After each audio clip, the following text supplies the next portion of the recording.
celebration with the whole crew lounging. In too deep running the marathon. This time around ain't no comparison. Grinds no sleep cause I'm handling mine. We gon' be on top, player in due time. Stepping out the party, the girl. As we roll, selector.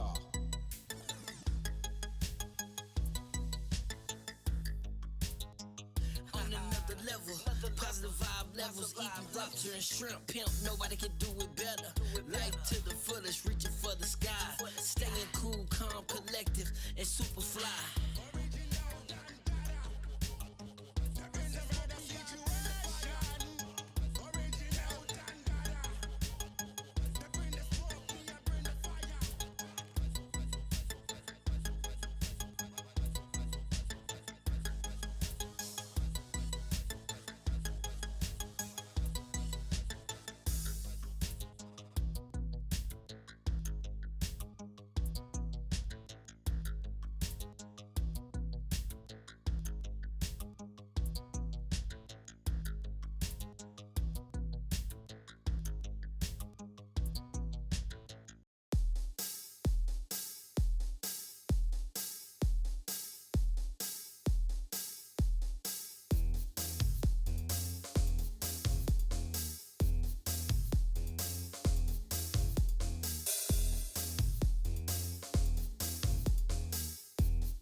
Attention.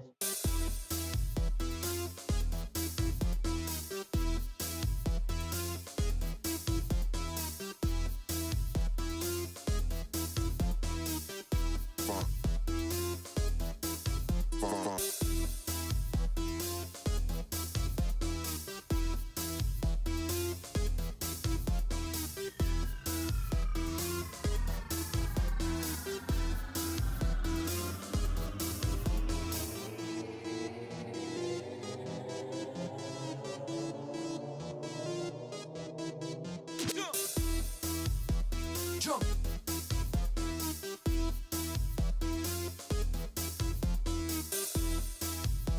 Jump.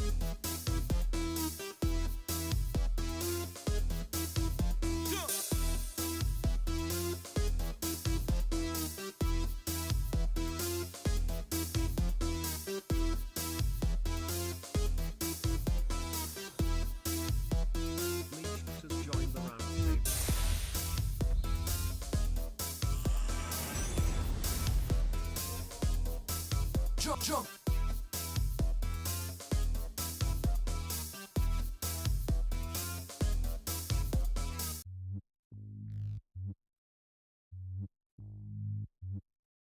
Even better jump when I brought from the shot of a double barrel pump or a rip from a clip.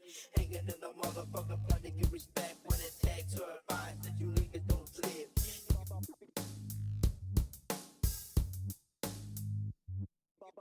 Experiment. Experiment.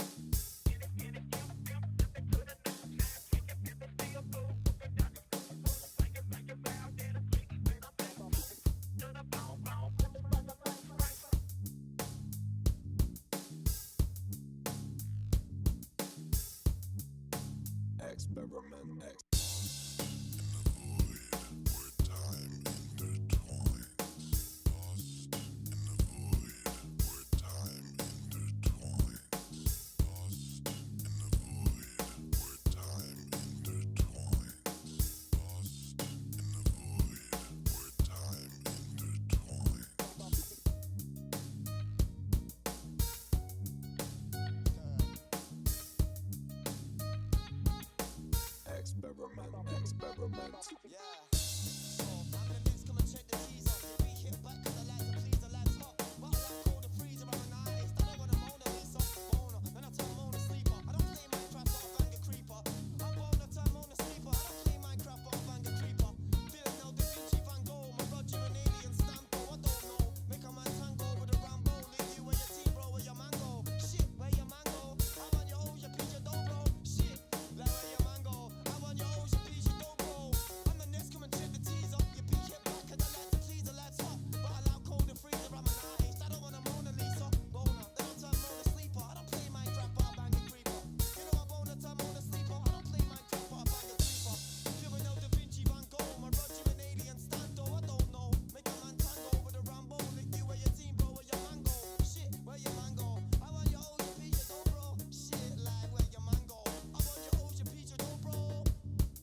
shake.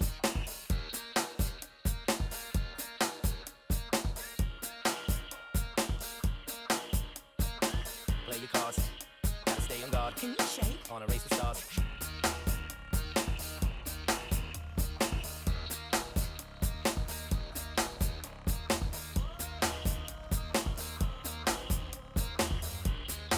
Then I make it advance. It's a game of romance.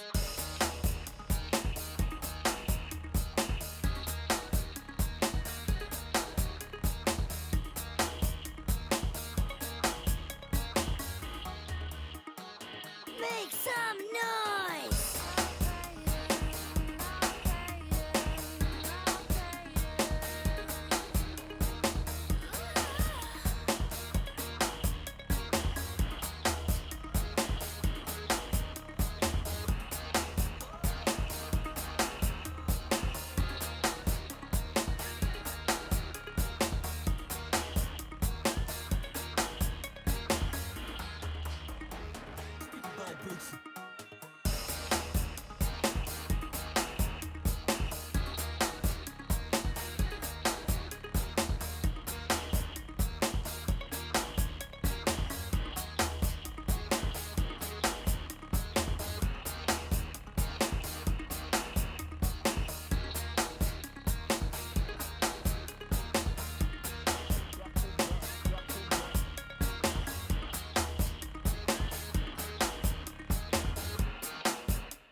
Yo, I go sick on the beat, man's ill. Key to key, G, man, know I got skill. Don't tell a man, chill, man's coming in, babe. Leave your shit up. You don't wanna check K-block or stay, come K-block or stay, get jacked for your way. You don't wanna come K-block or stay, come K-block or stay, get jacked for your way. I go sick on the beat, man's ill. Key to key, G, man, know I got skill. Hold on tight.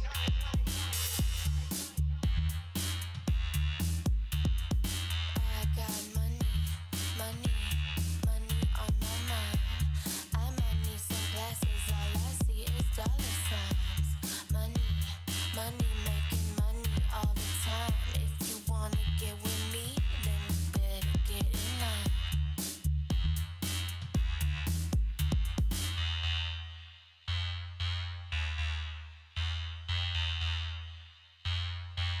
I got the sweets, I should open a store. I've had a little, no one want more. I got What? money, money. So, I've had a little, no I want more. I got the sweets, I should open a store. She sells seashells on the seashore. I know that there like I know I'm a tour. I don't see man bar and I see man score. Man, I'm calling for raw, calling for more. I'm at the door with a pure, I'm at the door with a cure. I don't wanna know no OP or was OT. I'm a O2, my chat bro, I to go through. I'ma go viral like Modi. Get to the top spots, what I'm gonna do. Yeah, I know this for a fact. K-double-E-B, the sickest a rap. Rubber man for me ain't getting it back. Used to roll defensive, now I'm rolling attack. I've had a little, but now I want more. I got the sweets, I should open a store. She sells seashells on the seashore. I know that there like I know I'm a tour. I don't see man bar and I see man score. Man, I'm calling for raw, calling for more. I'm at the door with a pure, I'm at the door with a cure. I don't wanna know no OB, I was OT on my O2. My chat bro, what to go through. I'ma go viral like Modu. Get to the top spot, know's what I'm gonna do. From I know this for a fact. K-double-E-B, the sickest a rap. Rubber man family ain't getting it back. Used to roll defensive, now I'm rolling attack.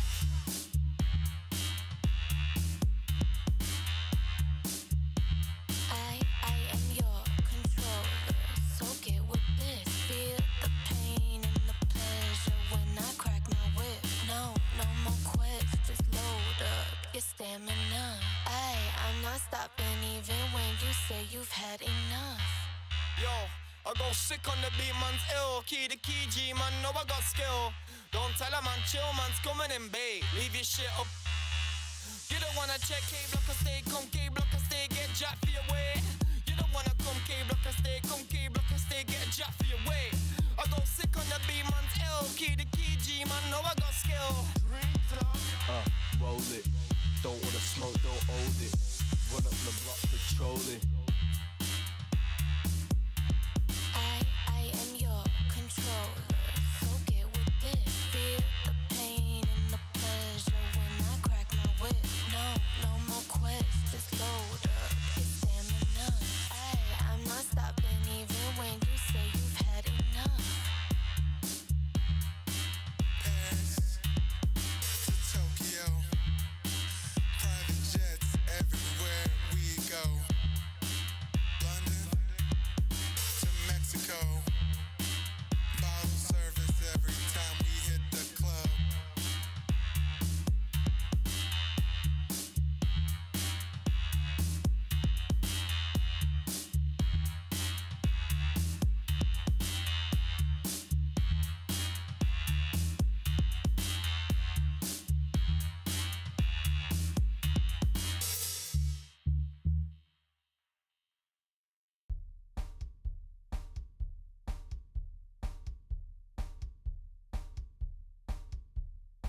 I'm steady on my grizzly, busy trying to give me some. Break it. Pop champagne, make these bitches give me some. 45 on my waist in case they try some. It's Friday night, hand me and my balls. Break it. Elevator man just stepped in the building. I'm killing every instrumental that's living. I'm a hitman, lyrical hitman. I bet my flow covered in flies cause it's the shit.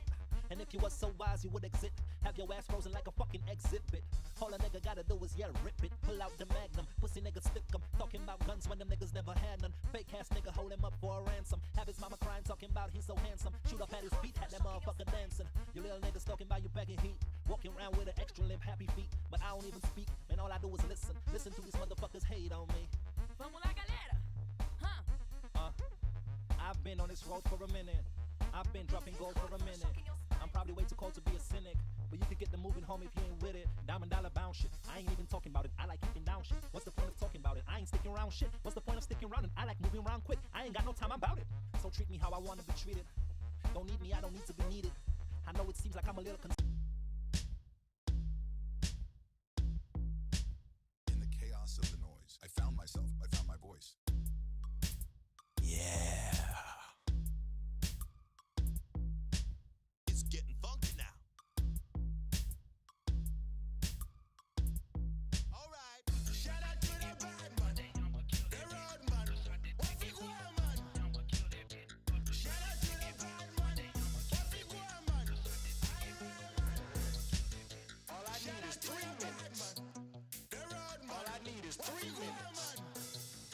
Noisy crowds, get ready for the geek. I wanna make it loud. Join me quick. Let's go dance, show me moves. All these beats my heart approves. I ain't really talking about wildin'. Just a cool celebration with the whole crew lounging. In too deep running the marathon. This time around ain't no comparison. Grinds no sleep cause I'm handling mine. We gon' be on top player in due time. Stepping out the party, the girl.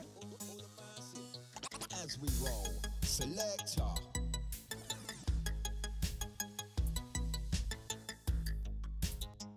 On another level, positive vibe levels, eating lobster and shrimp, pimp, nobody can do it better.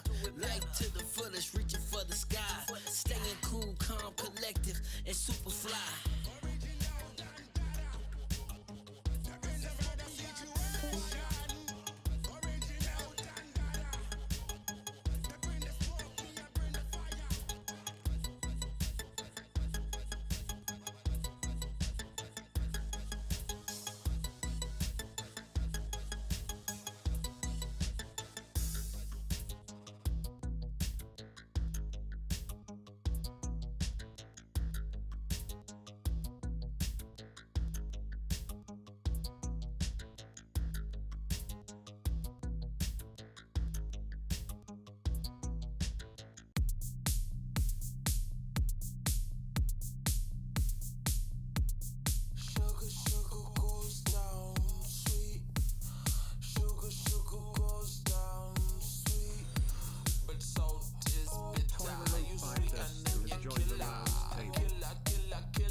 Just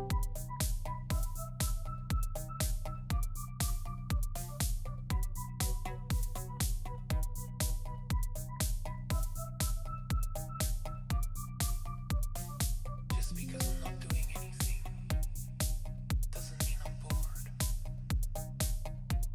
I'm just creating space for what is still to come. The space where I can go deeper, deep into the silent nothingness. My natural state of allowing, listening, being, accepting what is and what isn't. The space between my body and my mind, where I just observe. I don't need anything when I'm here, because it feels like home. It feels like the part of me I've always been searching for. A space where I can just be.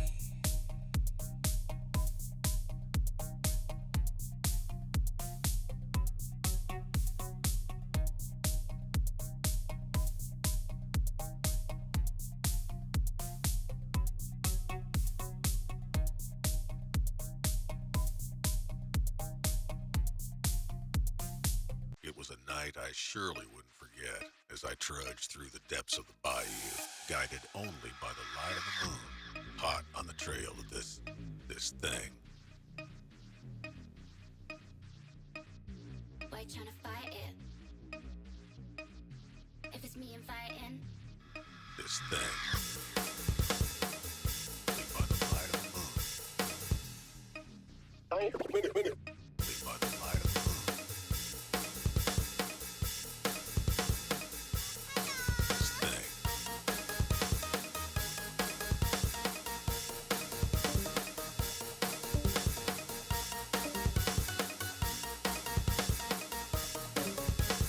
One, two, three, let's go!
Yo, tell me one done coming like key. No, I'm high like Kai, but no, I lay low. Key the key, got the flow, bro, know it. K-Block poet, watch a man show it. I don't tiptoe it, don't loud, I come.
Oh, it was muted.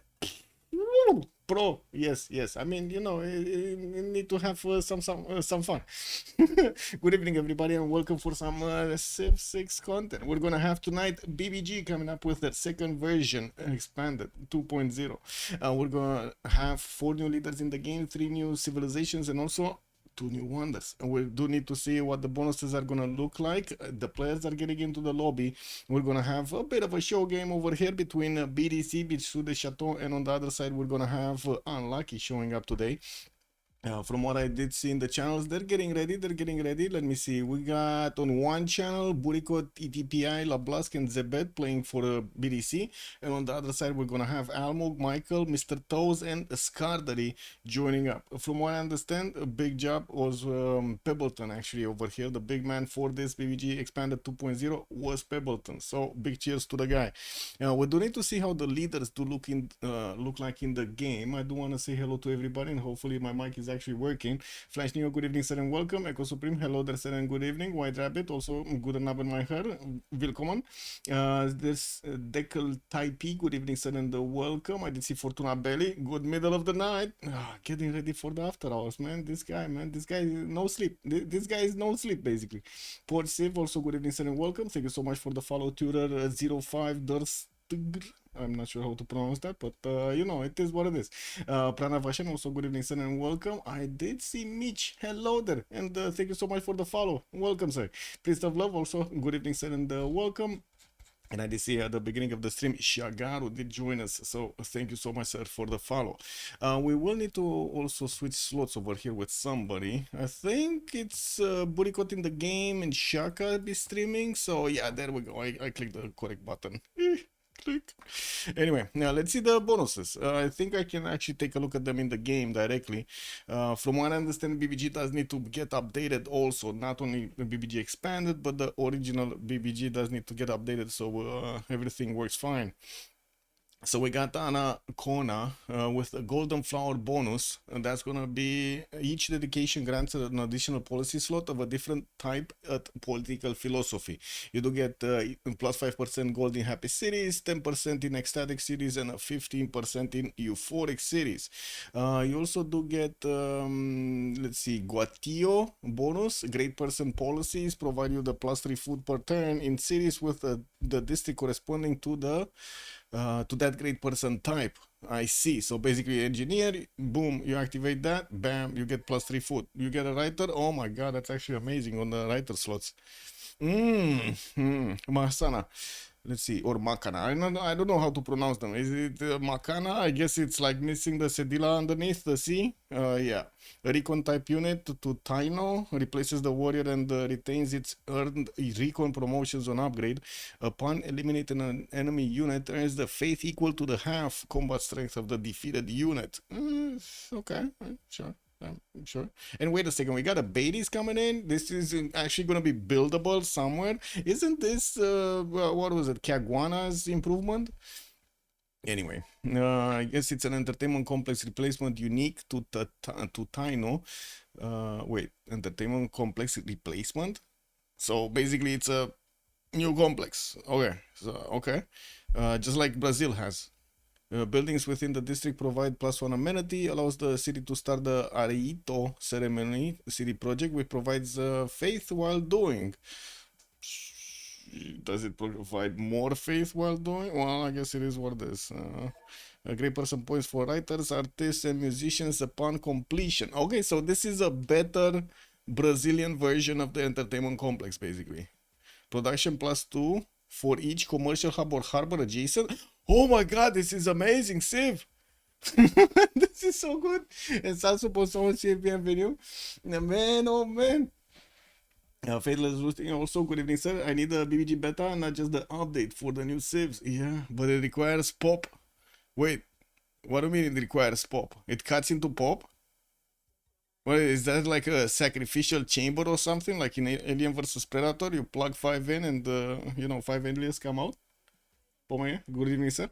Is that what you're saying, or was that just, a bit of a sidetrack comment over there? Konuko, what is it? Unlocks the builder ability to construct a Konuko, unique to Taino. Sure. The Taino being the entertainment complex? Oh no, the Taino being the leader, I see. Double the base terrain yield of the plot, yields an additional +1 culture, with further yields unlocking with progression. Requires an adjacent luxury or bonus resource. Okay. So that's the first one. That's the first one we get to see. That was Anasona. Anasona. I'm not sure. I'm not sure how to pronounce that honestly, but I guess somebody in the chat is gonna say, hey, you need to pronounce that this way or that way.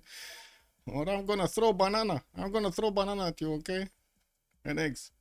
Definitely eggs. Ooh, that's gonna be an egg party. Let's see what we have. Next. Whoa, Stanislaw the second. Okay, let's take Stanislaw the second. Resources with a double S and improved tiles gains bonus yields next to encampment and its buildings. Does not stack. What do you mean does not stack? As in, if you have multiple encampments around, they don't stack, but if you have like each, they stack. I'm not sure about the comment about does not stack. Districts +1 food, barracks and stable +1 culture, armory +1 science, military academy +1 production. So I guess you cannot really put multiples around. That's my assumption. Gain the Ulan unique unit when they research the metal casting technology. Wait, this actually has also the wing hussars on it. And then the Ulan, what is it? The scout. That replaces the cav. Wait, what? Oh no, it's not the scout. It's okay. So this guy is gonna have 2 unique units. Shit, that's pretty good, man. That's pretty good. I skipped Maria. We're gonna get back to Maria. Varim also, good evening, sir, and welcome. Okay, so same Sukenice song, same Golden Liberty option on Poland, and same Wing Hussar. I don't see any change over there. Got it. And chat is telling me that I went over Maria. Oh, I'm sorry.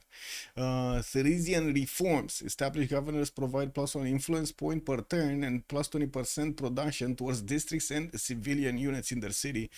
Specialty districts provide +1 housing when a district of that type already exists in the capital. Diplomatic marriage. Receive a unique diplomatic grade person when you build your government plots up buildings. A diplomat can absorb a city-state you're suzerain of. Oh man, yeah, that's gonna be interesting in the game. Coffee house, Australian unique entertainment building. Another one, replacing the zoo. Okay, cheaper to build and available earlier at the Enlightenment. And districts in the cities will yield +1 science and +1 culture, +2 amenities to each city within 6 tiles of this entertainment complex. That's quite big. Has 3 slots for great works of any type. Theming bonus, doubles the output when displaying great works of any type. Doubles the output. Oh, that's beautiful. Okay, interesting. From a coffee house, man. That's all from a coffee house, man. Yeah, it's Maria. And then the Grenzer, Australian unique industrial era unit replacing the Ranger, which nobody's gonna freaking play with. Higher range strength, +5 strength within 3 tiles of the borders of friendly territory, and exerts a zone of control. Interesting. I don't think anybody's gonna play with that last unit over there. So what's the last one? Theodoric? That's the last one, right? Yeah, the Goths, man. The Goths are coming in. We got Gothorium Romano Rumke. Movement points, I guess. That's PM +1 for non-cav land military units in a 6-tile radius from a fly. Oh, I see. It's a replacement shrine. That hive something over there replaces the shrine. The Gothic migration. Also, when settling or conquering a city for the first time, you receive a +1 pop in every Gothic city within 6 tiles. Man, those are just multiply, man. They get cities. It's time for 6. Gadraut replaces the pikeman. Higher strength +5 and cheaper to produce. Okay, combat victories grant culture equal to 50% of defeated unique units base combat strength. So basically, it's like a better Impy? No? It's like a better Impy. Can only be trained in cities with a population of 2 or more. -1 population in the city when built if the city has no temple. Oh, that's nasty. That is nasty. But I guess it's definitely doable. Not a problem to get the temples before you start producing units. Yeah, especially if you go for monumentality at the beginning. Militant replaces the swordsman, free promotion when trained, purchased or upgraded from an earlier unit. Beautiful. So it does have a classical unit and then it follows up with a unique medieval. Nice. Plus 5 strength against districts and units on the districts. Man, I believe those are gonna be used and abused. Let me actually see what we have here. Do we have any 0 MS? We're getting into the game, guys. They actually picked their civs.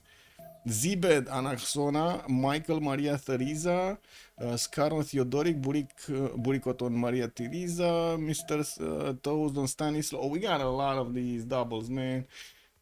Feels like great monumentality save with a production religion. Yeah, the Toror also. Can you maybe show Stanislaw again? I had 8 ads when he showed it. Oh, I'm so sorry, man. Twitch being Twitch. Yeah, I can definitely show them. We're gonna keep on looking at them and keep on asking questions, by the way, in the chat. As you can see, the players did actually pick like in a mirror, left to right. The leaders, they're going against each other, and we're gonna need to see who's gonna be playing the best Stanislaw, who's gonna be playing the best Anasona, you know. Okay, so you asked me about the big guy over here, no? Stanislaw. Wait, I cannot click on it. Stanislaw. There we go. Are you wondering of something in particular on Stanislaw or just like the base bonuses? Basically this guy, you put an encampment next to, what was it? Next to encampment. Yeah, so resources and improve tiles. You improve tiles next to encampment, boom. You get the bonus, but it does not stack. Like the bonus is not gonna stack. We're going left. Flash New is saying we're gonna go on a Sona on Almog. Let's find Anasona or Anacona, or I have no idea, man. Somebody at some point is definitely gonna tell me how to pronounce that. This is Michael. These are the Goths. Scott is playing. We got, oh, there we go. We got Almog on the coast. What is this? Special graphics. And they're on the banana. Do you see this? Echo Supreme. They got onto the banana. First unique unit that we get to see in the game. They're on the banana, man. They're on the high banana. Now we got the Masana over here with, what is it, 20 millet strength? Okay, I guess it's just like a warrior over here. And we do have him also benefiting from what I can see from a turtle in the water. He has multiple to-dos around. No extra production tile from what I do see early enough. I'm pretty sure he's gonna keep on settling coast. He does have fresh water or multiple tiles. Easy to settle cities actually and get them quite quickly. A few tiki huts also on the western side. We got him on the southwest with Scar, the Goths over here. He's gonna have an ally in Scar, so I wouldn't really imagine they're gonna go against each other. Right side, that's gonna be Austria. Okay, so this is one of his opponents, but I mean, there's a big moat in between him and his opponent, so it shouldn't be that big of an issue. Let's see the toes. Where is the toes? I think this is, what is this, Stanislaw? Yeah, this is Stanislaw, Mr. Toes. He has some papyrus tiles, quite a few chops from the stones, and I do see he's gonna also have forest over there. A bit of food from wheat tiles, and we're gonna need to see what kind of pantheon is he gonna get. Easy to settle another papyrus tile in the southeast to get that immediate bonus, and I do see he's gonna have decent amount of fresh water. Is this a lake? This is not a lake, this is coast, so unfortunately the cities here are not gonna have those extra housing points. A wonder, east side, shit wonder, you know, Leswa Mariensis, the ball wonder, it is what it is, you know, it's kind yeah. Theodoric, let's see where Scar is. Where was he? Here, right? He was here. Yes, this is Scar. Unlucky, Nove. Okay. 3 turns for a scout. For another scout. He's gonna have bananas, multiple bananas actually in the third ring. He does need to buy them. A +5 campus in the southeast, which is, you know, kept warm over there by a forest. And I do see he's gonna have a decent amount of mountain ranges to actually keep on placing down +5 campuses. We do have him also with quite a few cocos in the northwestern territory. Not a lot of fresh water around them, nor do they have the extra production points on them. Neighborhood? kind of safe on the left side. That's going to be Austria here. That's going to be Michael, right? So that's going to be one of his allies. And he shouldn't be worrying about that. Another ally northeast. And who's this guy? Blask. Ooh. Blask actually has a chance of getting to either the Goths or Taino. But I mean, look at these one-tile chokes, man. Getting an army through these river chokes.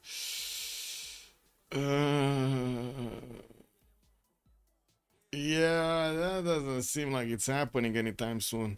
We got Varsov here getting that scout out, but I think we need to take a look at Maria Theresa first and then take a look at the others. What is it? Michael, right? Yes, yes. We do have him with a decent, more than decent amount of chops. Lots of deers, actually. 3 deers just in the capital, 1 in the 3rd ring, quite expensive. And from what I do notice, good enough fresh water. A bit far away from the mountains, but he definitely can place down a +3 campus over there if he wants to. And we do see that he's going to have a decent amount of fresh water south and north, multiple rivers, a few lakes to give him the bonuses. Not that much extra food or production on these tiles, well, except the capital, which does have a lot of chops over there extra for his empire. ETPI. Who is ETPI playing? It should be a darker color. Is this? This is, I mean, this kind of looks like a freaking Faith City State.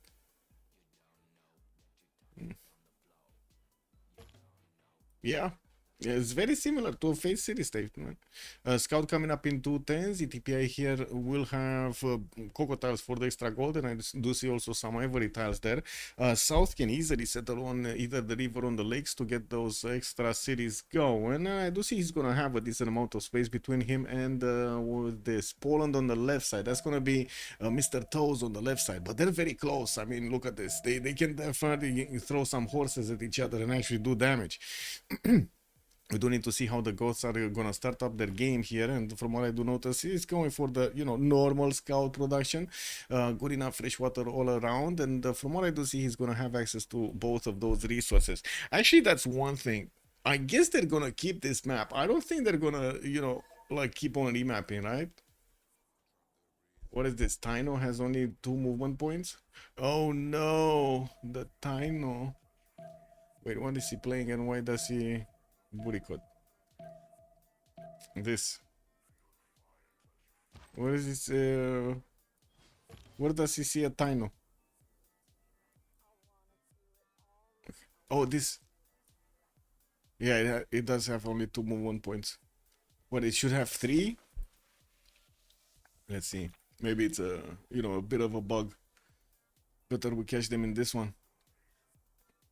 No, what? Special unit, this one. Movement and side range +1. Yeah, I mean, it says 2 movement points. It should be 4, no? If it's a recon. I don't know. Replaces the warrior and retains his recon promotions on upgrade. Yeah, that's, I think that needs to be a little bit looked at. Can you maybe show the unique units of the Civs? Well, yes, as we are getting to see them. Oh, that's a second Mahsana. Okay. Okay. What was it? Blask? We have to take a look at Blask. We'll have him with Varsav getting those scouts out. He didn't yet meet the ghosts on the west side or Taino in the north. I do see he's going to have easy access to get his strategic resources. He popped some huts for him, some extra gold. And I guess freshwater is going to be available in abundance. We do have him also with quite a few chops from stones here, north and west. Not that much in the capital. He's just going to have forest in the capital. And what do I see here? East side, any opponent? Northeast, that's going to be Burikot. Okay, that's an ally. So they can definitely set up the trade routes in the backline and focus their efforts on either Almog or Gos over here to get those wing hussars through. We gotta see if Blask is actually gonna go that way and how he's gonna open everything up, right? We got him actually going for bronze. Mr. Toes and Blask both going for bronze. I guess in terms of resources, they definitely can place down encampments and get quite a few bonuses with resources around, right? Yeah, multiple cities here do have those resources. Thank you for the follow, Buena Vista. Good evening, sir, and welcome. What's on Zepet or Burikot? Burikot actually first. Vienna. Crocodile getting used 3-1 fertile for the extra food, and he's getting a settle out in 4 turns. Easy to settle cities in the north for the 3-2 bananas, and I do see good mountain ranges on the western side to get the adjacency for either holy sites or campuses. We do have him just popping a free scout from a hut, and I do see he's discovering the lands in between him and Poland. Not that much western side, so he's gonna have probably visibility on his allies, but not much of his opponents. And he's also gonna have a major struggle to actually get through the Gulf of Tunis to actually, you know, do something to Tino here. Vienna, access to horses first ring. Iron Tile in the second ring, that's fine. And well, I guess the wonders are kind of far away. Like there's a Lake Victoria in the south, quite far away.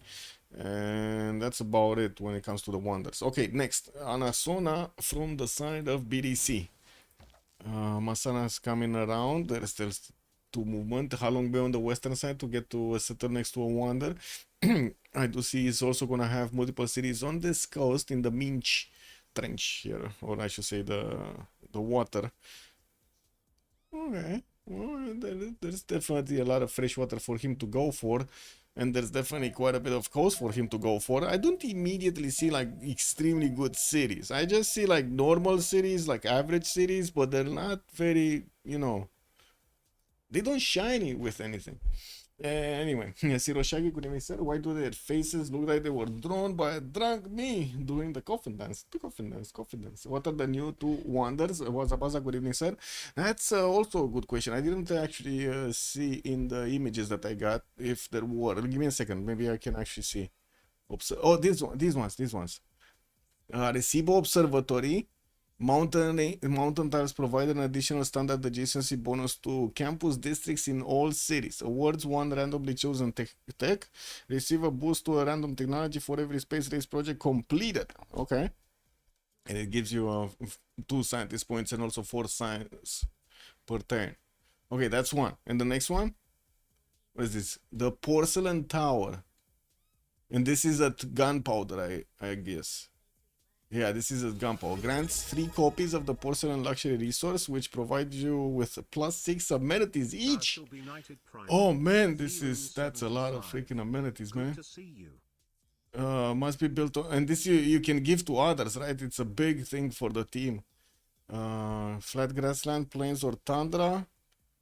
Wait, isn't this comparable to like even like freaking Colosseum worth amenities? Next to the city center, +3 science, +3 housing, +2 great scientist points per turn, and it must be adjacent to a city center owned by the city. Wait, what?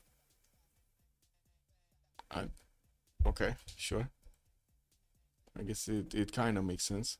Oh, we're actually gonna have a remap. Shit, I thought they're gonna keep that map. The loon, thank you so much for the follow, sir. Much for the sub, much appreciated, sir.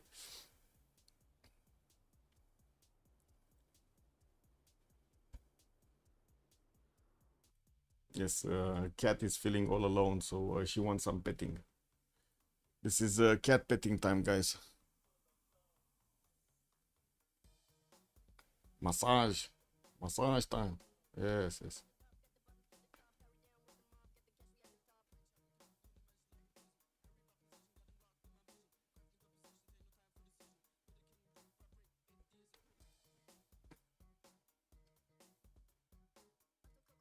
Maybe also pop out the chat on YouTube. If there's something there, maybe I can catch it. Hopefully. There we go.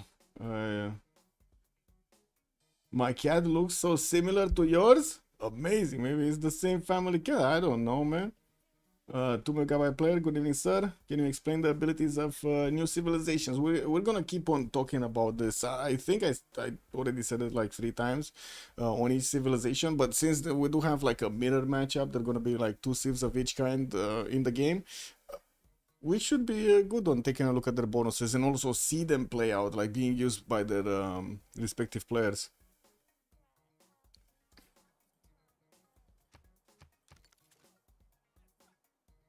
Where are we going, chat? Where are we starting? Left or right?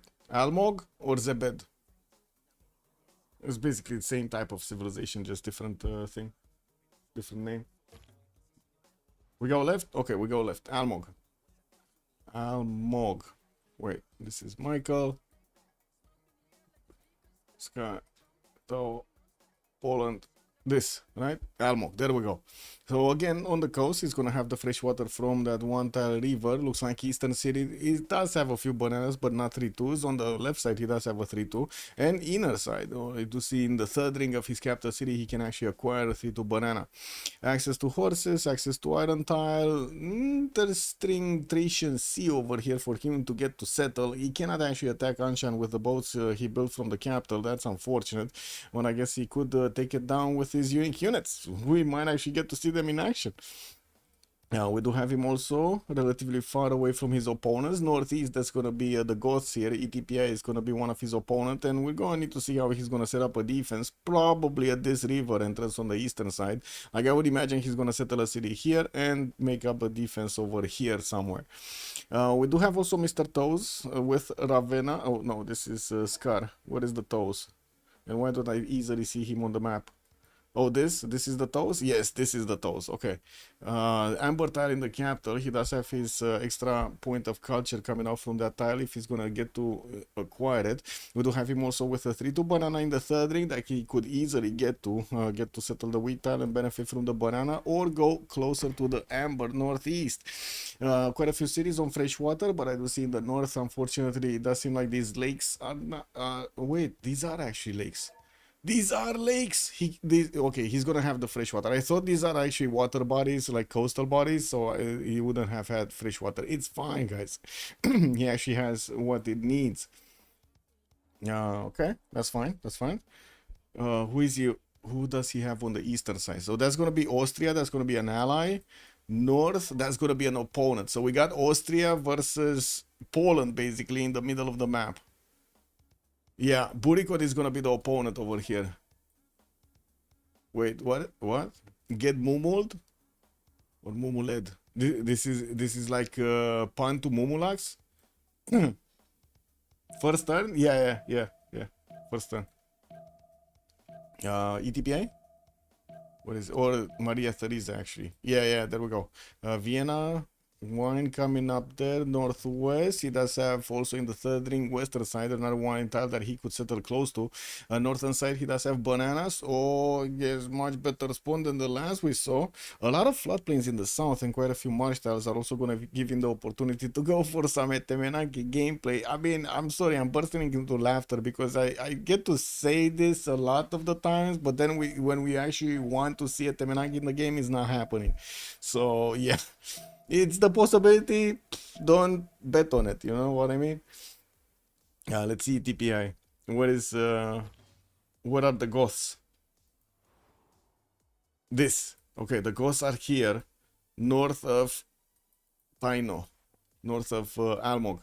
And we do have the Goths sending their scouts toward the south. We'll have some pigs in the north to get the extra gold. I see diamonds in the capital and some maple tiles, either lacking food or production. Not really ideal to get them worked at the beginning. We do have him with good enough fresh water, lots of lakes on the eastern side to get to settle in between, and I guess a direct pathway towards his opponent in the south. I'm pretty sure he's going to be happy actually getting this to use. That's quite a path. Like, look at this. It's just multiple flat lines connected to each other. On the eastern side, he's also gonna have Mumuled over here, Burikot, but that's gonna be his ally. Doesn't seem like they're gonna have an easy way to actually get their coastal trade routes, but there is a way, you know, there is a way. There is a way. They just need to send those traders, or I should say the settlers, very far away. Next, Blask. Dun, dun, dun. We got him with the first 2-3 deer tile that we get to see in the game. He's also gonna get very close to Cinguetti while Cinguetti is getting a builder out, so we might actually get to see him acquire that builder. Just you know, take it. Just take it. Gdansk over here, popping those scouts out. Quite a few pigs in the south, lacking production points, and I do see in the southwest he's gonna have an ally. Southeast, that's gonna be one of his opponents here, Almog, and he's gonna get to couple his forces together with the Goths on his eastern side to take one of his opponents down. I'm not sure who though. I mean, I guess he does have one to go to the southeast, right? That's it. The Thracian Sea guy, I mean, he's not gonna go through this mode. Like, look at this double boat, man. Like, really, he's not going anywhere. Okay, let's see Burikot. What is Burikot doing? Chocolate Hills, second city. Oh my god. And don't tell me he didn't see this. Okay, what are the chances of him not actually seeing the Chocolate Hills? I think they're very high, no? Very high.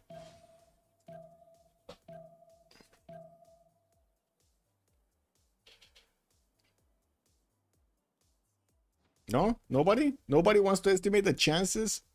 Okay. Well, I guess it is what it is. You see, Athena, they don't like percentage chance. Let's see. He did not discover the freaking wonder. He did not. Yes, Athena. He did not. What do you want me to do, Athena? He doesn't know. He doesn't know about his big beautiful wonder here.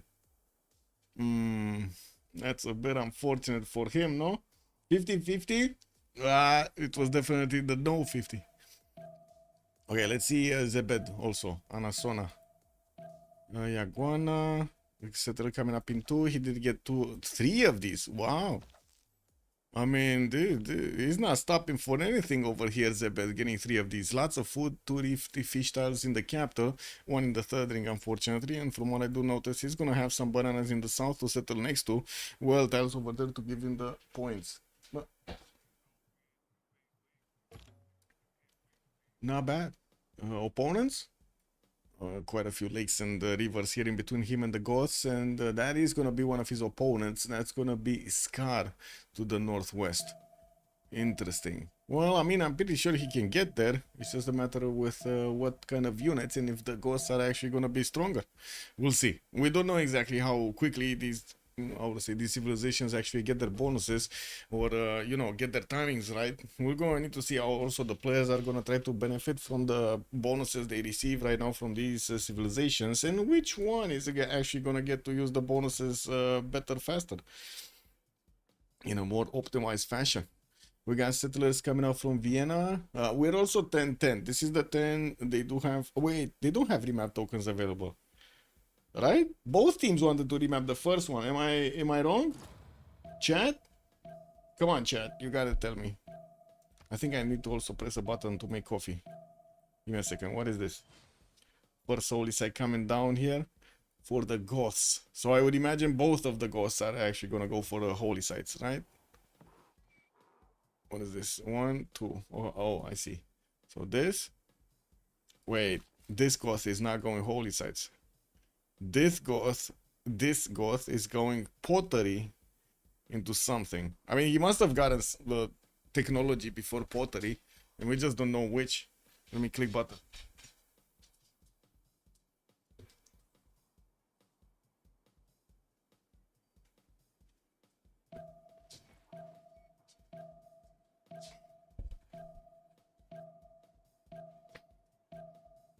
I clicked the first button. Now I need to wait. Warm up and everything. Okay, Mr. Toe's going west. Where's the guy with the wonder? Buriko. Did he see his one? I mean, he must. Oh, I hope. Okay, he did see the wonder. He did see there is a wonder there. Now the question is, where is he going? He's going there. He wants to settle next to the amber tile, and he's also gonna get to buy out at least 3 of these chocolate hill tiles. So I guess that's kind of a worth thing. Could have been coming a little bit closer to this, getting onto that lake. From what I do notice, wait a second, does he have? Yeah, he doesn't know about the lake. He probably knows about the lake if he presses on the filter tab, so you can see the red tiles over there for the settler. Another settler is coming up in 4 from his capital. We do have Poland also getting a scout next to him, and we do need to see how also Mr. Toes here is going to want to get his settles going. Looks like he's going very far away into the western side here. But where? Settle maize? Get banana? Huh. I mean, honestly, I was thinking he's at some point gonna settle the cotton tile, but I guess, you know, that works as well. It's a very long trip here to actually get here. 1, 2, 3 already turns have expended from the city of Warsaw. 4. He's at least 2 turns from settling the city. At least 2 turns. And that would put it at 6 minimum. 6 turns. That's a long time, man. A long time. I look, comparing to Austria, for example, 4 10s, and he's getting the settle down on the Niter tile. Could actually go for the 2-2 base, though, if he wants to, on the Plains Hill, and that would put it at 5 10s to get that city going. Okay, settlers in Vienna, another one coming up in 4. Still no holy site or something from him, so, and I do see he's going currency, so yeah. Yaguana settler coming up in 2. First city is actually going to be placed in the south here, and it looks like he's not going to want to. Okay, that's interesting. I thought he's actually going to place it here somewhere, but it looks like he wants to keep another city slot in between these two stone tiles, or on one of those stone tiles. I guess that's fine. Also, he's still going to have access to the 3-2 banana and could easily grow into the whale tile to improve it, to benefit from. It looks like Taino did manage to grab a builder. Was that a ancient builder? Wait. Oh, that is an ancient builder. They're at war. So yeah, there we go. He's getting the builder back to start improving some stuff. He already did manage to get his celestial navigation boost, and I do see him getting his monuments. Settler from Guarico is also coming around. We do have a war declaration being sent, and I would imagine it's kind of because of Mr. Toes putting his toes into his opponent territory. Third city also coming around here. What was that? What was that bonus? The Goths. Bonus. Was that a +1 pop? When settling or conquering a city for the first time, receive +1 pop in every Gothic city within 6 tiles with at least 1 free housing.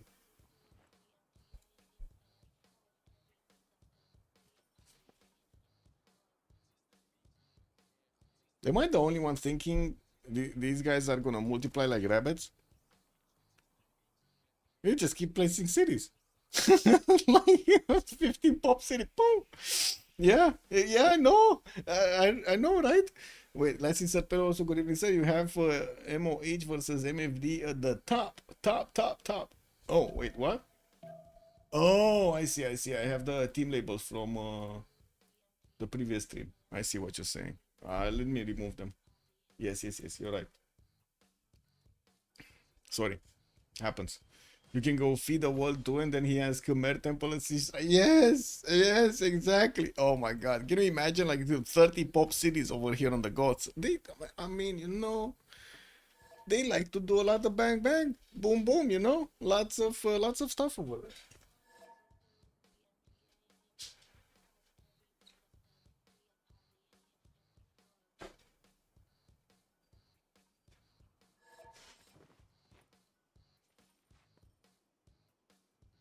Okay, I pressed the second button and the cat took my chair.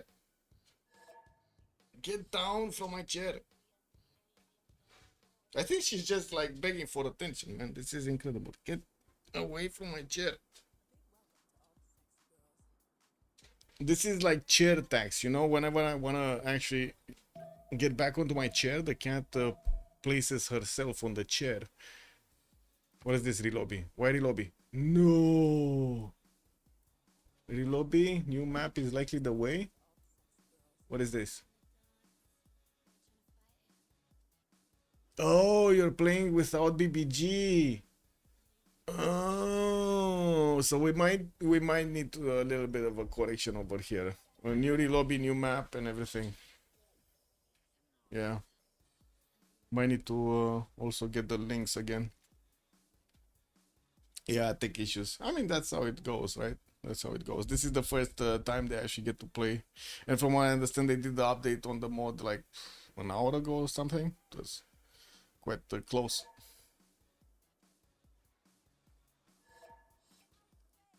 This is what it is. At least my coffee is done. Just go new, then no for effect. What? So, wait. Let me get this straight. Do we need to do something? As in, resub to something? I guess there's gonna be a requirement to resub to some of the mods. I don't know, man.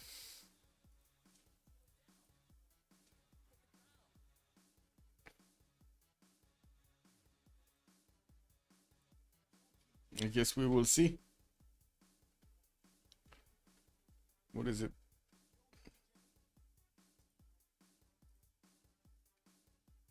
There we go. Receive bonus is visible somewhere public yet? If actually, that's a good question. Let me double check. Subscribed.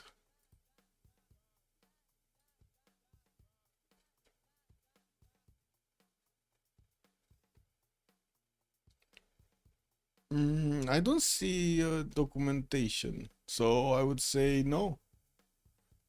I guess you have them in this line. Not sure who did what here, to be honest.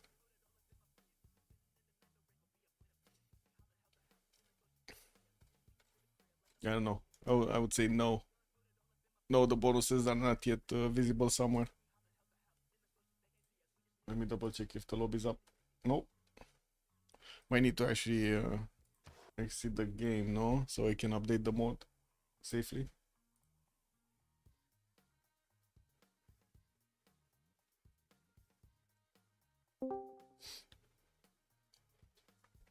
And we need to give them a few minutes.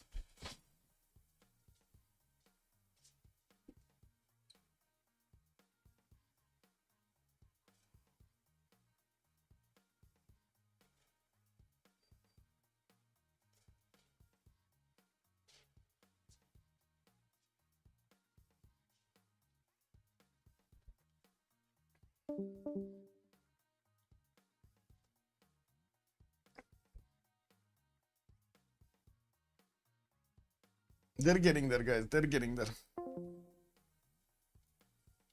This quizzer, good evening, sir. You're able to play a single player game right now. You can just read them in the game. Yep. You can just sub to this. The CPL be updating the rules about CSS based on the new Civ. Probably we're going to need to take a look at it, yes. And also the CWC. I don't think the CWC, from what I understand of the discussions, there was a question, there was a vote at the beginning of the CWC about this upcoming BBG expander thing. And they did say, well, this is the previous one, by the way. This is the one from last year.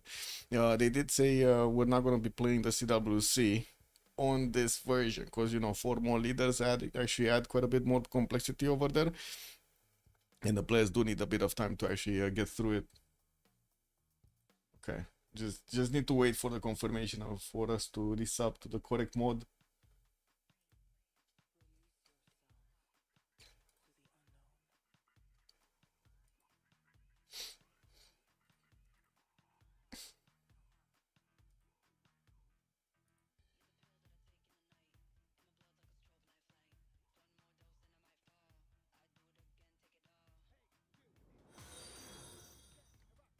Rogi Gong Goji has joined the round table. Rogi, hello there, sir. Thank you so much for the follow. Welcome.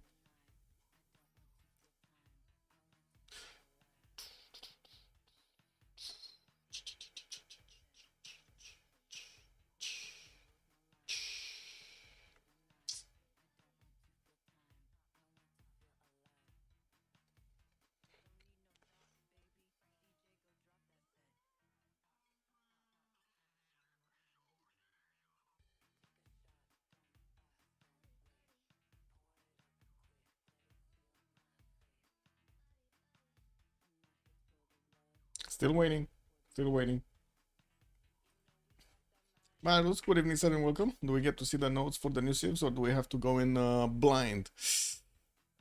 At the moment, you get to see the notes in the game. If you open the game and you take a look at the leaders, they should be there. With if you do have, of course, BBG Expanded 2.0. From what I understand, there might be a bit of a sync issue, or dependency issue, better said, between BBG Expanded 2.0 and BBG, normal one, 576, or whatever, 764. Actually, 764. We have to have the new beta installed to see them. No, they did an update like an hour ago on BBG. Like you should be able to see them. I didn't. Wait. So I have this. Oh, I see this. You're talking about this one. You need the BBG, the work in progress. Okay.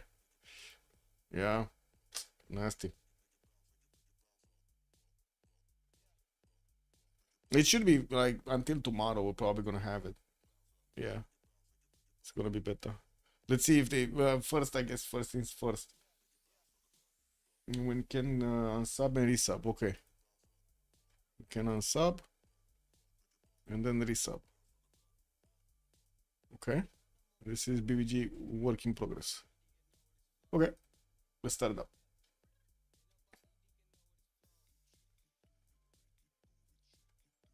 Updated at 2054. Wait.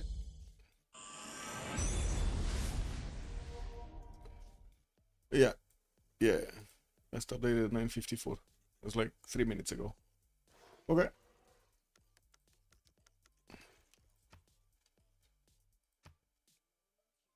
Split it.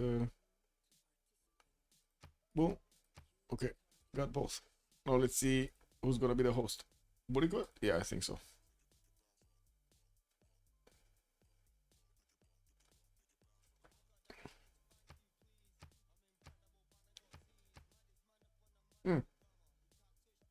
I can show you the bonuses right here.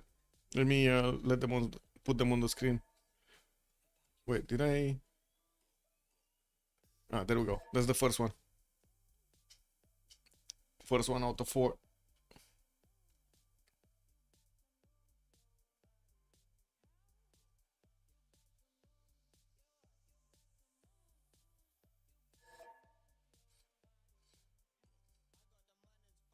Yeah, let me know when you want me to move on the second one. I think it's Maria, the second one, no?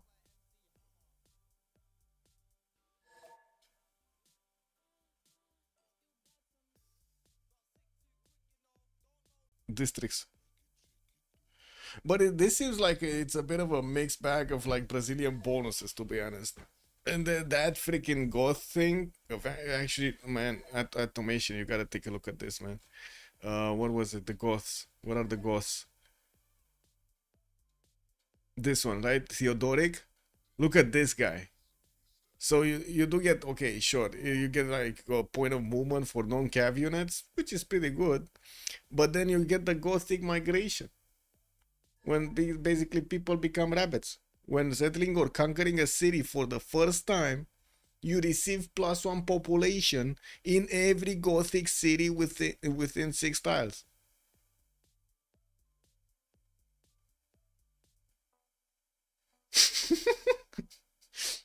It's amazing. It's amazing.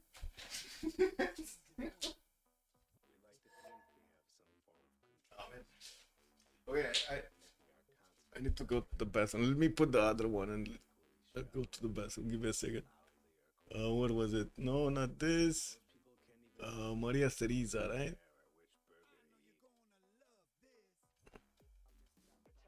Man. Okay, there we go. There we go. The coffee house. The coffee house.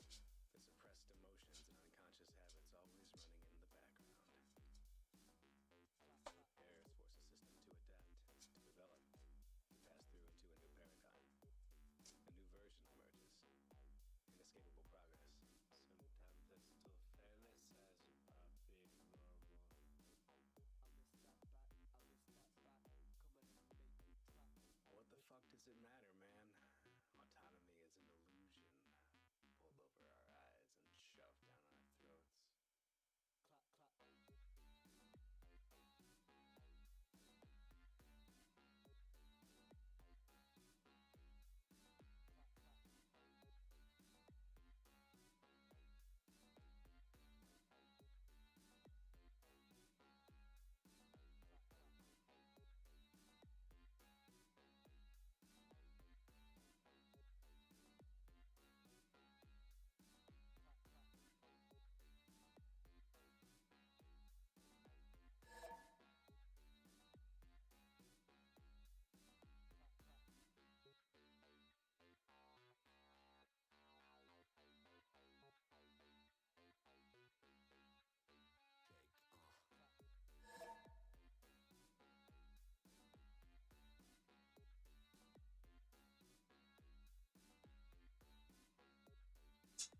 And the last one.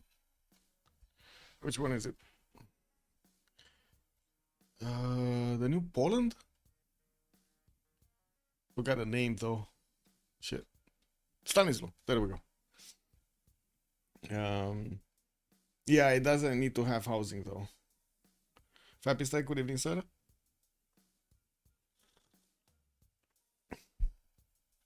When I played it before, I just went fertility rights and plop cities down min distance after min distance. Yeah, you just get more pop, more pop, more pop.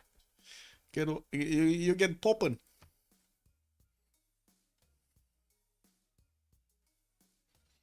Good thing they aren't. The preserves are not a thing. Bonsoir, Monsieur Rafivi. Hello there, sir. Come on, who doesn't like those big yields over there?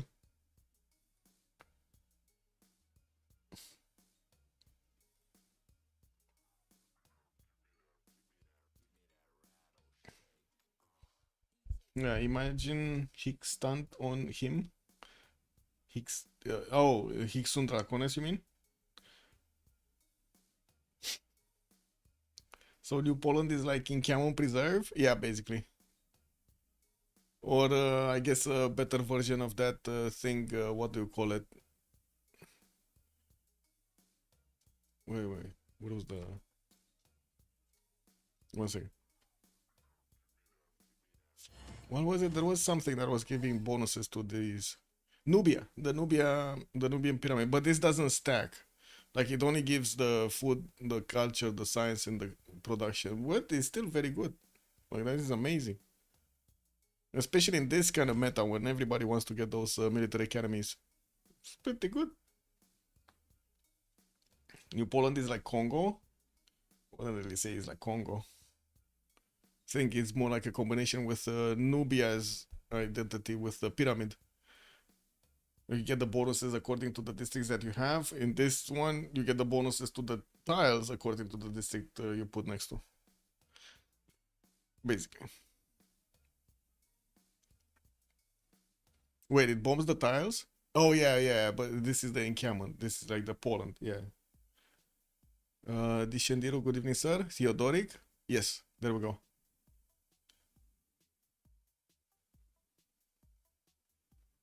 Which means Congo can't use his bonus and Poland can.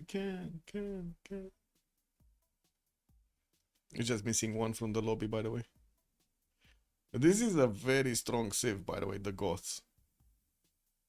Unique units at the beginning. Strong unique units at the beginning. Free promos and everything.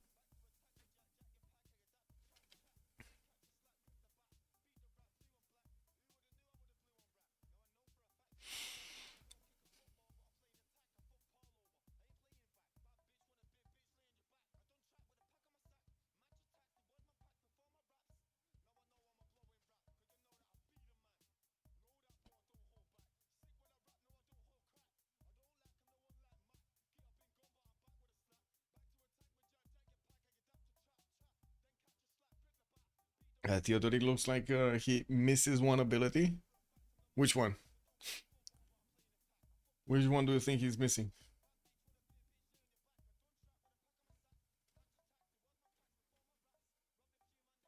Yeah. What do you mean, man? Anything? I mean, so it's not enough that he's getting unique stuff and also free pop everywhere. Oh man, I guess you need to get those granaries built, man, with him. Get the housing there. Oh, this is actually gonna be beautiful on getting the 7 pop in the capital city. You can easily get 7 pop in the capital city to build the 3rd district.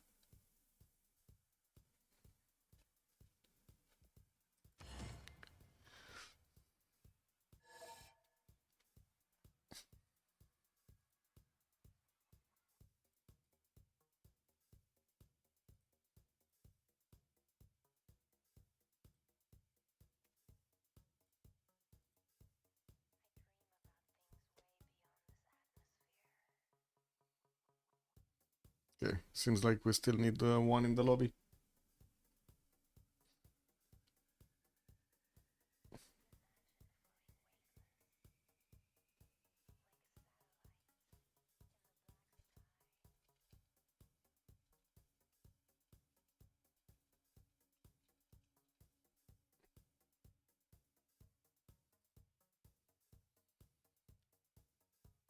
Yeah, sure. I mean, I kept on showing them. It seems like Big Miguel's internet went out. Okay. Took a little bit of a break over there. The Anasona UU is very oppressive in dual steamers format. The Macana. Macana. This is funny. It's a word in Romanian, basically Macane, which means, you know that sound the duck makes? Quack, quack, quack, quack. That's basically Macane.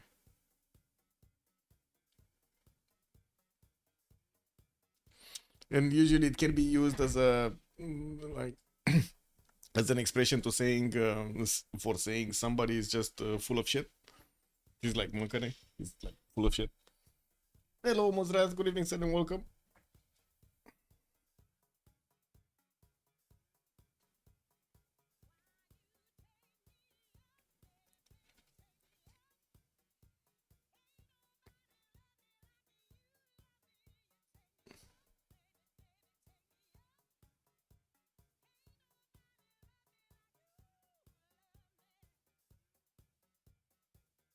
Okay, there we go. We got Michael back in. And I think Lablask needs to move from Gilgamesh, pick up his Civ. Explain Alasonate. Can't wait to have a Theodoric next to me in an FFA, take all the land and have 10 pop. Exactly. Exactly, Zeni. Exactly. That's what's gonna happen. Oh my god. Michael did not update his mods. Error. Error. Error. Error. Mods missing. Mods missing. Get extra cards, eat city states. Yep. Basically. Anasona doesn't eat the city states? Well, I think she will. He's gonna eat all the tiles up of his free culture? Oh man. Do I get food on encampment now? Okay. What do you mean food on encampment? He gets it on the other side, no? Wait, you actually get food on the encampment or you get it? Oh yeah, you do get it on the district itself, right? Okay. I see. You get one food on the district.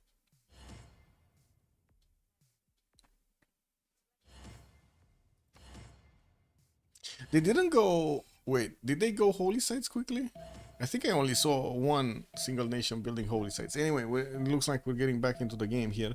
And hopefully everything is going to be fine. Looks like Michael did have MPH. So yeah. I really hope they're not going to go for another remap after we're going to load in. And also, this time around, they're not mirrored, man. And what is this, Pangea Ultima? We switched the map. It should have been Lakes. This is Pangea Ultima. Last minute change, I guess. Shit. Oh my god, this is a freaking big map, bro. Oh my god.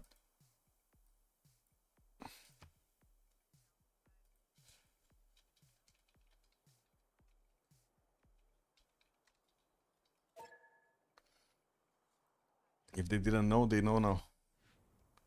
Wait, options. Yeah. Okay. Okay, they're fine with it. They're fine. Where are we going? Left or right? Vigo starts. Good evening, sir. How many remaps this is this? I mean, this would be like 2 remaps in, I think, in a new game. Yeah, it looks like they are okay with it, or at least only Buriko said yes. I don't know. I guess it's fine, so we don't re-lobby again. Just wanted to make sure they're fine. Where are we going? We're going left or right? Are we gonna be taking a look at the ETPI or Mr. Toes? Which one? They do have different saves. Maraka movement point. Marasa. Wait, he's spawned in the middle of shit? Yeah, he has 3 movement. He has 3 movement. It's fine. This time around, it's fine. But he spawned in the middle. Wait, isn't he a coastal nation? Or it doesn't matter? Well, I guess it is what it is. He's not. I don't know. Is this Anasona, the Taino civilization? Is it considered coastal? No bias civ. Okay, it's no bias civ. Okay. EDPI. We need to take a look at EDPI. That's what chat is telling me. What is EDPI? Not here. He has the dark color. Oh, he's in a corner. Okay, the ghosts over here are also gonna have a target, Yerevan, and from what I do see, he's gonna have 2-3 DLTR to get the extra production from. Easy to settle Papyrus, and that's gonna be directly towards one of his neighbors. Anyway, yeah, I guess that's gonna be one of his neighbors, and that's his opponent over here. Yeah, that's Mr. Toast. That's an opponent. Lots of one-tail chokes and mountain ranges though, and it doesn't seem like he's gonna have an easy way to actually get an army through. We do have the ghosts also benefiting from iron in the second ring, horse style in the first ring, multiple cities that he can settle also on the coast, and from what I do notice in the north, yeah, he does have Austria there, but that's an opponent, so coastal trade routes, ce n'est pas possible. Let's take a look at Blusk, which is the other Poland. We got Stanislaw here with Farsov. He's going to get his scout out in 3. Beautiful Yosemite on the eastern side to settle next. Oh my god. Okay, guys, I need to ask the big question if it's not obvious yet. Where would chat settle Yosemite? What would be the tile that you'd get to settle on Yosemite? On the uranium tile to get to grow another, arm and leg? Or on the citrus tile to get the extra food science culture and also have easier access to the other tiles, and you can aqueduct it later. Which one is it? Where would you settle this one? An extra arm and a leg is OP? Yeah, I cannot fault you there, man. Yeah. The woods? What? In between? Neither option? You'd go for another one on the 1-3? Interesting. What? Cat is being noisy. Citrus just for the memes? I mean, I'm pretty sure I know quite a few players that would definitely settle the citrus style. Like 99% you would settle the citrus style. Thank you so much for the 5 gifted subs, Armada Siracusa. Good evening, sir, and welcome. Thank you. Okay, well, let's move forward. We got him with an iron tile in the capital, a horse tile in the capital also in the second ring. North side, he has some bananas, but missing the second point of production on them. Southeast, of course, Yosemite settle, and lots of rivers on the western side. Even Paitidi, another one that would give him some extra culture points and gold points, with also an ally on the western side. That's going to be the other Taino nation. To the north, that's going to be his opponent. We got the Goths. The Goths, if they do manage to get through the mountains, might actually get to lock heads over here with the Polish. Anasona, western side. Oh, free simming Anasona. What we're talking about here. Zebed is getting his Macanas going. He's getting also another settler in 4. Wait. We want to remap this while we're 10-5 again? Yeah, I don't know. Anyway. Yuko also has his iron tile in the second ring, horse tile also second ring, sent one of his units towards the south and the other 2 are going north to discover his territory. Easy to settle citrus tile over there, and I do see also a rice settle on the northwest next to those mountains to get next to. Not a lot of 2-2s, but I'm pretty sure he can actually spend some gold and get them going. We do have him also with a few city-states on the coast, Jerusalem and Namadol. This is going to be an open question if Zebed is going to want to join the coast here. Maybe he can actually trade. Maybe they can trade, right? Maybe he can trade with the Goths here, especially later on when they're going to be closer and have the ability to actually send those traders through the ocean water. Let's take a look next. What do we have? Fourth one, that would be... No, we got the second one going. Goths, we didn't take a look at the... We did. Burikot. We need Burikot. What is Burikot? Vienna, big tiles in the capital, getting those extra production and the gold points. Also wines in the second ring. Easy to settle in the south next to those mountains. And also a geothermal will give him a +5 campus here. That's going to be nice. Has a wonder northwest, Beringer crater. Not really amazing, but the tile next to it is. We got him with a 2-3 wine tile there. Also, settle the cattle next. That's by the river northeast of Yosemite. 1 second, let's take a look here. Northeast. What? So you get this, right? The cattle over here. Citrus. Yeah, it's too far, it's far away anyway. I don't think the citrus tile actually blocks any settle here, to be honest. Like you can still get a settle here and get a settle there, and then or here, or here, or here, or here. Yeah, there's like no settle blocked. Anyway, Buricot. Settle coming up in 3. He does have Austria on the eastern side. That's going to be one of his opponents. And of course, lots of mountains in between them. Hard to actually get to. We do have him with also Yaguana in the southwest. Almog is going to be here. And that's another one of his opponents. But the land looks like pretty defensible. We also do see in the south, Mr. Toes is going to be here. And yeah, that is one of his opponents. So Austria is kind of in between 3, but with very good defensible land. That was the northwest. Okay. Okay, it's just barely east of Yosemite. Barely east of Yosemite. Oh, this one. You mean this one? Okay, never mind. Yeah. I see what you mean now. Yeah, I definitely can settle there. It's a bit far away though. Anyway, Maria Teresa. The corner settle. 3 mercury tiles in the capital and also copper. Easy to actually get religious idols here. We do have him also with multiple rivers to also get the fresh water bonus from. Nice to see settles in the north and also geothermals to give him that nice and juicy adjacency towards his campuses. Not bad. Not bad. Wait, where is he gonna go first? North, south? I guess this would be the highest growing city, right? To settle on the rice tile there and get the other 2 to work. While he does have in the north more cities to actually place for those extra adjacency districts that he's gonna get, or points actually for his writers. We do have Michael here starting off with writing, and we're going to need to see if he's gonna start putting down campuses anywhere. Also, do the Viennas have good CSs nearby to use their new gray person thing? Well, I guess we're going to need to see. Gesno already did manage to actually get one of the builders from Preslav, a 2-charger. And we're going to need to see how he's going to continue the bullying. Yerevan's builder is being eyeballed over here by both the Goths and Polish. We also do see from the north Austria is coming in with a scout. Let's see Scar. Where is Scar and what is he doing? Scar is here. Ravenna placing down holy site. So wait, the Goths with a holy site? That's only a +1, but he can definitely get River Goddess or something.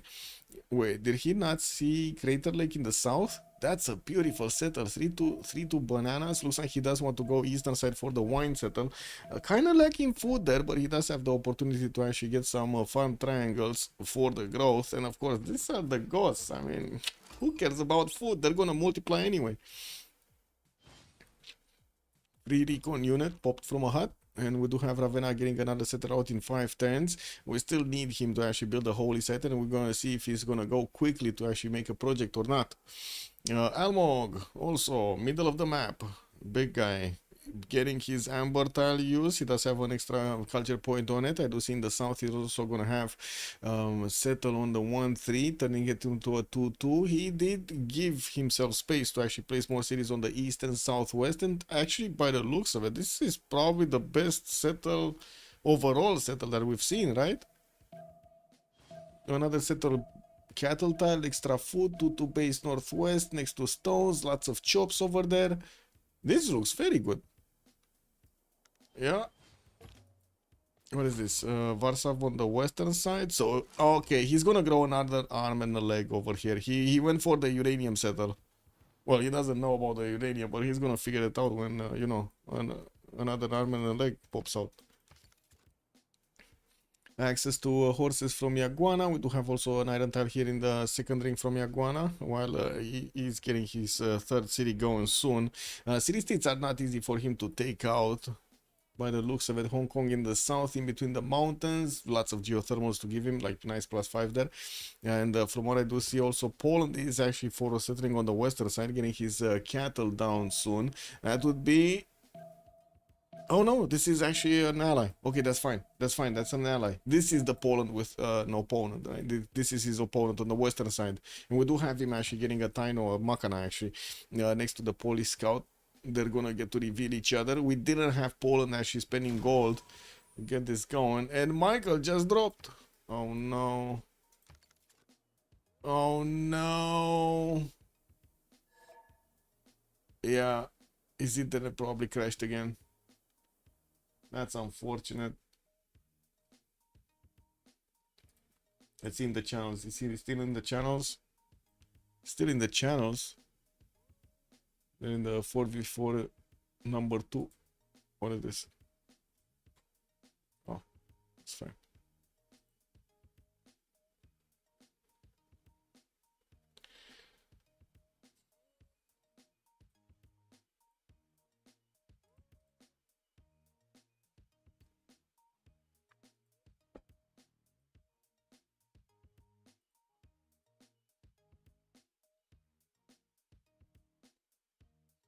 Well, I guess we need to give them a few more minutes.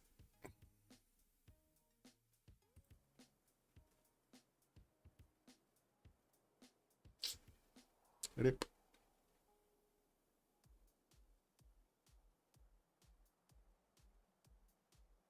And he crashed during rollover also.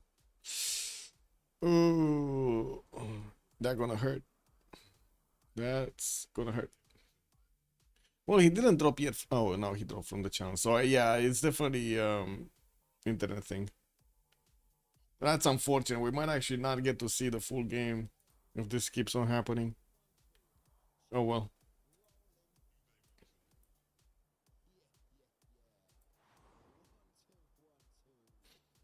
So guys, we did have a week, I guess. Let me actually take a at this, show you some stuff.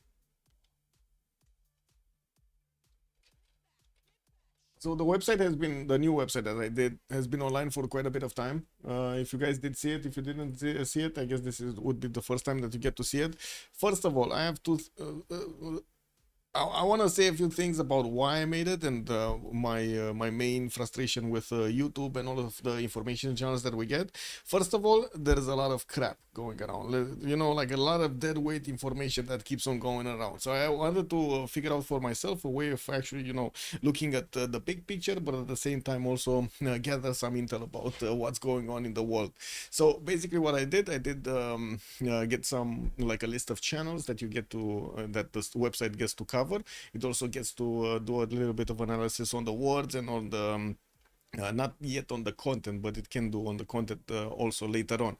It also arranges them how to say in sequence on a timeline, so it's easier to actually figure out later on. So for example, if you have we have right now, right, the fertility crisis in 2026, or the Strait of Hormuz that is happening right now as an analysis, you just click on video timeline and you get all of the results for per day of each of the how to say follow channels that I have. Basically, it's building a list that you can go back and properly arranges them in time. As you can see, these are actually like in chronological order. You can also sort and take a look at each. There's a lot more modules that I want to build here, but you know, this is needed to start from somewhere, and I really wanted to actually put it live. More stuff is coming. I'm working on it, and the new modules are going to be available in the next few weeks while I do finish them. But there's still a lot of information that I actually need to get through, so I can put them properly. And I do hope it's gonna save you time. That's basically the thing, right? The website does need to actually save you time spent on looking at what's going on and figuring out what's going on in the world and so on. What's this? Okay, there we go.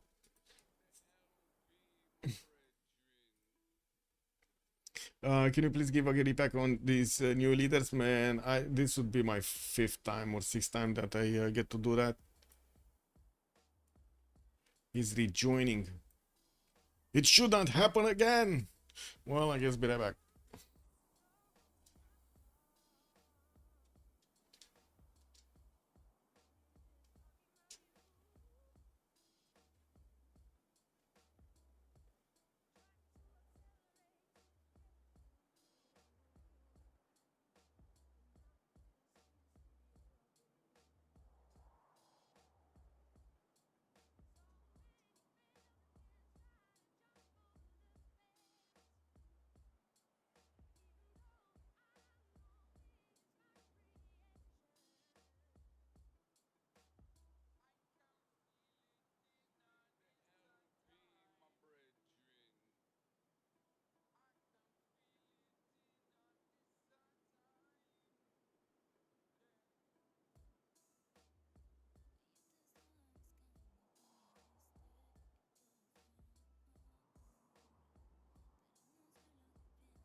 Did he not come back?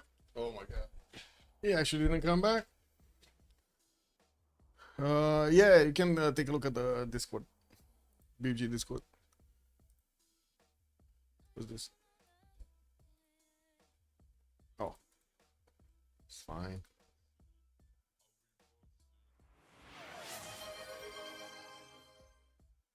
What this? Hey, anonymous gifter, thank you so much for the 5 gifted subs. Thank you, sir. Welcome, everybody. We get to use the emotes. I see he's back in the channel and he's getting to connect to the game, so hopefully it should be fine.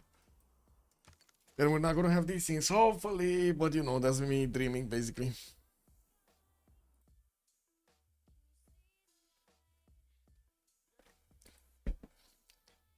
It's a steaming pile of poo.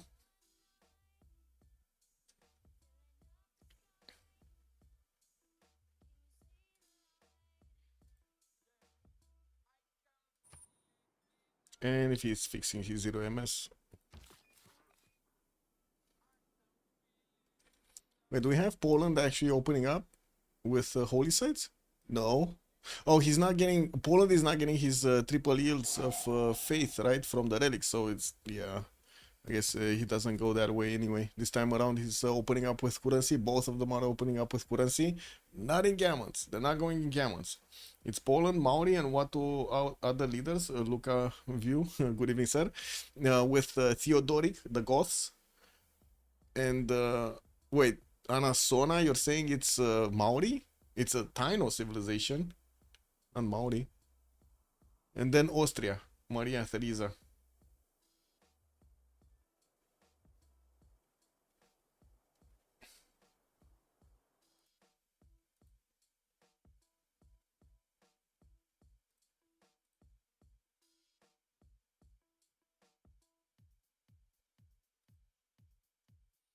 Yeah, we got quite a few leaders. I think the most impactful one is gonna be the Goths, to be honest. Wait, Poland is... Yeah, he's not getting in there. You would need 3 extra movement to get in there. It's fine.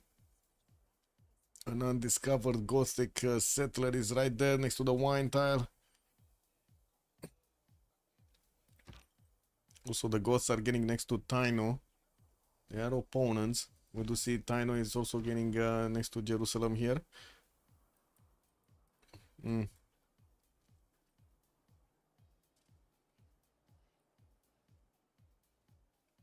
Wait, I guess also Elmo could have settled the cattle tile. Right? Because he settled Arecibo quite close. Yeah, he could definitely settle that cattle tile and get a few tiles from Yosemite, since Radom is not even gonna get to these. Well, it's just for 1 point of science and 1 point of gold. Well, I guess you do get a 2-3-1-1 tile to also use, but that's about it.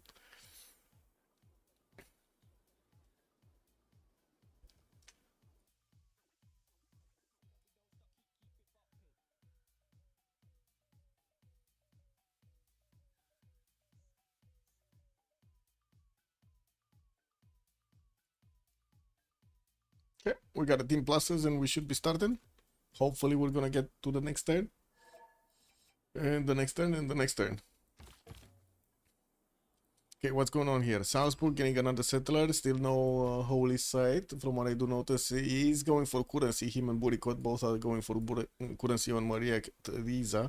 We do have also a monument coming out in his second city while he's still discovering the south. There was quite a meetup over here next to Yerevan, but it looks like EDPI did forgive Yerevan's builder, and so did Poland. He's actually going towards the south, while it looks like a Gothic warrior actually passed behind that Polish scout.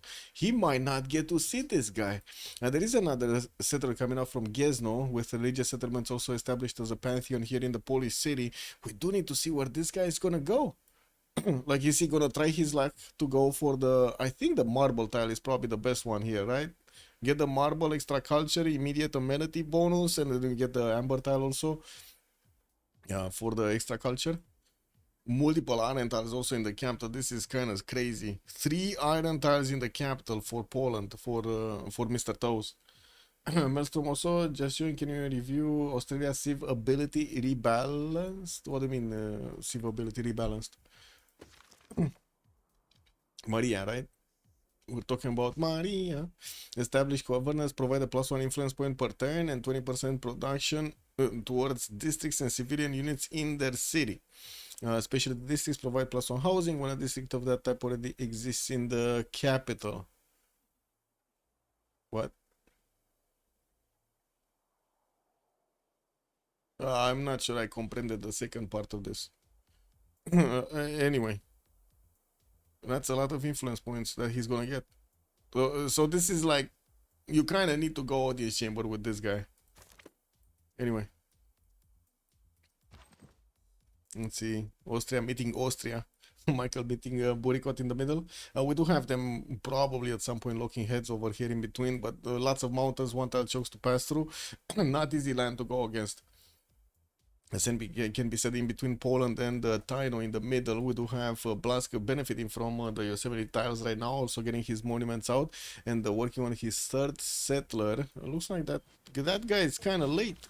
As you can see, the ghost already did manage to pop out the settler, and they're going faith. Okay, we got Bayara actually putting down a holy site, and it looks like also Scott is going for holy sites here. Yeah, two of them placed down. We got a settler from Ravenna coming out, and the ghosts didn't need to buy a slinger, so they can fend off the Polish attack, well, the scout from the south.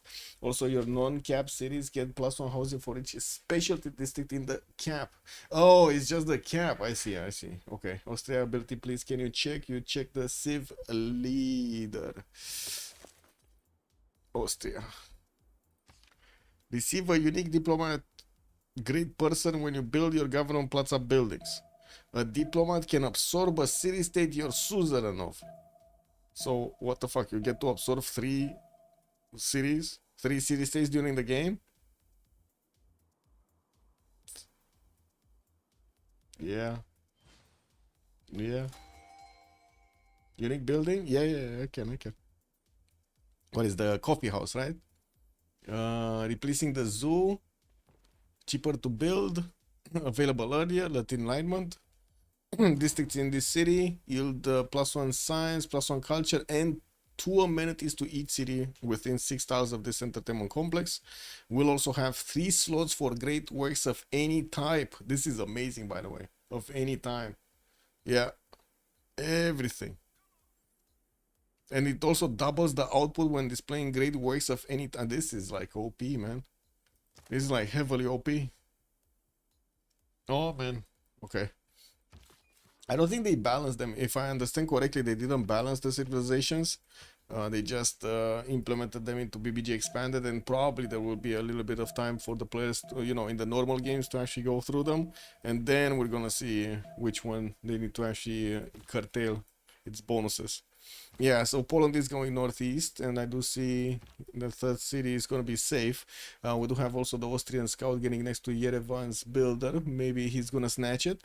As you can see, the ghosts are going to place their third city soon on the papyrus tile, while he did get his second one next to the third in the north. That also puts him very close to Yerevan. So wait, that pop is not also given to the city he just settled or conquered, right? It's just to the other cities. He's getting it to the other cities. Interesting. Okay.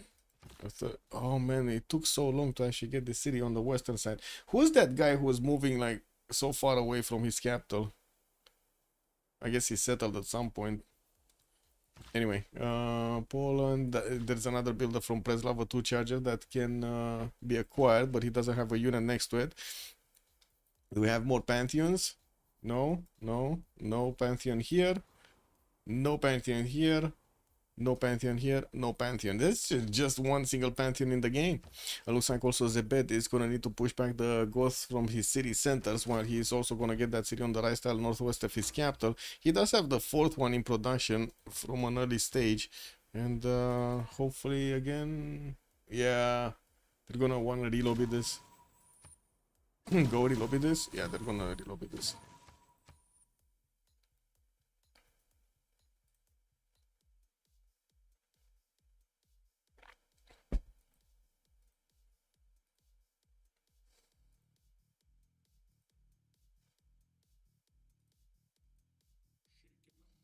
So at this rate, BBG expanded Civs will be released next week, probably.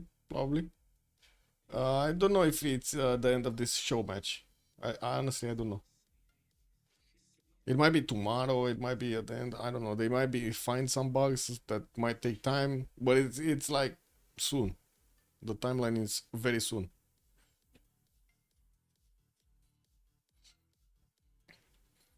The beta release is at the end of the show match. There we go. Maelstrom confirms it. Did they say anything on the server? I didn't get to read everything. This one, no? What is this? Expander will be updated delayed. After the CWC matches at worst, it will have the new Civ in the original modern version, not the BBG. Okay. And BBG beta will be released at the end of the show match. It will be required to play with the new Civ. Oh, yeah. Yeah, I did actually see that requirement. Okay, no 0 MS. That's fine. We're good to go. I need to actually start off my task manager so I can slow down the freaking PC. It's getting freaky, man. These PCs every day, man, they're getting freakier and freakier. Did you guys notice? Freaky PCs everywhere.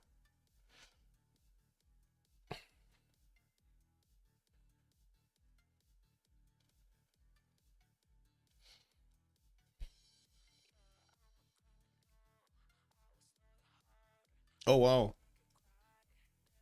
Game like totally crashed. Wow, amazing. Not even double O, they just like crashed. Lol. Let me see.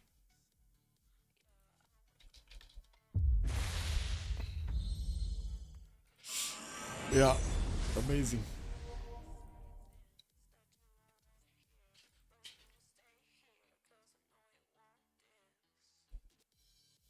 Oh, I think everybody's game crashed because there's no more lobby anymore. Oh man, wait. Don't tell me we cannot re-lobby this. What the fuck? Okay, new lobby.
They're getting through, guys. They're getting through.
They're getting a sub for Michael.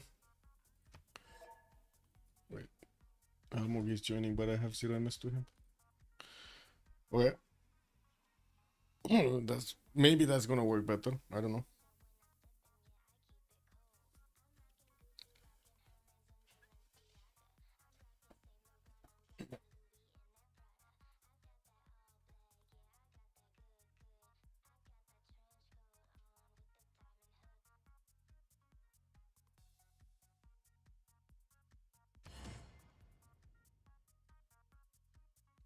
Okay, better back again. Cheer up, buttercup. Bad, bad, bad, bad, bad. Summertime, bad, bad, bad. She's a bad, bad, bad baddie. Had to go and buy her a Birkin bag. Bad, bad, bad, bad, bad. Summertime, bad, bad, bad. She's a bad, bad, bad baddie. Had to go and buy her a Birkin bag. Flash, walk into the room, all I see is them flash. Cameras out and on me, flash. Fly as a plane on a runway. I'ma be a big star one day, flash. Can't afford to lose focus, flash. Step on stage and all the girls go flash. Straight to the hole like I'm MJ. And I'm on point like a switchblade. Flash, walk into the room, all I see is them flash. Cameras out and on me, flash. Fly as a plane on a runway. I'ma be a big star one day, flash. Can't afford to lose focus, flash. Step on stage and all the girls go flash. Straight to the hole like I'm MJ. And I'm on point like a switchblade.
Flash, walk into the room, all I see is them flash. Cameras out and on me, flash. Fly as a plane on a runway. Pam pam pam pam pam pam pam pam pam pam pam pam. Focus, flash. Step on stage and all the girls go flash. Straight to the hole like I'm MJ. And I'm on point like a switchblade. Flash, walk into the room, all I see is them flash. Cameras out and on me, flash. Fly as a plane on a runway. Kribo, hello there, sir. Yeah, we got new Civs. It's not really puddly. It's Pangea Ultima. So yeah, big map, lots of hills, lots of mountains. Oh, you're right. I should actually change the title of the map. What is it? Here. Big pancake map. There we go. Oh, no, no, no, no, no, no. The ultimate pancake. Ultimate. There we go. That's the map.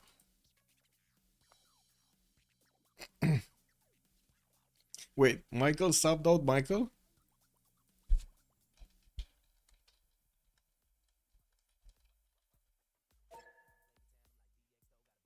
They found a third Michael. Shit, they got was a buzzer in? No. I cannot believe they got was a buzzer in.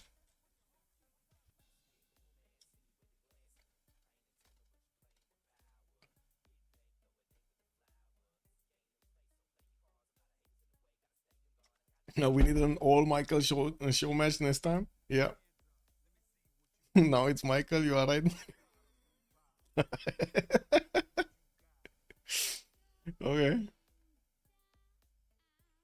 Yeah.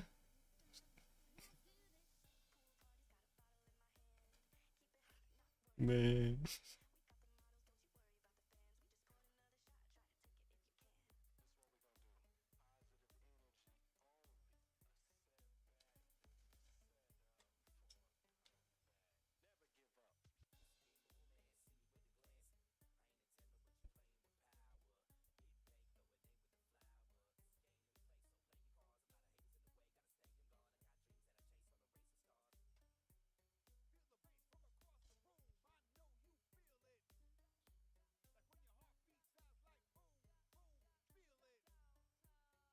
Okay, there we go.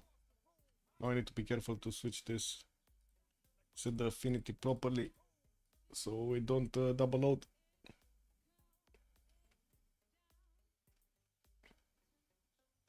If we're getting into the game first. That is a bit of a question mark. I guess that would be a critical bug, no? If you cannot relobby.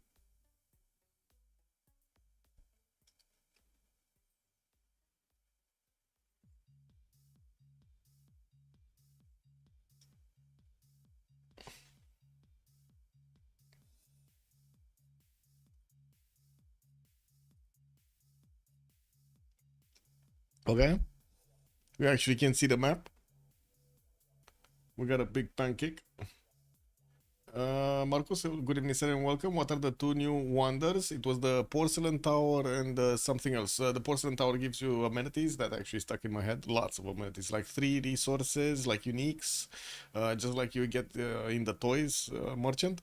And each of them gives you 6 amenities. That's amazing.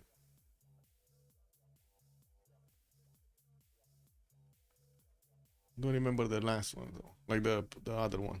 I need to give them a few moments so I can click the button so we get in and I don't force the double load on anybody. I'm in waiting mode.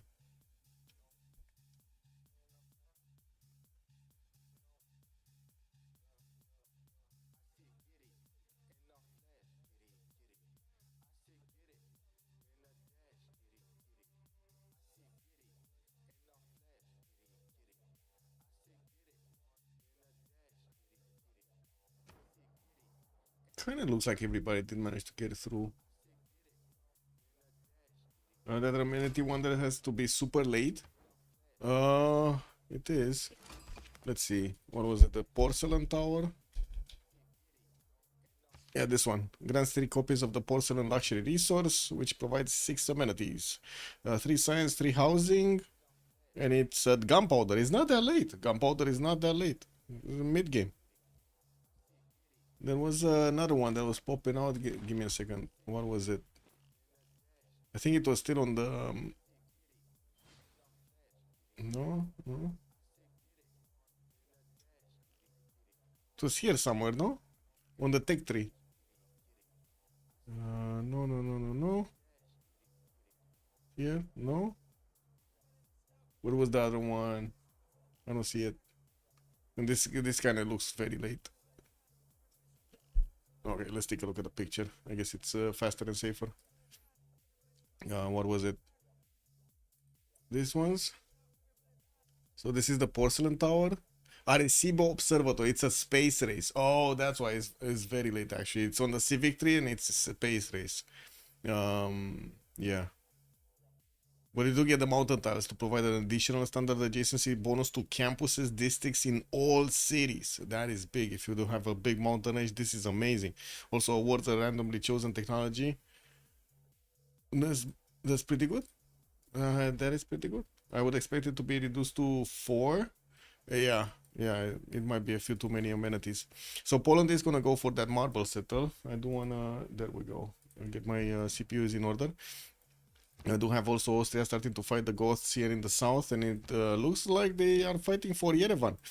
We do have the Goths placing down that third city and getting the holy sites down, while, oh no, disaster strikes. Zebed gets in with his unique warrior and does manage to actually take a settler from the Goths. No.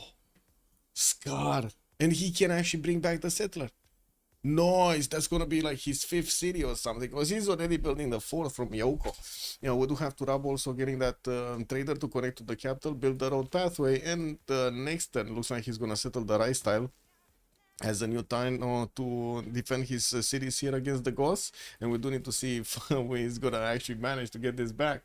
And the observatory wonder seems to be a recreation of an ancient Mayan observatory. Yeah, it might be.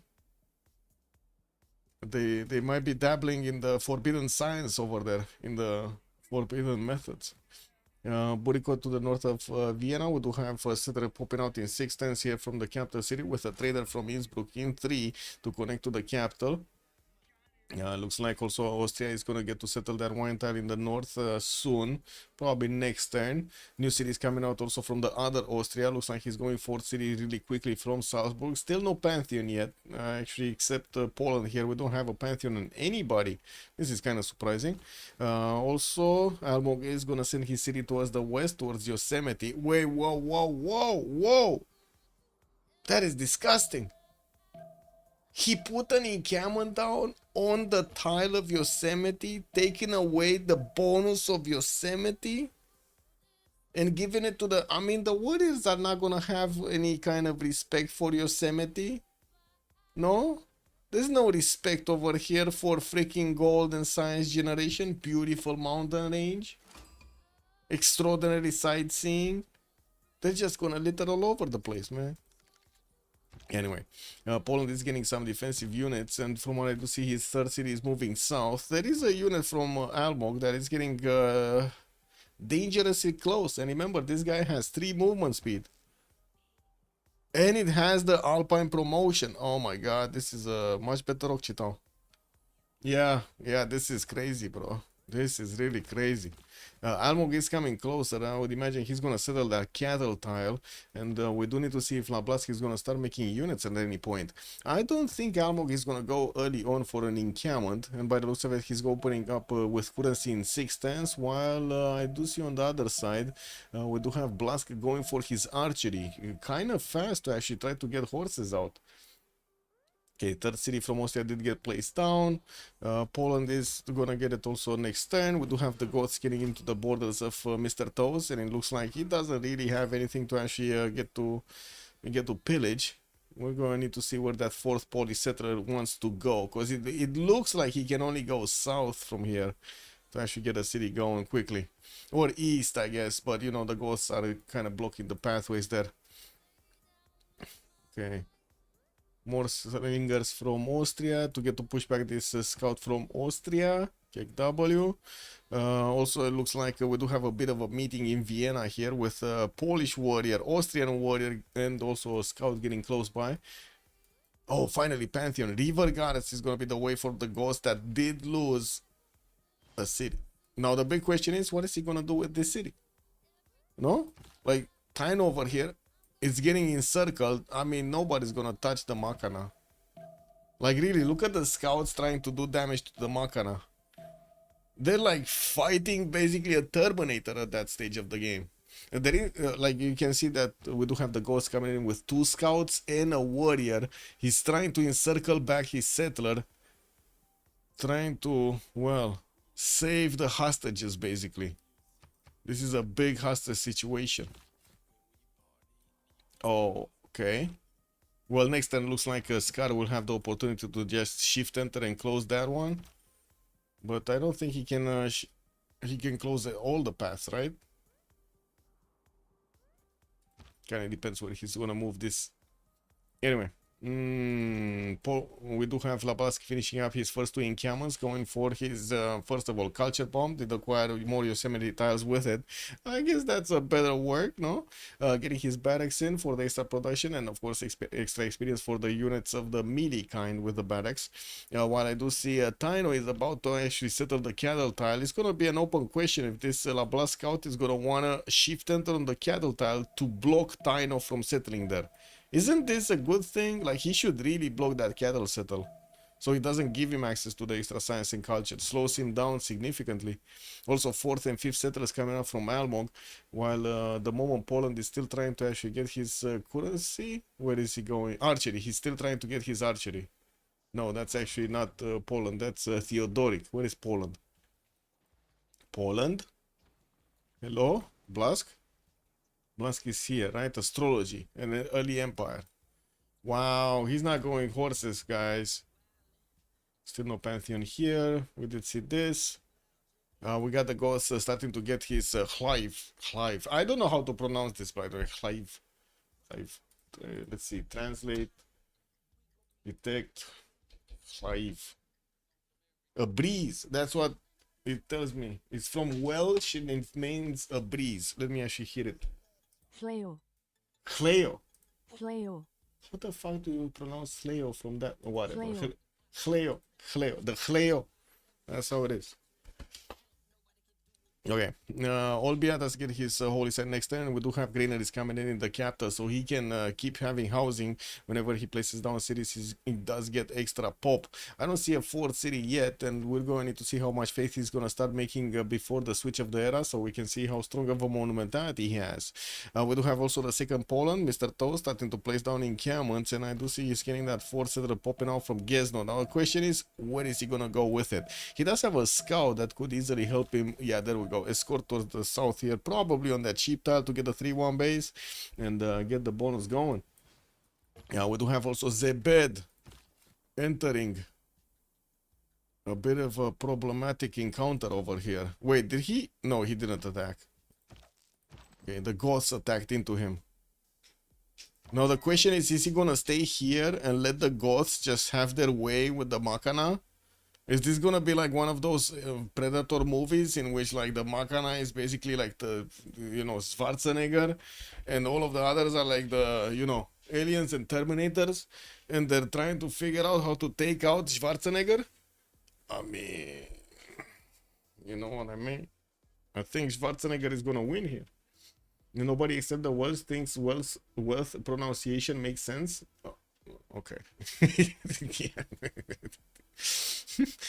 I replaced the real installation near Arecibo, Puerto Rico. Wasn't Arecibo down? Wasn't it like, didn't it collapse at some point, like a few years ago? It was like a very, very, very famous observatory, but I'm pretty sure it collapsed. Wait, do we get to see some images? Yeah. Oh man, Michael did it again.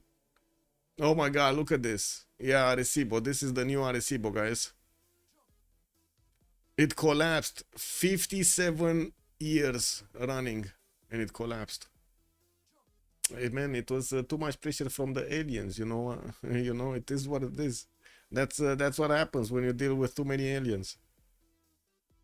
Yeah, that looks totally broken, guys. Iratus, good evening, sir. Oligarchy and kill it. What happens if he also gets oligarchy? Almog is not happy. Oh, he deleted the settler, man.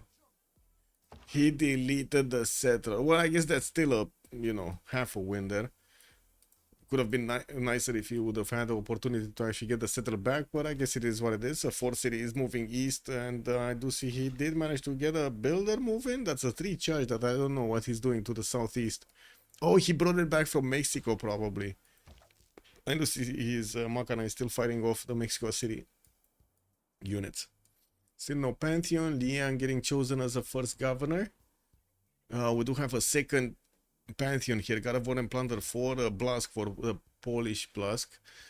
And he still is working on his encampment buildings, getting the general points to a turn. Not bad. He didn't manage to block the city of Cebuco, and of course immediately you see Almog did buy out that tile to get the extra science and the gold. What do you want, little one? Pera ce vrei? You know what? It's petting time again. Everyone who grew up with James Bond GoldenEye cried when that happened. Yes. Is there a link to see the new leader Civ6 spec?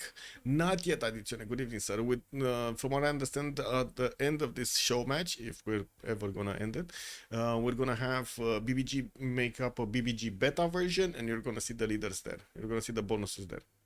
You can take a look, I guess, before. You can take a look on the BBG server. They should have them displayed over there, or at least there was a... Wait, one sec. Let me take a look for you. No. No. So it's end of the show match, guys. End of the show match. Did they do something else here? No. Oh, wait. What is this? Oh, that's the Wonder Chain. Okay. Yeah. So, no. It's the ultimate pancake map. No message from the host. Yeah. I gotta say, with all of these disconnects, very annoying. Yeah. You're gonna get to see it later, I guess.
Yeah, she didn't today.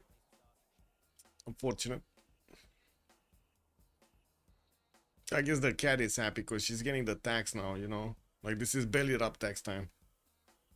Russia? Not even saying anything. Like, closing her eyes and that's it.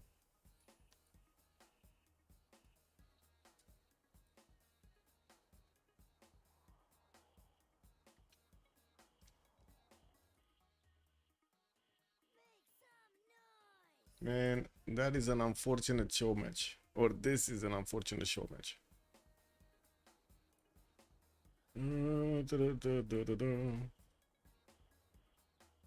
Păi, nu te mai saturi de mâncat. Ce este?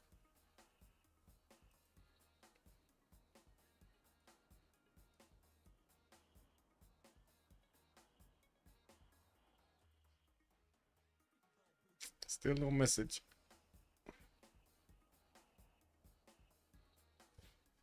Okay, be right back a bit. I have to talk on the phone.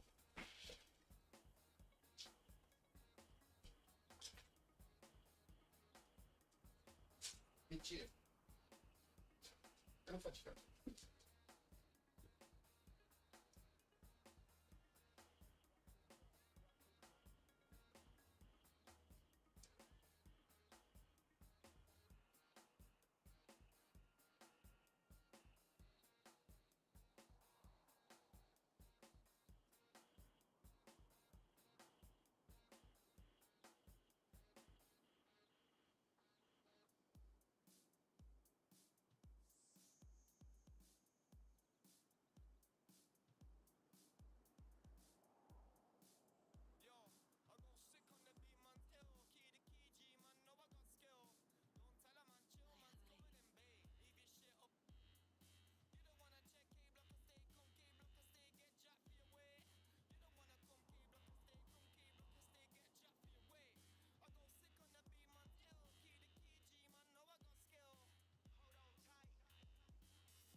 Yeah, I don't know. 2 MB player. I don't know, man.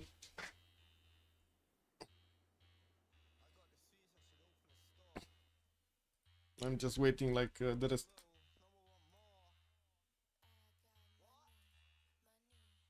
Still no message.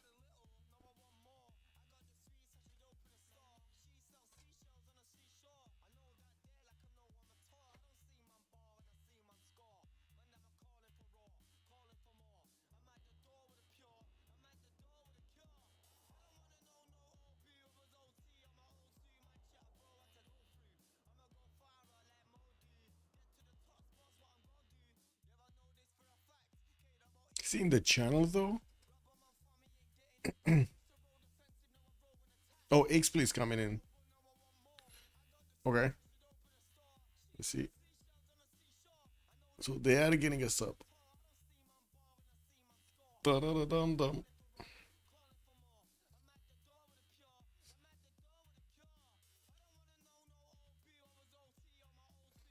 The goat is coming. Wait, who's XP gonna be playing? What Civ was Michael?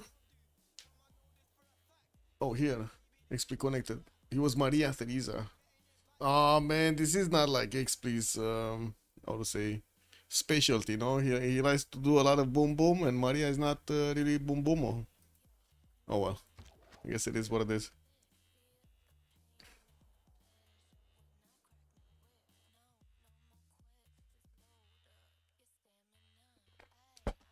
Like, he would definitely be a much better match for the Goths, for example. I would assume.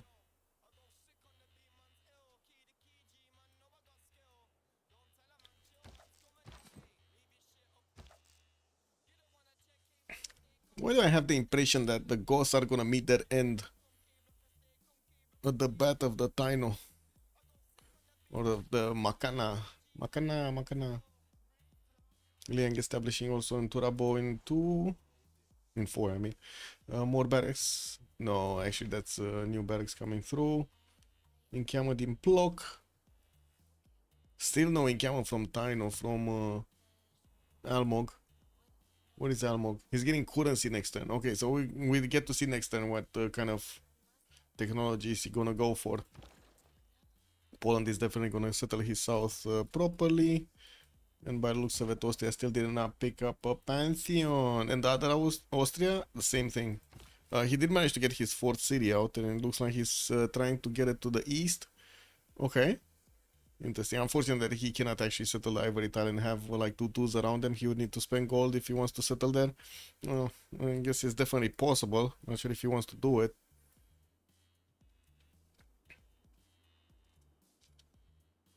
City states? Let's see. What do we have?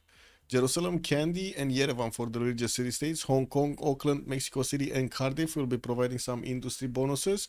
I do see also Taruga is going to be the only one for science, and it is here. It's actually right next to Austria. We do have also Engazargamu, Akkad, and Preslav for today's military bonus city-states, while I do see also Namadol is going to be the only one for culture. Interesting. We don't have any gold city-states in the game. Nothing to increase those commercial adjacencies. Next turn, Poland is also going to finish his first encampment in the city of Poznan, and we're going to need to see if he's going to start making projects. I would imagine Lablaski is making a serious amount of great generals already with God of War and Plunder, especially since he's also going to get his new barracks in. And the third encampment coming out from Plock. That should be fine. For him to at least get a general. We're going to need to see if we're going to have the Goths also going for some generals. They definitely have the ability to actually go against their opponents. The question is, will they? What is ETPI going? So yeah, ETPI is going bronze working here right next to Poland. And unfortunately, it looks like he's not really going to have an attack vector against Poland or an easy attack vector against Poland. But he will have an attack vector against Austria in the north. And I guess that's going to be an open question. If he's going to go north against his opponent, or somehow he's gonna try to go through these western chokes, or he's gonna just sit and take it, because there is always that possibility of, you know, waiting for the Winkersars to come and just take his city.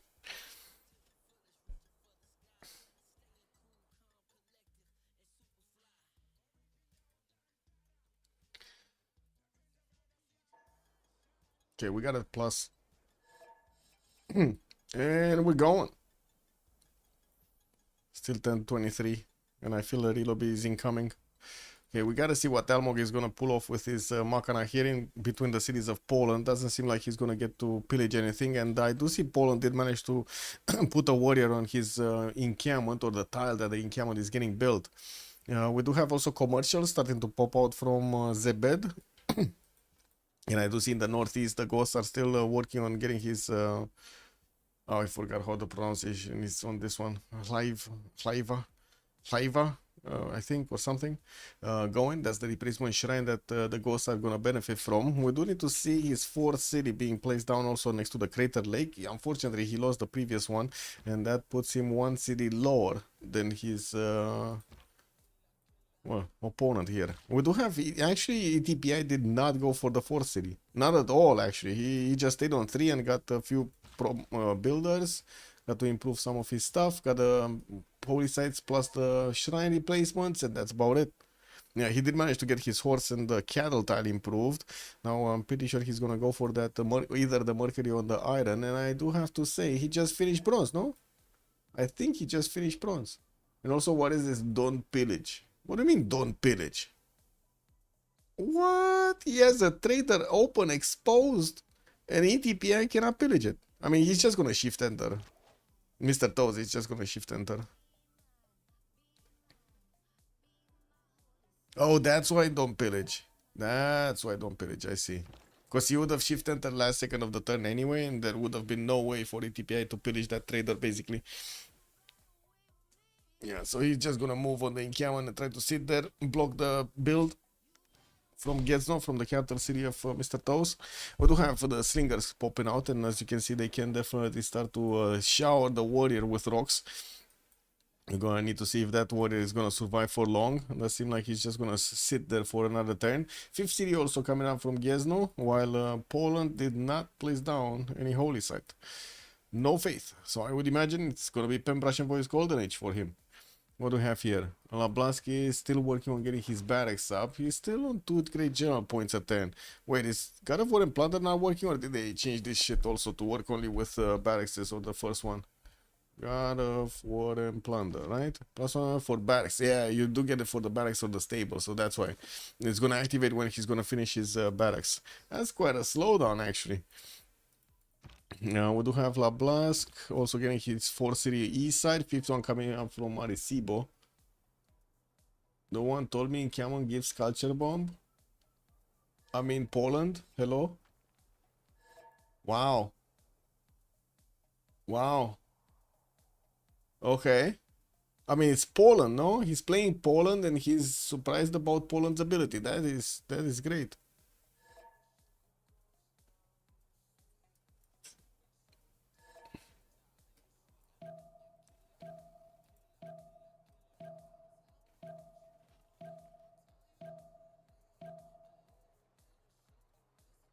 Oh, we already get to see Baira, the Goth capital here at VTPI, actually getting to 7 pop. Look at that, man. 1025, or I guess before 1030, 7 pop. More commercials coming up from Taino. Gonna settle the iron. Looks like Scott is actually gonna go south directly. Unlucky -1 settler, yes. Moksha is getting into his capital, and we do have the life that's getting built. Whoa, whoa, whoa, whoa, whoa, shit. Burikot is not happy about this, guys. So, wait. Well, I guess they didn't take a city, and now they're gonna take another city. But it's from each team, right?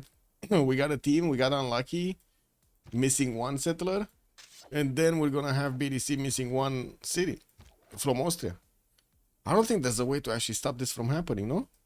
Like, there's no way he's gonna get walls up, and I'm pretty sure the units around it do have enough damage to keep on smashing. That city never actually got the warrior inside to help it defend itself a little bit better. And looks like Mr. Toes with Almog and also Expley did gather their forces together to take down the city. Okay, Religious Idols is going to be the choice for Almog today. He's going to get the extra points of faith and, of course, the gold coming out from his improved resources with mines. He does have a few amber tiles that he's going to get the bonuses from. I don't really see copper or something else that he could improve. Oh, well, I guess it is what it is. More settlers popping off from Mr. Toes. I was expecting also the Ghost to actually get some settlers going, but it looks like he's gonna sit on these 3 cities. Did get a Pantheon, he Shanites as a Pantheon and popped a Warrior with it. We do have him also getting a few new builders out. And yeah, there we go, that city's gone. The city of Burikot, the beautiful Austrian city. That was the midway towards Staruga. It got captured by the aliens, guys. Yeah, and deleted, by the way. Yeah, they ate everything. Their assy blood ate everything. We do have commercials being placed down by Burikot, and I do see his Moksha is getting in 3 turns in the capital. 4th city from XP is already popping out, and he's gonna choose to go for the Lian capital. Lots of resources for the Lian capital. I do want to mention this. We do have 1, 2, 3, 4, 5, 6, 7, 8, 9, 10 resources around. Easy to improve and upgrade with another 2 wheat tiles actually on the eastern side in the 3rd ring. What are these new saves? So we got Theodoric, the Goths. We got Stanislaw from the Polish Empire. We got Taino, Anasona. And then we got Austria with Maria Theresa. They're gonna be soon on the workshop, by the way. And from what I understand, at the end of this show match, we're gonna have them on the workshop. The modders are gonna enable the download of the new mod. Yeah, it's gonna be on BBG beta though. BBG expanded plus BBG beta. Okay, what's happening with this? Okay, there we go. 6 generals a turn. Now that's more like it. We do have also the second portal barely making 1 great general point a turn. We do need to see if he's gonna start making some projects so he can secure that general. While I do see also the ghosts are working hard to take down the Austrian scouts from their territory. They're pushing him into the water here. Also getting a slinger from Bayara from the capital to stop it from moving too close. We do have also ETPI managing to get a few builders. I would assume we're close to the monumentality, so he's definitely definitely going to want to use that, especially since he started off with holy sites. We do have him on 14 faith a turn. Not that much, especially if you compare him to Scar's 22. He did manage to get a great prophet, and we're going to see his religion soon. While I do notice on the other side, the other Goth did not manage to actually get a great prophet. Not yet. He's still a great 4 great prophet points a turn, but he does need 10 more points. So yeah, 3 more turns basically. Okay, we had both of these finished. New builder coming out from Radom. Is he gonna go horses? That's what I want to know. No, he's going irrigation, state workforce, no horse chop, no nothing over here, even though he definitely could have actually gotten Magnus in somewhere, started choppy and went to Almog's defenses to take him down. He chose not to. Burikot is still working on his commercial, still no Pantheon here either. What is this? Still no Pantheon on Zebed. And he did manage to successfully bring back the Masana. We do have Turabo also managing to get a lot of food going. The builder is going to start improving his resources here, especially the plantations on his luxury resources. Lots of food coming out from the rice tile from Turabo. Wait, is that actually that is the food promotion, Liang? You do see the extra food is showing up on the bananas, on the citrus tiles, stone tiles, rice tiles. Yeah, beautiful. That's beautiful. He didn't even switch the gypsum actually to get him the extra point. That's good. Another 2-3-1 tile to work. Fifth city coming out from Gizno soon.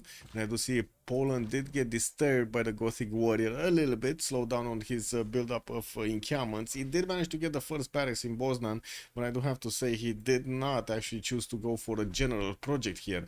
He's gonna go for another settler from Bosnan. Well, to be honest, very defensible terrain, right? And he knows his opponent is not making units, so I guess he has no pressure. We do have Confucianism being established by the Goths, and I do see feed the world with tithe is going to be his choice for the extra food and the housing that he's going to get. And that's a lot of food and housing that he's going to get actually. Government Plaza coming out next turn will increase that adjacency of the holy site. And I do see he's working on his monument so he can get a little bit of extra culture. He's already on 12 science and 16 culture without moksha. Is this real life? Wait, so we're not in a Pembrashen voice golden age, and we're not, and he doesn't have moksha. How is he getting 17 freaking culture? Bro. What was this? Goth, right? Goth. Okay, Theodoric. How is he getting so much culture? From what is he getting so much culture? It's 17 culture. What's the Pantheon? Oh, wait. He's on initiation rites. No, really? How is he getting so much culture? Or is this like a Shadow Liang that we don't get, Shadow Moksha that we don't get to see? He has the most culture in the game by far. The Hives gives the culture. Oh, I see. Yeah, let's see. So you get +1 faith and +1 culture, and you get an additional 0.25 faith and 0.25 culture per citizen in the city. Okay, so that's 1 point over here, the total of 2 points over there. Olbia has 3 pops, soon 4 pop. Okay, he's gonna go over a full point also. So that's 2 points over there. Another 2 points in the capital. No, that's actually more. There's like 2 3/4 points from the pop. Okay.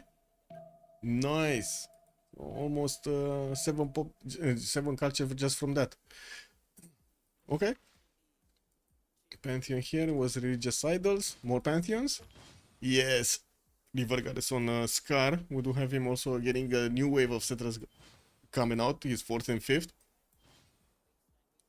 Greeneries for Taino. He did place his government plaza, but no special building yet. And from what I do see, he didn't actually improve his strategy resources at all. He doesn't have anything over there. Builders coming around. it doesn't seem like Austria is interested that much in taking out Cardiff, but he did manage to place a city on the coast, which is, by the way, not mirrored by Goths in the south. We do need to see if he's going to manage to actually get a few boats out to take down Cardiff. He just got one. Okay, never mind. He might actually want to be interested in Cardiff. We don't have on the other side of the coast here Tyne. We're actually sending a city at the moment to get some connections later on with the Goths. And I do see a first general. Poland did manage to recruit it on Labask. That's him also on 6 points a turn, while the other Poland is still making just 2 a turn. It looks like also another one of these prophets has been acquired. And we do have Islam this time around being established. Work ethic for the production, and I do see pilgrimage is also going to give him a bit of faith from his converted cities. Builders coming around from Austria. Also, I do see he's gonna get a greenery on the coast with the markets coming out in his commercial cities, so he can manage to get some new traders. Hanging Gardens is getting built in also ATPI's capital with a Magnus establishing in there in 3 turns. Does have a 2-charge builder, which could help if he wants to get the chop, while the city of Olbia is starting to build up an encampment over here to the western side. We're gonna need to see if he's gonna manage to actually get a general, because like the generals are getting so quickly, the general points are getting so quickly made by the Polish nations here. I would imagine we will see Mr. Toast try to get a project. Yeah, there we go. He's trying to get a project. He came on training project in Poznan, coming out in 2 turns. While he did manage to get his 5th and 6th settlers out, he's gonna be a lot more city centers than Goths. But man, where are the points coming from? Like really, it doesn't make sense.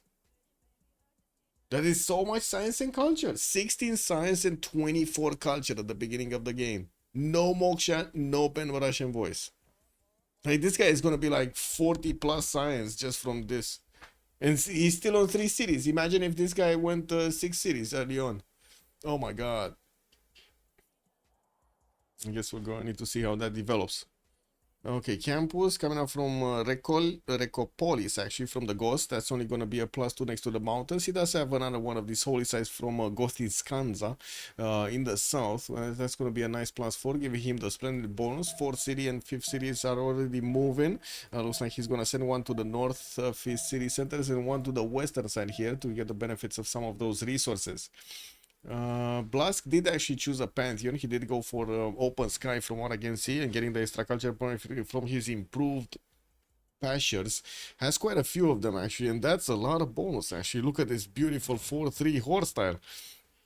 And the 3-4-1 gypsum. Oh my god, the city of Plokman with Governor Liang giving the extra food bonus and the production bonus. Still no other governor though. And I do see we don't know actually if he got horseback riding or not. Like, we know he got archery because, you know, he has an archer popping out from Warsaw, but we don't know about the other bonus. And I do see also Almog on the other side is trying to get his horseback riding coming up in 5 turns. He still did not improve his horse, but he has a builder that he could buy that tile with, and of course improve the horse into a pasture, get to acquire the resource so he can get some defenses up. And no unit in between him and his opponent other than a slinger, which is really easy to actually pass if you do manage to get a few horses or even a single horse. Zebed getting horseback riding, Burikot getting horseback riding. Wait, are we gonna see Zebed getting aggressive? We do have him getting some granaries, and he's finishing up his commercial. Still no encampment, so I don't think he's gonna get aggressive against the Goths. Maybe that's just my my read on things. Austria is also gonna finish getting his markets out and the commercials built, while in the northern city of Leeds he's getting a granary out to help him develop it. I do see he has a builder improving the horses so he can acquire that resource. Maybe he has +3 amenities. He does not have +3 amenities. And he's still in 25 culture. Like, is this something that doesn't make sense to you? So let's see. Bayara is 12.3 culture. Just that one city is 12.3 culture. And 2.7 is coming out from the holy side.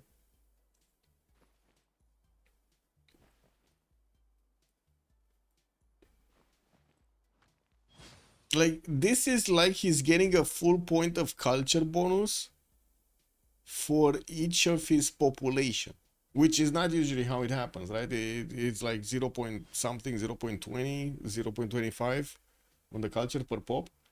Then New City Gods is going to be my new civilization culture victory favorite save. Holy Saints plus the theater square spamming everywhere. Yes, exactly. The ghost looks like they're gonna place down a wonder here. Is that temple? Yeah, that's Temple of Artemis that's getting built from Olbia, and we do have him with a few builders able to chop. He did manage to get a new one with 4 charges because Liang is getting plugged in. Poland looks like he did manage to acquire Burica and got the military engineer converted immediately for it. He's gonna finish his encampment next from the capital, while the other cities did manage to finish 2 of those. We got a third city also working on an encampment. The gods, audience chamber is coming out in 3 times. We didn't have actually audience chamber getting built here by ETPI. He's going ancestral hall with the goths. Is that wise? Like, I thought it's kind of like easy to draw direct line between audience chamber and the goths because you do need the, I would say, the housing to give you the population space. Cathedral equals the extra great works of art slots of any kind. Yes, yes. So many great works. Yes. He's gonna have that going. Okay. 5th city and 6th city from Poland. 7th one also coming out from Block. Doesn't seem like he's building military units. He's gonna get his orders by riding next turn. And I do see he does have a few builders that could help him chop this, and of course he has a general. This is something that at the moment Taino did not get. Government Plaza is coming out from the capital city of Taino, where Magnus did get to plug in earlier. He's just gonna give a little bit of a bonus to a commercial hub, and that's about it. Every city plus 1 pop for 6 radio cities. Yes, exactly. That's what I'm saying. No, Gunner, you need a lot of housing. That's what I was thinking. Isn't this much better? It's 4 pop for each. Yeah.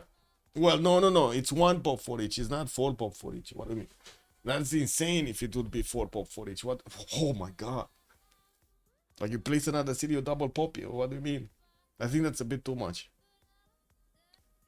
Okay, Hanging Gardens did get to finish while he's working on his temple. We are 1034, so I guess we can take a look at the bonuses. We got the Monumentality Golden Age for ETPI, 18 Science, 26 Culture, and he does have 57 points of production with 31 Faith to get to buy those out. If you have like 4 cities, for 4 cities, it's 1 pop each. You play city or you conquer city, and basically all the other cities around in the 6-star radius get another pop. 1 pop each.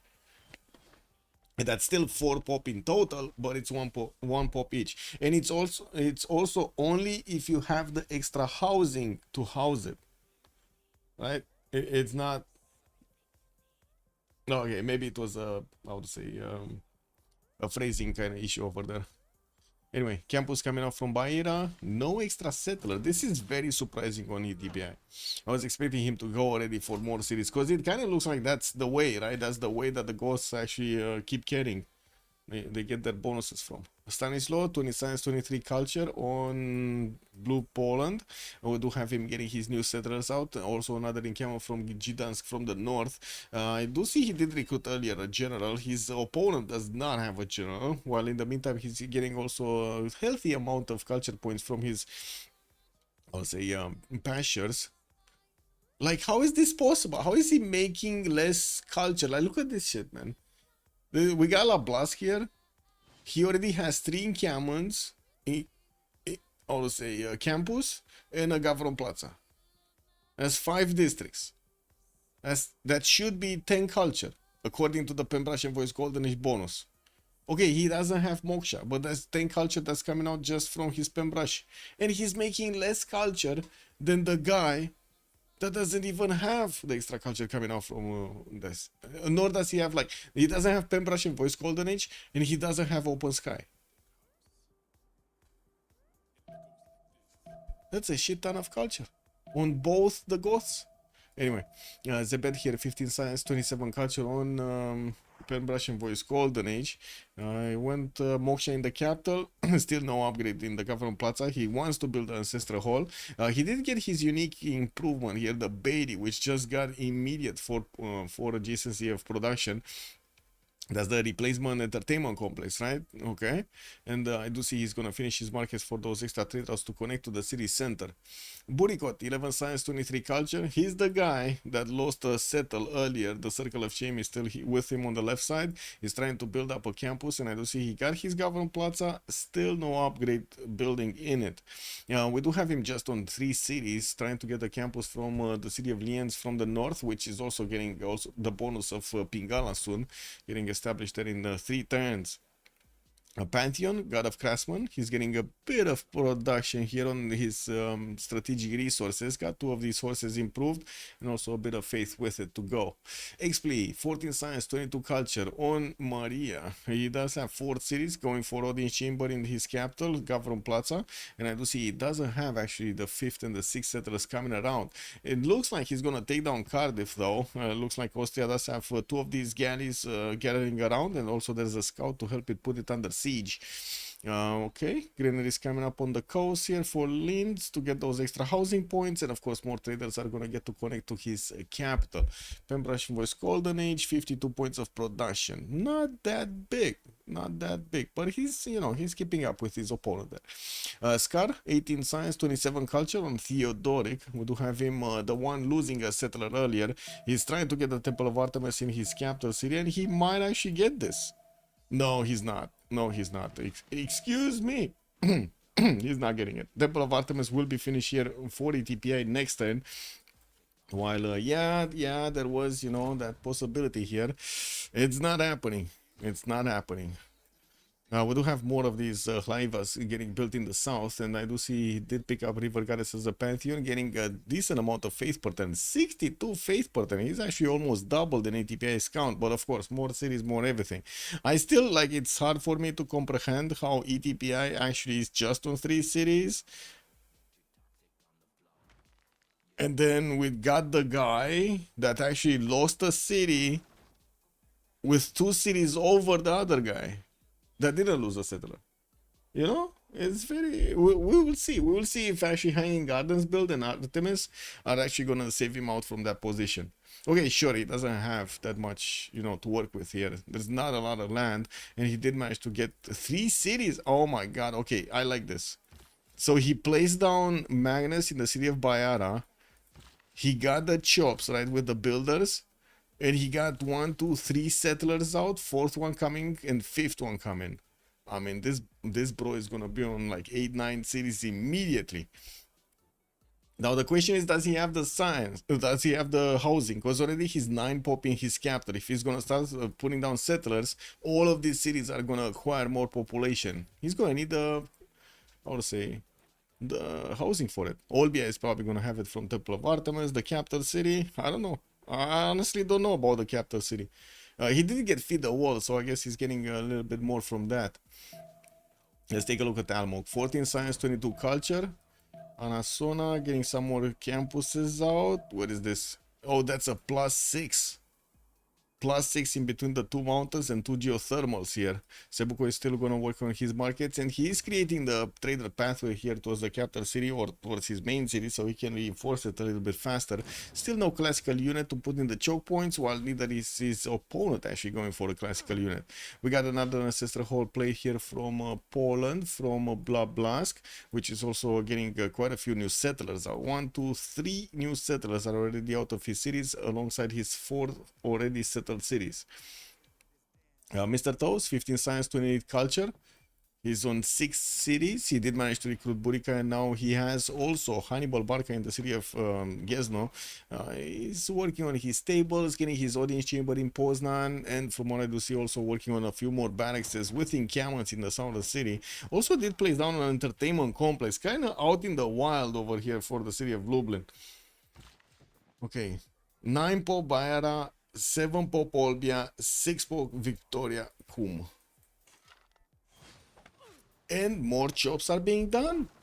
He's even chopping with the promo on Magnus that you don't get to lose pop whenever you're chopping a settler. So yeah, he basically didn't lose a single pop when he chopped like 3 or 4 cities from that one. Amazing. What do we have here? Encampment Training Project coming out for Scar. Oh, we're on the 75 pointers ones.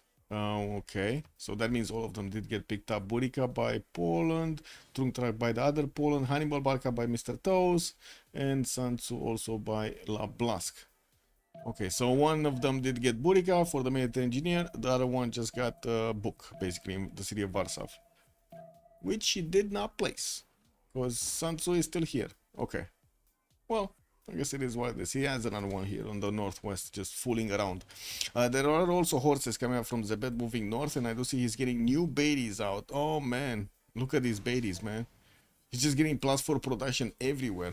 What's his production looking right now? 87. So he's a little bit ahead of everybody else, except Mr. Toes here, that's on 84. Getting the arena is the Beatties, and I do see also new settlers popping around from his southern cities. Toa, Yauko, and Higwe. Okay, no 5th settle yet.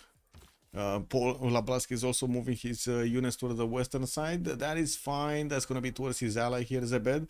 And unless we're taking into account the ghosts from the north, which right now we don't know exactly their plan, but it kind of looks like they're trying to get something for damage. Apollon is also working for pyramids in 9 turns, while on the other side we do have Austria getting his first theater squares down. We do see that he did manage to take over Cardiff as a city-state, so that's his 5th settle right there. Still no new settlers coming around from the cities of Austria, while the ghosts are just getting to multiply everywhere. Like, look at this guy. He has 5 cities out already. Getting the builders out. TTPI is also 31 points of faith, 68 points of production, already 25 science and 31 culture. Man, how quickly is he gonna get all of these bonuses? Like, I'm like, right now, I'm like super curious to just keep the screen right here and watch the pop numbers blow. You know, there's gonna be like 1, 2, 5 more pop can be acquired here, easily.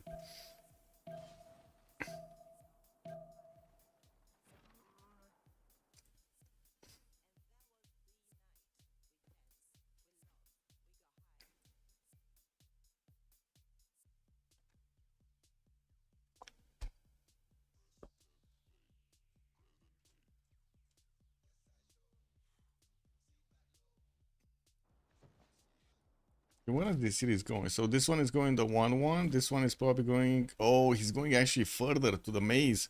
It's going to be a nice +5 campus, but that was also going to be extremely close to Poland. Probably wants to close out these chokes with a bit of a military. Has a horse that's moving around Yerevan, and I was expecting actually the ghost to either upgrade one of his units, because he does have the unique swordsman, right, the militant, and take Yerevan with the help of the horse, or make another horse. He does have a builder coming out from Victoria Kum, and I would imagine with Magnus getting in there in 3 turns, he's also going to have the opportunity to keep on chopping. Choppy. First horse from Lablask moving east. He did have the opportunity to actually go against Taino. He chose not to, even though it was quite close to actually get into the borders of Almog, especially since Almog had no units to speak of. We do have a few horses coming around here from Almog, and it looks like he's eyeballing Hong Kong to take down quickly. New campuses coming around, a nice +3 next to the mountains and the geothermals here. While I do see in the northern Scar, he's starting to get a few warriors out from Gothiskanza. Wasn't he getting a horse from the city center? What is that horse? It disappeared? I also really hope he's not working the Crater Lake, because that's a really bad tile to work. No production on it. Okay, so next time we're gonna see this city pop, and we do need to see if the pop is gonna go boom. He does have a 2-3 deer tile in the second ring, and I do see also a +4 harbor. Not bad. Okay, let's see it. Let's see him acquire the pop. Does he have enough housing, though? That's a big question in Bay Area. Does he have enough housing? Also, this city in the south looks really bad. Like, this looks terrible. Camel Training Project coming out. He didn't manage to chop it. Oh, second one actually getting chopped. So he's chopping quickly without even Magnus in there. We did have Ifadlan being picked up by Zebed for an extra 3 capacity. The next one is going to be Piero De Bardi. No Hypatia in the scientist screen. And Imhotep is going to be the first engineer. Okay, come on. Come on, ETPI. We got to see the pop popping. We got to see the popping of the pop. No popping? Come on, popping.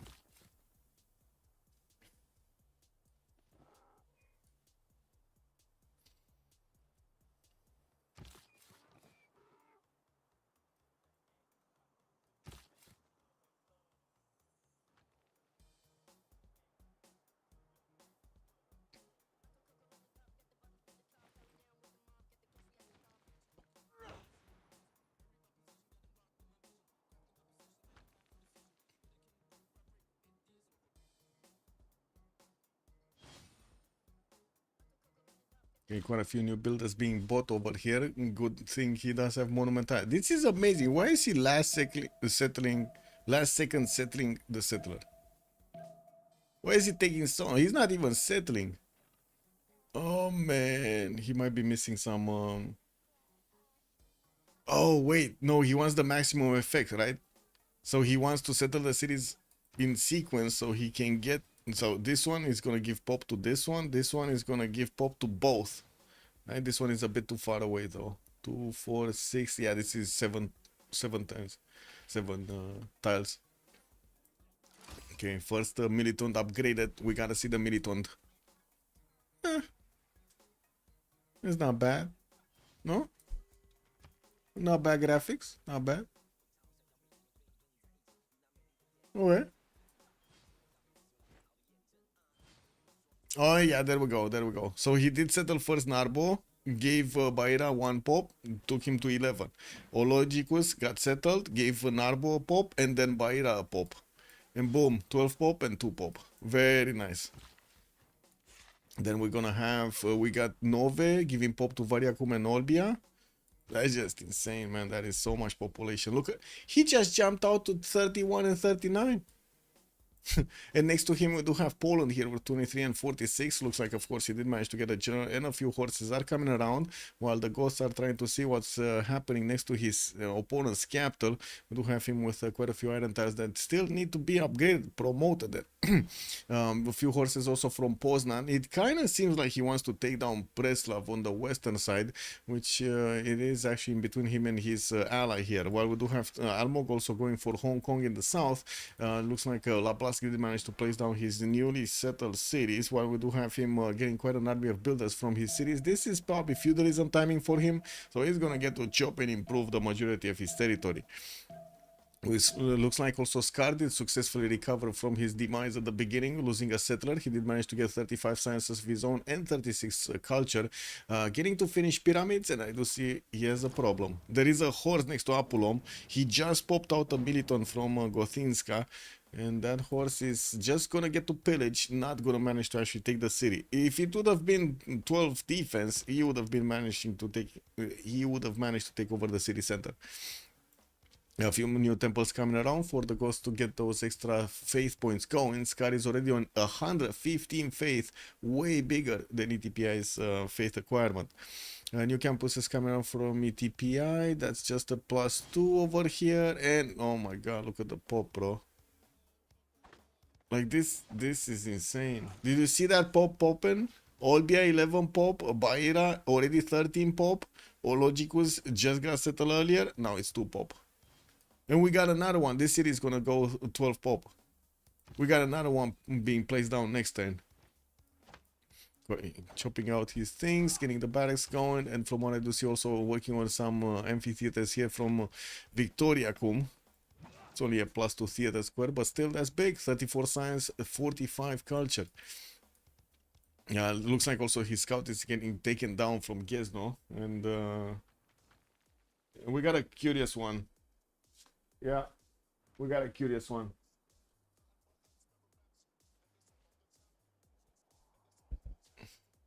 Okay, Preslav is being taken down by the toes. Doesn't seem like he's gonna have units to actually defend this.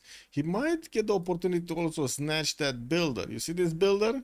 He kind of needs to take it, no? Anyway, it might actually get out. So, yeah, nothing to do there. Yeah, what do we have on Maria? Austria, still working on getting his entertainment complex down and also his theater squares, while Magnus is establishing grass where he does have a lot of forest. He's gonna start choppy. We just have him on 5, 6 cities coming around, 7 cities also from St. Polton getting out in next turn, I mean. While the ghosts are still working on taking down Yerevan, it looks like they did take a lot of damage here on the militant. Oh man. And the horse kind of looks banged up. Really good. He's getting another horse and probably will get to chop it. Yeah, there we go. And start taking down the remaining units here from Yerevan to finish the job on the city center itself. Unfortunately, it's going to get a heavy chariot and that's going to increase significantly the city strength. Okay, well, he does have an Ethelflaed as a general. And it looks like he's just directly attacking against the city center. No mercy. His horse did manage to get a promo. He just needs to actually upgrade it. And hopefully the heavy chariot is not actually going to attack into it next turn. Quite an army of builders also available for ETPA to keep improving his cities. He is getting already 4th pop in the city. Just placed. This city just got placed a few turns ago. 4 pop working on the harbor. And we're probably going to put down... I'll say a campus soon. We do have the first industrial zones also coming around from Poland with quite an army of builders also placed in the build queues for the feudalism timing. His Sukenica, the replacement market, is getting built in Radom. He does have 2 horses that are getting out from that city center, but they're not going anywhere. And his general is like behind his cities, like on the southwest. Next to him, Almog is going to take down Hong Kong, and there is visibility over here from Poland, actually, from how to say, from the western opponent, about what's going on next to Hong Kong. Preslav has been defeated. There we go. That's a free city for Mr. Toes. That puts him at 2, 4, 6, 7 cities, getting lots of culture everywhere. By the way, with the help of the you see that extra culture bonus that is coming around from the encampments, right? It's getting the food and the culture next to the encampments. That's quite big. Okay. We do have also Buriko trying to resettle that city on the western side. Wait, this is the diplomat? The Alois von Konitz.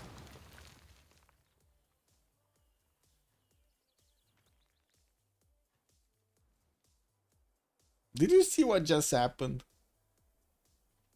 Buriko just got a free city. Taruga. He just went in there with the diplomat, took them down, and that's it. Well, he did replace Klagenfurt over here. Also, Artemisi, good evening, sir, and welcome.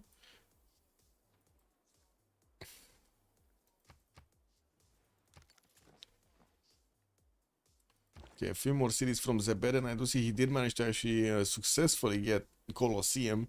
I do see also he has more than decent amount of jobs available. He did manage to get the coastal city down, and I do see Zebed is going to clean up his opponent's units. The ghosts do have scouts getting in there, while I do see also Scar did recruit El Cid for his militants. We do need to see if he's going to manage to push back these Macanas from his territory.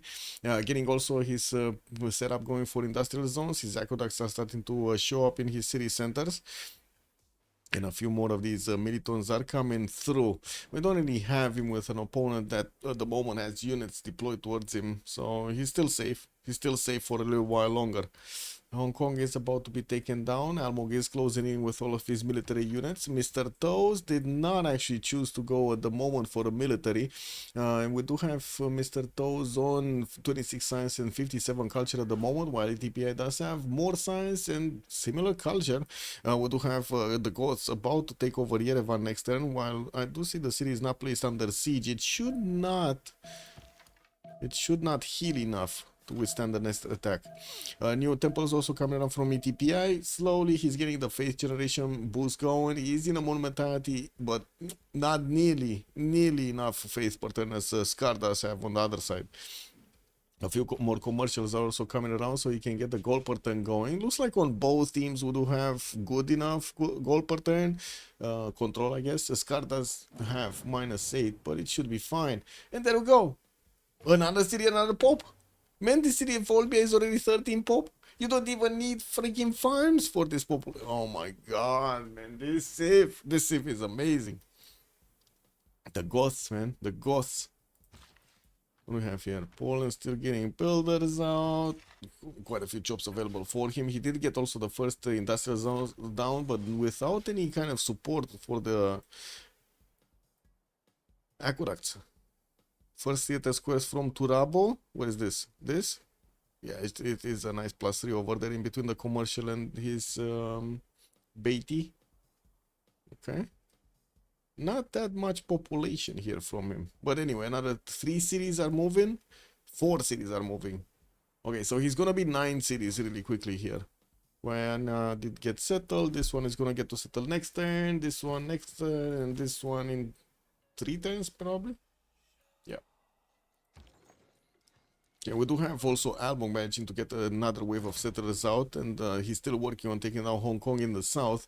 Has 1, 2, 3 settlers on the way, with a 4th one coming out from Guarico, while he's already on 5 cities, and he's taking a city-state. Ooh, that's a lot of city centers that we get to see here.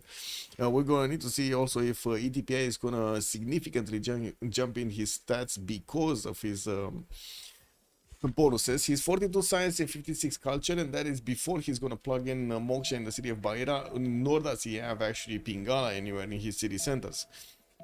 I do have him getting that harbor on the coast and also starting to build a few encampments for his upcoming industrial zones. And I do have to say we're still 8 turns from actually switching the era. This is still early days. A bit surprising also that Austria did not settle a few more cities in the meantime. He does have 2 other settlers coming out from his city centers and started to move south and north. While on the west side, I do see Austria did build up a few horses. That's his opponent. We might actually get to see them knock heads, or maybe not, because it doesn't seem like there's going to be any kind of follow-up for these 2 horses that Burikot has on the east. Okay, now that's quite an army from the Goths. Wait, is he gonna try and attack with his uniques against Taino, against the bed? Because that's how it looks like. Okay, he got a settler. Could easily move forward and get to upgrade them on the cattle tile. If he upgrades them on the cattle tile, they're gonna be like 3 turns from getting into the borders of Taino. 2 or 3 turns. Okay, quite a few spearmen coming out, and I do see Scar is also finishing up his Slaivas. Been getting the theater squares built and also more holy sites. What is this city? Yerevan has been defeated. Okay. Yerevan has been neutered. Where is Yerevan? So this is Taruga. Man, I miss Yerevan. Hong Kong is still getting taken down. No city here. Where is Yerevan? Cardiff. Yeah. Oh yeah, Yerevan. This one. Never mind. This one. Excuse me. We do have a general on the Gossas. Ethel fled, and I do see he's getting his industrial zones down. 14 pop already in the capital city. It looks like he keeps on going. He keeps on getting food, man. Encampments placed down also from his capital. He already has 2 encampments built with the barracks in them for the extra points. Yeah, I think the Goths are getting up for war here, and I would really be question marking when Mr. Toes and Blask are gonna get the Reformed Church, so we can see actually the Winter Stars popping out, because that's the strongest timing that Poland has. It doesn't seem like he went crazy with the culture though. Like, we got on one side, we got Blask with 62 culture. On the other side, we do have Almog with, not Almog, sorry, Mr. Toes with 61. They're not like, 100 or something. Yeah, you do see that ADPA is easily keeping up with this without a single theater square. Well, I guess he does have one now in the city of Victoria. But even without that, he would have managed to keep up. Okay. Industrial zone's gonna finish. This is gonna be a nice plus 1, 2, 3, 4, 5, 6. Nice. Okay. More settlers from Mr. Toes, building up the pathway towards the north to connect to Austria. Probably that's his ally over here. No, no, no. Wait a second. Burikot is his opponent. His ally is actually Almog on the western side. The north is an opponent over here. We're gonna need to see if Burikos is actually gonna remain alive with all of the challenges that he has around him. Campus is coming out, and I do see Burikot is 32 science with 53 before the campuses are gonna finish. He's getting that +5 in between the mountains, and I do see another one of these +3s is getting built from the capital city. And Inkiamat is also getting placed down from Lians from the north, and we do need to see if he's gonna manage to get enough projects and enough points for the generals. Hong Kong is about to also be taken down by Taino. There is a horse from Poland that did arrive in the Taino's borders, Almog's borders. Won't really manage to do anything there. There are units from Almog that are holding that closed off. New settlers also from Lablaski in the capital. Also did get Moksha in there for the bonuses, while his Magnus did move to Tarnov on the western side. He does have quite a few chops, and he's choosing to go for a +3 campus really quickly. He did build also Jebel Barkal in the capital city, and from what I do notice, he still needs to actually get all of his industrial zones down, with the aqueducts, of course, next to them.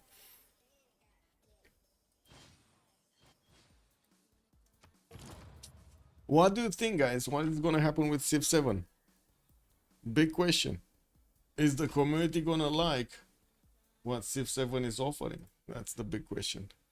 Because right now, we have like split opinions, I guess, on if it's going to be successful or not. I did see there are quite a few curious ones that did, how to say, get to take a look at the game in the last few days. Like, they even got to like 1,800, 80,000 players, man. 18,000 players. Civ7 hasn't seen 18,000 players in like a year or so. So yeah, there is some interest from the game. We're gonna need to see if he's gonna keep, I guess. Let's wait. This is Saturday night.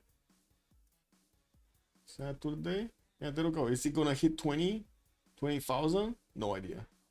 It seems like he's about to hit 20,000. Like it's in. Wait. 24-hour peak, 19,645. Very close. Very close to 2K. Very close.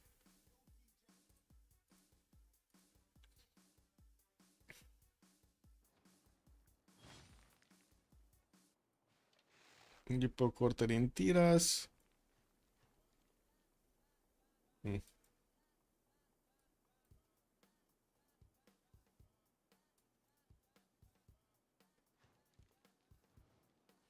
Diplocorte in Kainiabon also, and I do see the Gothic army is coming closer to Taino here.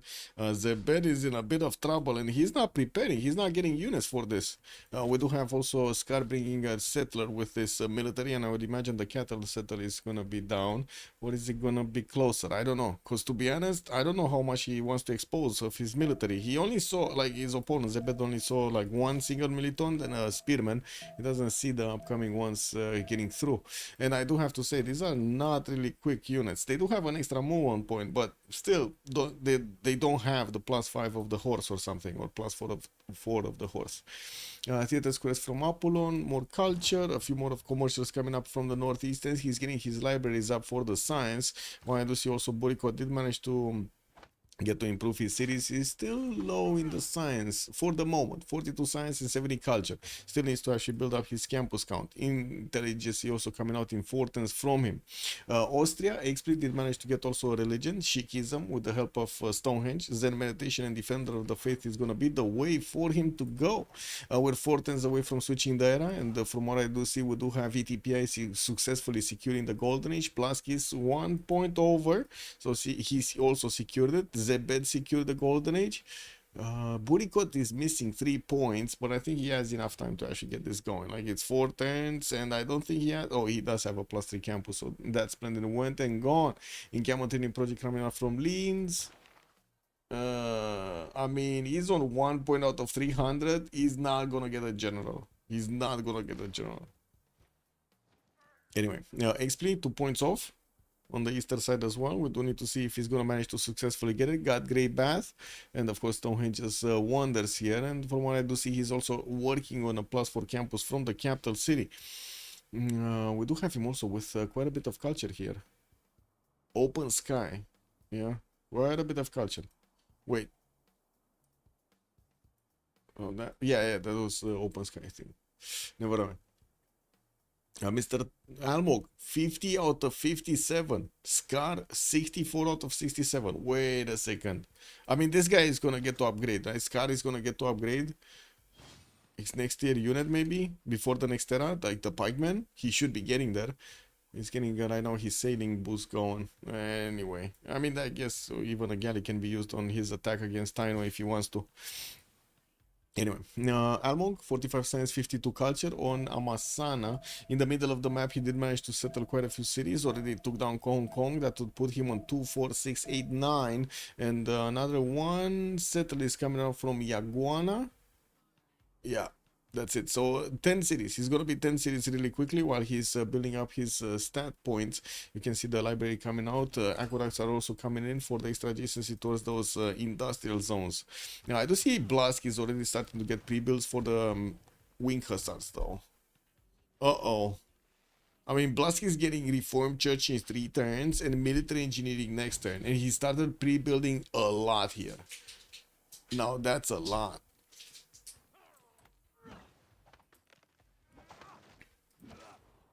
Okay, we do have some swordsmen coming out from Taino. He realizes that he might be in trouble. And I do see the ghosts are actually gonna go for that march settle. I guess he could easily get the boats coming out from that. If he wants to. Then upgrade the other units, move them in. Kinda needs to be fast, like this. Oh well. He's gonna lose like 2 turns if he upgrades the units here. And that's 2 turns that Taino will get to use. Mr. Toes is also 2 points off. How far away is Mr. Toes actually? Still no reform change. He's getting guilds next turn. Well, I do see his opponent already has knights on the eastern side. EDPI will have the opportunity to try to go through Poland here. There is a general for Poland in the north where this... Wait. Why is he getting this city on the eastern side? That is so exposed. And I do have to say, I'm very surprised that we don't see ETPI actually trying to see what's going on in the north here. Like, he could easily take on XP. Anyway, a few more knights coming through. GMC also coming out for the Goths. He doesn't really have that much faith, but he did manage to jump up to 80 with 53 science and 89 culture. 200 points of production. That actually puts him the highest one in the lobby. 200 points of production. And this is before he's finishing his full setup for industrial zones. New harbors coming out. New boats also from Narbo. Oh, wait a second. He's an opponent, right, of Austria. So there are 2 cities of Austria on the coast. One of them also a city-state. Who tried to take that one down. Oh, shit. Austria is trying to take down Auckland. He's trying to convert Auckland. Look at the diplomat. The great diplomat. Ignaz von Sturman. Wait, how do you pronounce Sturman? Is it Sturman? Or is it Sturman like the guy from Escape from Tarkov? Sturman. Nobody knows? I'm all alone! Oh well, this is what it is.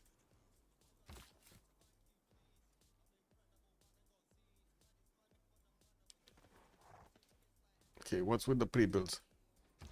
Okay, Poland trying to get into Taino's borders, not getting through. Pre-builds are coming out though, and he does have a few more jobs to work with. Also 2 turns for intelligence from Warsaw. That's beautiful production points. 53 points of production there. Nice. And it does seem like Poland, unfortunately, could not manage to actually trade the horse away. It's very close to trading that horse away. He did have a promo on it, but he just wasn't ready. Wait, text? What is it? Reform Church. Reform Church. Tell me Reform Church. It's coming out in 3 times for Mr. Toes. And then Laplace moved away from it? I think he moved away from it. Otherwise, he would have started building some... Anyway, new city established on the western side. And from what I do see, the Ghosts are about to actually place down the city next to Kayanabo. Still no units. I do have to say, Zebed is taking this so slowly. I mean, you know, he knows that his opponent was kind of, you know, crippled at the beginning because he lost a general, he lost a settler. But really? Like, not making units to hold on poor Goth over here? Have you seen his bonuses? Oh, bro. You need to be careful. Blask is getting stirrups in 3. While I do see Poland, the other Poland, Mr. Toast did start to build up some of his heavy chariot count. We do have him also building up the terracotta army in the city of Krakow. With quite a military in the north. Where is he going? Wait a second. He's getting a military engineer to build up the pathway north. That's towards Burikot. If he does manage to cross this river, he's gonna manage to get the units through here. And not have to deal with the river crossing. Nice. Okay, looks like the Ghost did retreat from engaging with Poland, and we do have ETPI needing to actually push back this Polish horse from the south here. There are knights. Oh my god, he can two-shot horses from Poland if he's getting them close. He just doesn't have them close. And what is this? Still no city from Scar? Scar is getting his military tactics next turn, and probably that's why he doesn't want to settle the city, so he doesn't give a bit of a heads up here to Zebed. He needs to put down city, upgrade all units, send units, basically, in that sequence, really quickly, send them to his opponent. Otherwise, there's going to be time for Zebed to actually catch up. For Mr. Nyauko, and I do see also Blast is getting a few pre-builds of his unique units on the western side in Tarnów. I mean, he's an ally with Zebed, so he just probably wants to defend himself there and not actually do anything with them. As in go against his opponent or something.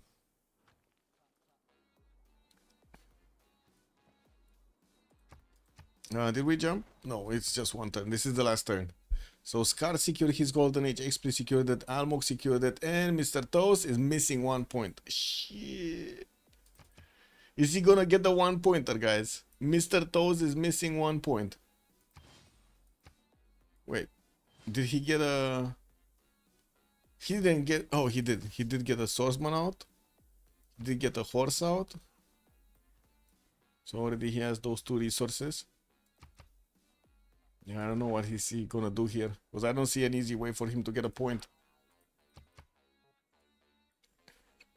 And it's just 26 seconds to go, so he might not actually get into this Golden Age. Which is kind of unfortunate, because everybody else in the game has the Golden Age. We do have him on 40 science and 82 culture next to ETPI 63 and 92, and ETPI is just getting started. Like really just getting started. We do have the Ghosts also massively preparing against a possible Polish attack. As you can see, the heavy chariots are coming around in droves here from Mr. Toes, and the Ghosts are going to need to defend this. Okay, city plays down, both got bought, sent to Kaibo, still no upgrades for Scar. Shit, he didn't get in the correct sequence. Yeah, I mean, he could have upgraded. He chose not to upgrade then. Now he has the upgrade button, and we do have the Gadrut coming out. Gadrouts.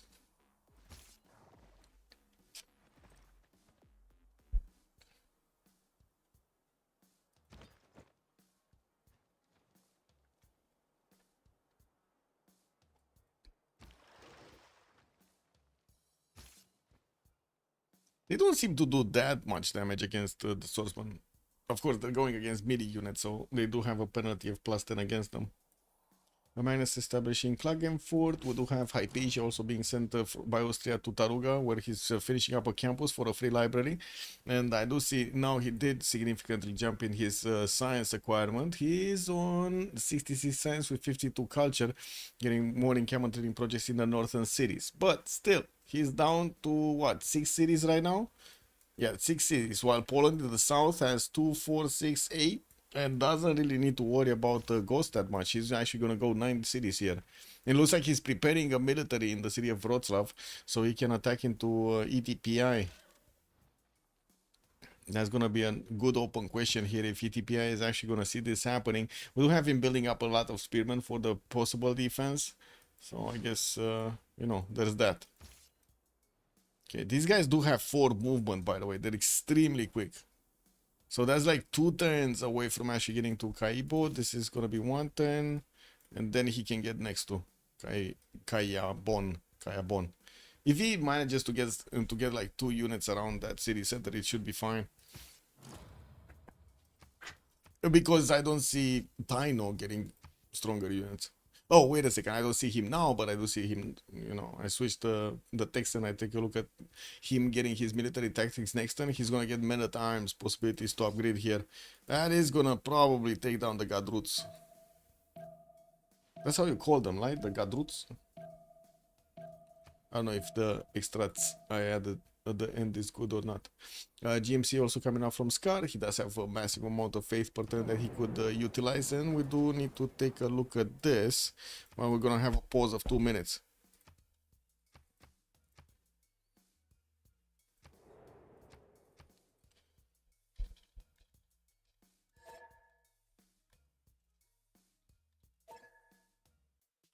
What was it?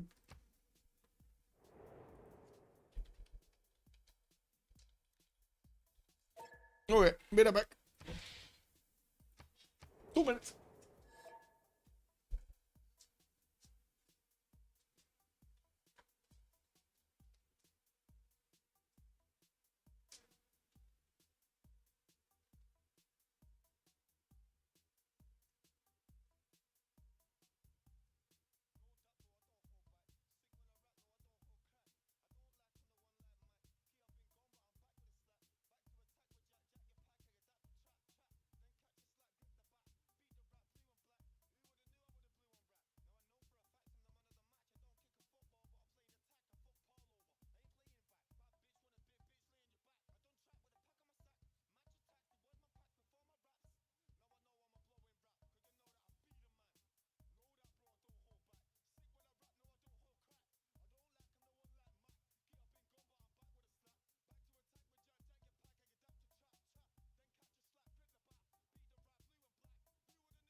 Okay, there we go. Just on time. Okay, do we have the units moving? Still not moving from Scar, but I'm pretty sure they're gonna start moving, and you can see how quickly he can actually get there.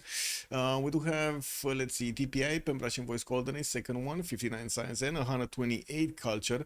We do have him also with a massive army deployed northwest, so he can handle the toes. Quite a few archer units, also heavy chariots and, well, I should say heavy calves and light calves. He did build a great library from his capital, and I do see he's getting new harbors out. Started to build a navy on the east, and this is going to be quite important. He could take on Austria in the north. At least 2 cities are next to the coast. The third one is actually close enough to destroy with battleships. Actually, 2 of them are close enough to destroy with battleships. Also, Grind Zero, thank you so much for the follow, sir. Good evening, good evening. I do have Blask, 63 science, 59 culture, and I do see drums of war has been chosen by him. Stanislav is here. He didn't yet upgrade his units. The heavy chariots are still remaining here. They do have the upgrade button to knights, not to his unique unit, the wing hussar. Next to him, Taino Almog is starting to get also pre-builds for his heavy chariots, and we do need to see if we're gonna have actually his unique unit. Oh, I see. Reform Church is coming out next turn, so he's gonna get it next turn. We got 1, 2, 3, 4, 5, 6 pre-builds.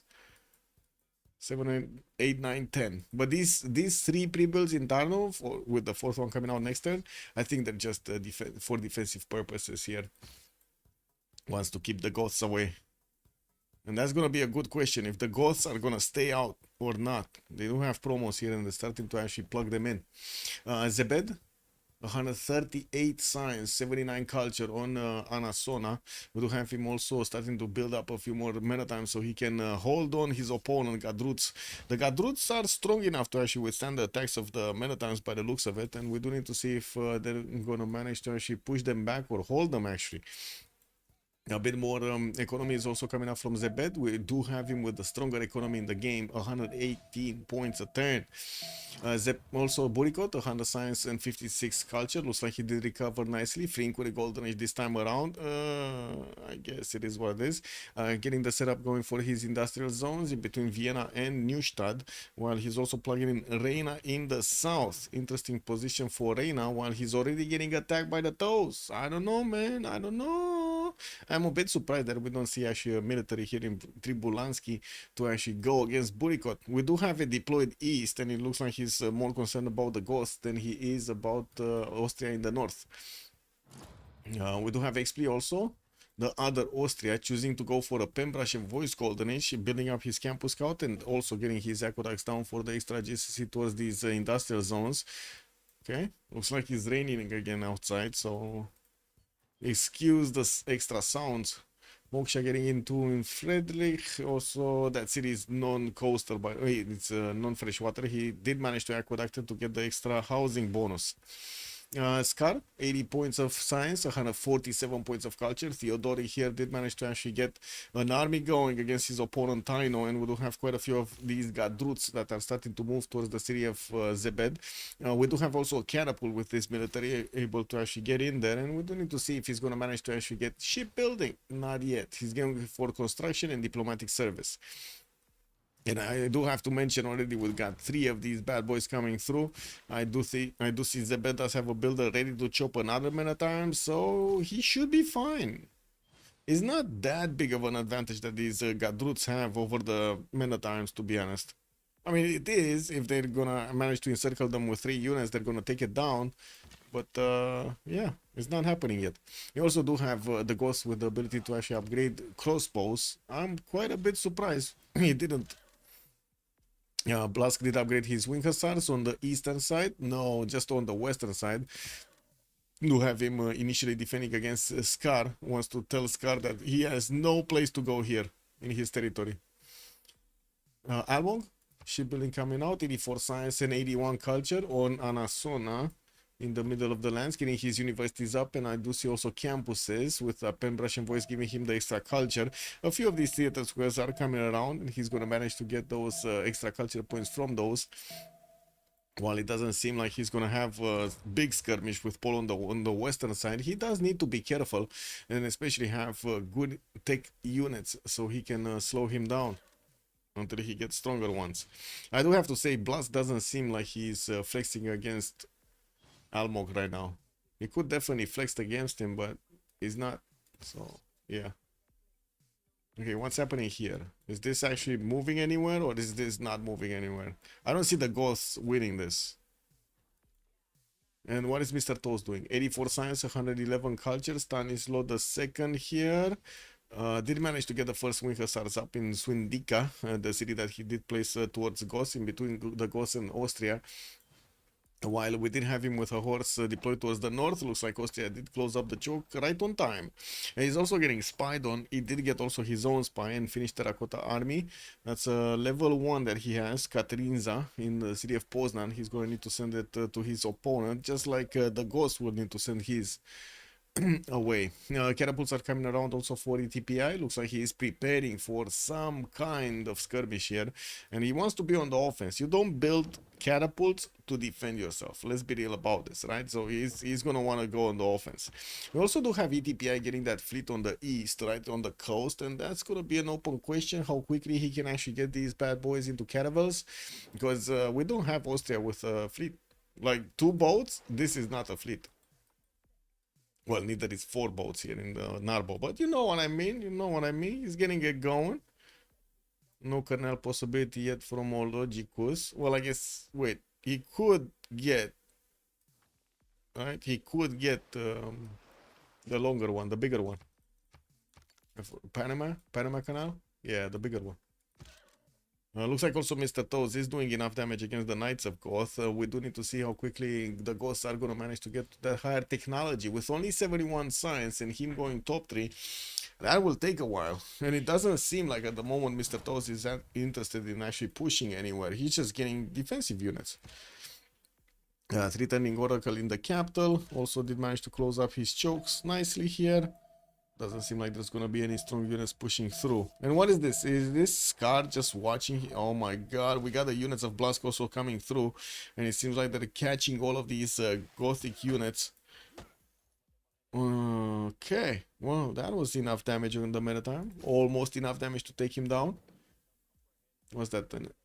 Chicanitza placed down. Oh, he got the roads. He built this for the roads. He put down 2 wonders so he can actually get the roads. Kick. Nice. Amazing.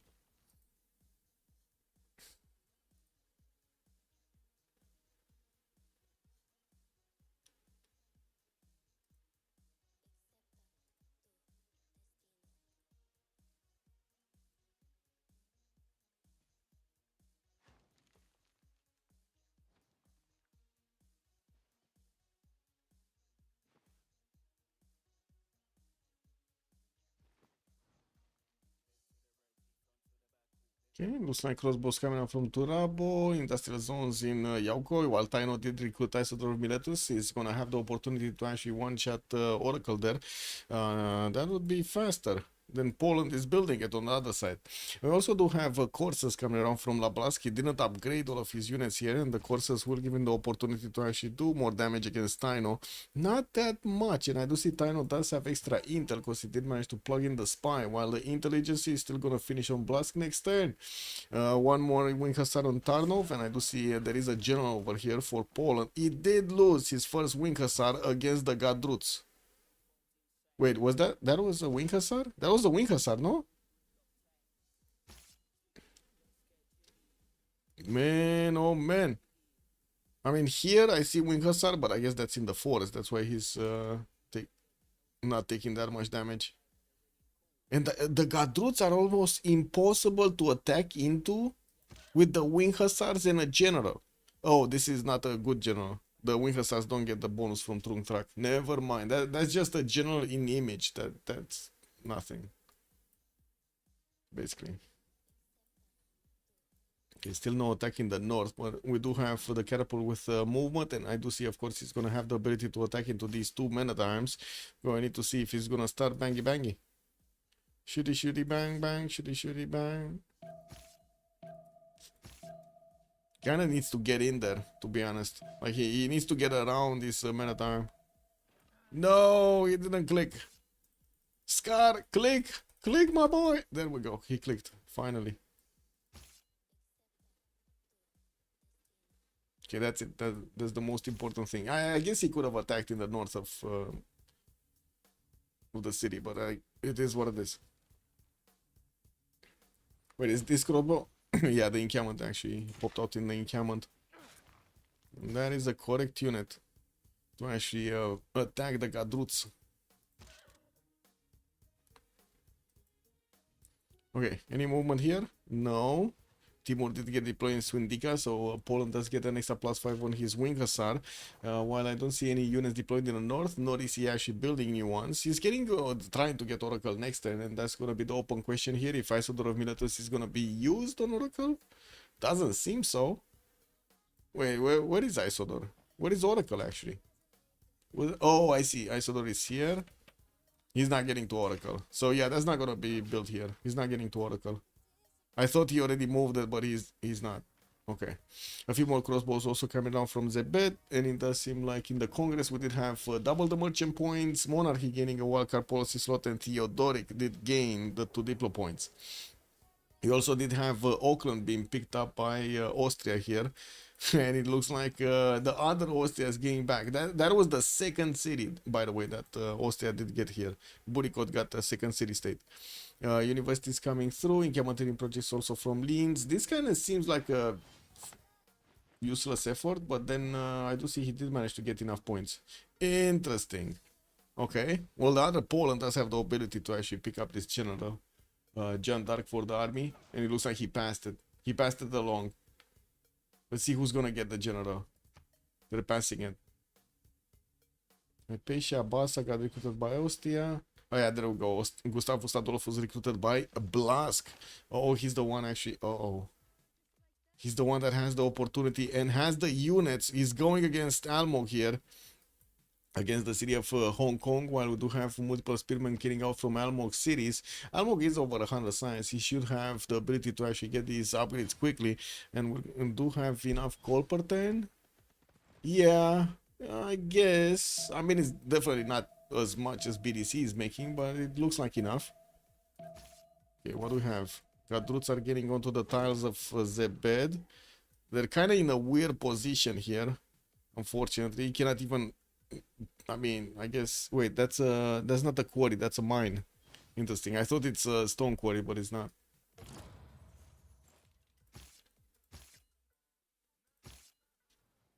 Ooh. +6 intel. Taino did manage to get over his opponent +6 intel, and these Gadroots cannot shoot anymore. And of course, he got the walls up in that city center. So this is war over. This is it. There's no way he's gonna do anything with the Gadroots anymore. There are a few more that are going east. No idea what this road was for. Was that a connection? Maybe that was a connection to Almog's economy between them. It looks like the Gadroots do have enough damage to take on the Polish wing hussars, as we've seen earlier. If they don't have a general, they can definitely do it. Okay, knights coming around from Almog. We do have also Almog managing to get a +6 intel over his opponent here, while LeBlanc does seem like he's going for metal casting in 3 turns and deploy service. He's not going from printing, so he's not actually going to get to tone down this +6 of his opponent. He's going to need to do maximum damage with his wing hussar. Okay, Gadroots did get upgraded in the other Gothic city. No way to actually push into Poland at the moment, but he's managing to get quite a bit more science and culture. 87 and 145. 2, 4, 6, 7 boats out on the city of Narbo, and I do see Austria did remain on 2 boats. He's gonna get in trouble really quickly. And I do see also new archaeological museums coming around from the Goths and getting his armories up. With the aqueducts in the other cities getting his adjacency towards industrial zone soon. Okay, we do have a military coming up from Austria. Looks like he's building up a few more knights. Even though he's not getting attacked from the southeast, he needs to be careful. We do have also Almo getting quite close. Oh my god, look at this. He's placing a city for settling Austria in the north. Austria, I mean. Not Austria, Austria.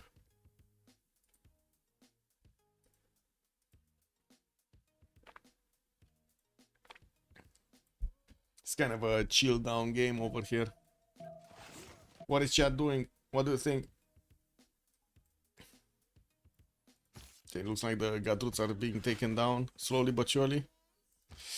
The wing hussar did remain alive with a sliver of health. It's probably gonna die anyway, but it's fine. I mean, Poland doesn't have enough units here. Yeah, there we go. It's just sacrificing everything to take out Scar. Yeah, he did send one of his wing hussars directly into Scar's borders in the city of Gothinskanza. We do need to see if there's going to be reinforcements there. Also, his general is quite far away.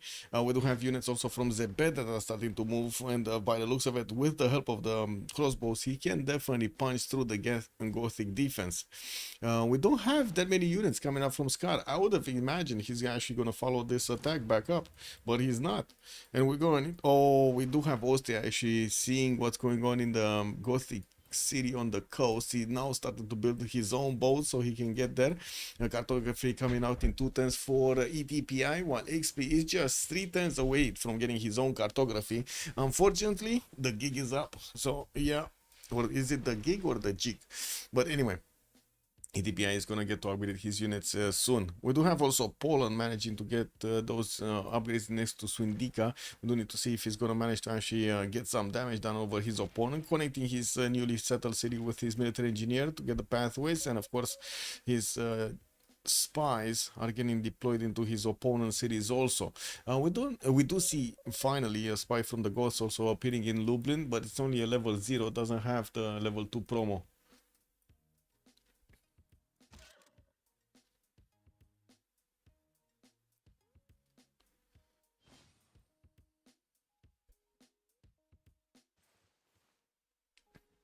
When do we have nationalism? Mr. Toe's nationalism in 3, printing next turn. LeBlanc humanism in 3, metal casting. Okay. Interesting. Quite a few of these courses are coming around from La Blanc, and I do see he's renouncing, actually pushing hard into Hong Kong. He's getting them back. Oh my god, this is a big army. 2, 4, 6, 8, 9 pre-builds. 10, 11, 12, 13 pre-builds. I guess he's going calves, but this is kind of weird, right? He's going metal casting and he's going oh, wait a second. He's going for his other unique unit. There was, I think, another unique, no? The Ulan. He's going for the Ulans, guys. It replaces calves. Wait. Which calves? Oh. No, he's... Oh, it's a metal casting. Oh. That's why he's going metal casting. I see. So he's going to get them next turn. Wait, how much do these bad boys have? 62 milli strength? And they come a little bit earlier. Nice. Now that's going to be quite a challenge for Almog to defend, actually. We do have Almog getting his own castles, and I guess he's going to get the Corsair upgrades while he's getting decent amount of production here. At the moment, he's on 250 points of production versus Lablas's 300. Forbidden City coming up from Yaguana, and he's getting a few more of these pikemen. In the south, he did manage to pre-build a few of them, and of course they do manage to secure the borders, and since he also does have a +6 intel on them, which is super useful over here against the Polish units.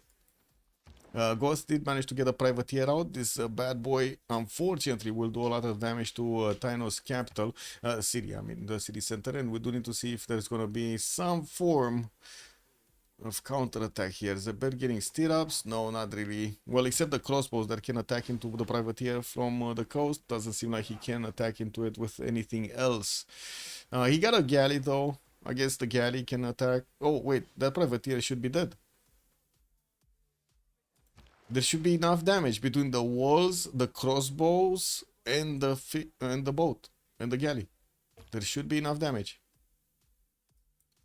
Also, the Polish wing hussars are starting to get into the borders here of the Ghost. There are some weaker tiles that he could try to hop on, like the archers, for example.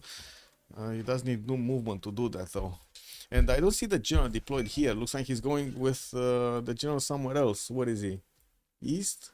Yeah, the general is here in Radom. He's gonna prepare the general for the attack on Almog. East side, nothing much happening. We have the Gothic catapults arriving in Sirmum in the south. Doesn't seem like he's going to get to punch through, though, anywhere. And I do see he did send his Druids to take on Swindika, while I do see at the moment he didn't upgrade his crossbows. I would imagine the boats are going to be his priority to spend the gold. And they don't have that much gold. Only like a few hundred points. Shall we please the policy of Anasona? Which one? Which one? Almog Anasona or Zebed Anasona? Which one, player? Because there are like two of them. I don't understand how it works with the policy cards. Oh, I see. I see what you mean. So he had, this time around, he has a wildcard policy slot.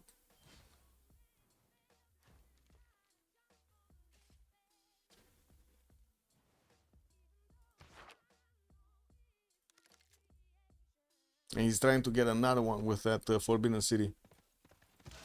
It looks like Labask is managing to do some damage against the Goths, while we do have Zebed with Labask managing to get right next to the city of Scoopy. I do see the Goths do have major problems actually making a new military. He's just buying new Gadruts, and he is managing to do the damage against the Wing Hussars, but the men-at-arms are closing in. And of course the crossbows are also coming. Boats, still no boats from ETPI. He does have the upgrade button. It's more of a matter of getting him the gold. They did give Stanislaw the gold, actually. He's on 422 gold in the bank. Oh yeah, he's upgrading. He's upgrading the Ulans, guys. Yeah, there we go. Ulan. How did they keep their hats on their heads?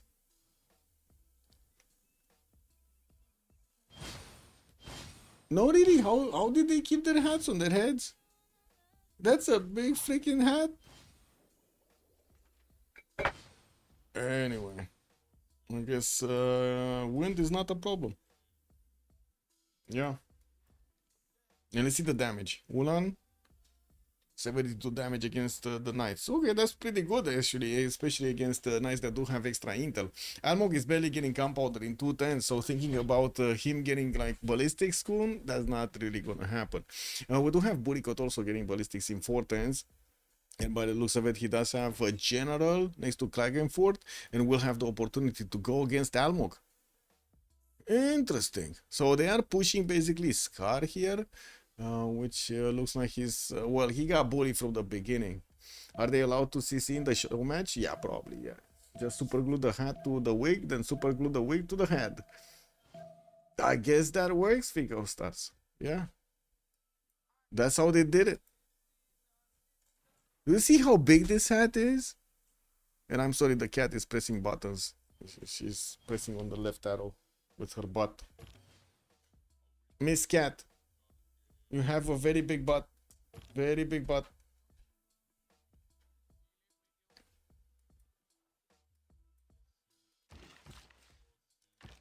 Okay, Almog is trying to secure his western border, and it looks like he's succeeding until these Ulans are gonna get through. Oh man, are they gonna get in directly? They do have 6 movement, they're extremely quick. They can 2-shot the encampment, by the way. And there are some more piemen coming around from Almog, and I do see he's still working on his Forbidden City. Eastern side looks like ETPI did try to get a few units towards Austria, towards Expli, while Poland is trying to stop this from happening. Well, the river is posing a bit of a challenge over there for them. Connections on the road pathways, we do have already the economy of Austria connected to the economy of Poland over here to get those extra gold points going, and I still don't see the boats coming out. EDPI got his take, but he just doesn't have gold to upgrade. They gave everything to Blast this time. And ETPI disconnected. Well. Yeah.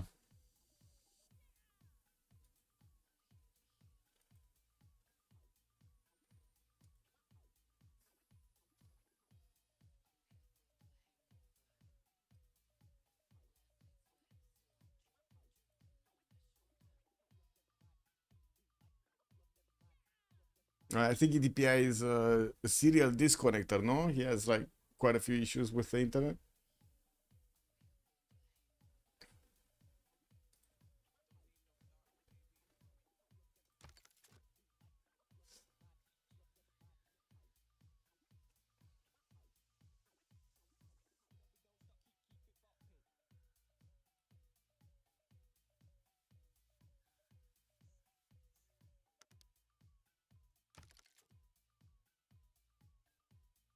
Hey, what is this?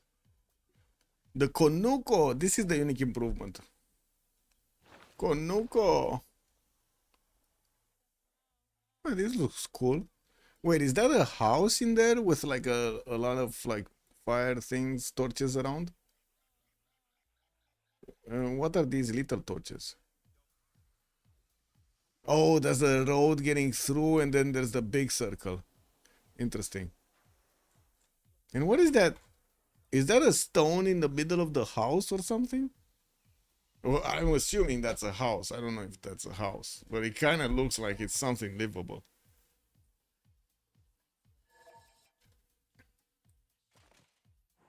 Diplocurtus Preslav, a few more Winkelstars coming around from Mr. Toes, and I do see he did pick up Omar Khayyam. We do have Isaac Newton as the next one, and it does seem like Blask's Poland will have enough points. Bisheng is also available in the engineer screen, about to be picked up next turn, while the next general is going to be 530 points. That's already a modern one. What impression so far for the new saves? The ghosts are OP. I'm not that convinced about the Polish, like the Stanisław, but definitely ghosts are OP. Amazing. And also Austria, the ability to actually get these city states is quite good, but I think it's not gonna stay like this. I don't think it's gonna be healthy for the games to have like a Civ to get like 3 free city states basically without doing anything, committing anything or anything. Yeah, we do have quite a bit of science on all the members now. I do see production is also looking good, 300-ish on 2 players from one side, 300-ish on 2 players on the other side. Also the other numbers look similar. Forbidden City is also getting built in Yauko by the looks of it. Zebed is going to finish it with Isodor of Miletus last charge next turn, while he still pushes into Gothic territory. We did have Scar from the beginning, unfortunately missing one of his settlers. He lost it to this guy, to Zebed. Now we do need to see if Zebed is going to manage to push actually the city of Scoopy. Took care of that boat in the water. And I do have to say, Poland at the moment is not deploying new military to this side. He's trying to push over here in the city of Tiras. That is the road pathway that the ghosts are actually making with Taino. What do we have here? Austria? Why did he try to push into Macau? Interesting. Like, honestly, I thought Burikot is just gonna wait for his for his cuirassiers. Okay, massive military here from Blask. The question is he gonna do anything with it? Because it looks like he's gonna end up on this river and he's just gonna stay and watch Almog on the other side of the river. Oh, he can get through on the other side. Wait, what? Oh shit. Oh my god. Can you imagine this? If he does this, goes through where the wing hussars are right now, and then goes into Poland and the backside of Taino. Oh yeah, that's bad. That's gonna be bad. How do you balance that city state ability though? You just need to work the whole Civ. Make it give envoys. Make, like, every time that diplomat goes in there, instead of taking over the city, you just make it give envoys. I don't know, +6 or something. Pebbleton also, Hussar push and make a hole. Yes, make a hole. I don't think he's gonna get to push with the Hussars anything here. Unfortunately, the Wing Hussars are not that strong against Almog's units because of that extra intel that Almog is benefiting from. Okay, Burikot is just 3 times ballistics. Blask is gonna get his printing next turn, so that's a -3 on Almog soon. Well, I guess that's a +3 that Almog is not gonna benefit from. I'm a bit surprised he didn't actually try to take out that encampment. Double shot and boom, boom. You know, last second, first second, and then it's gone.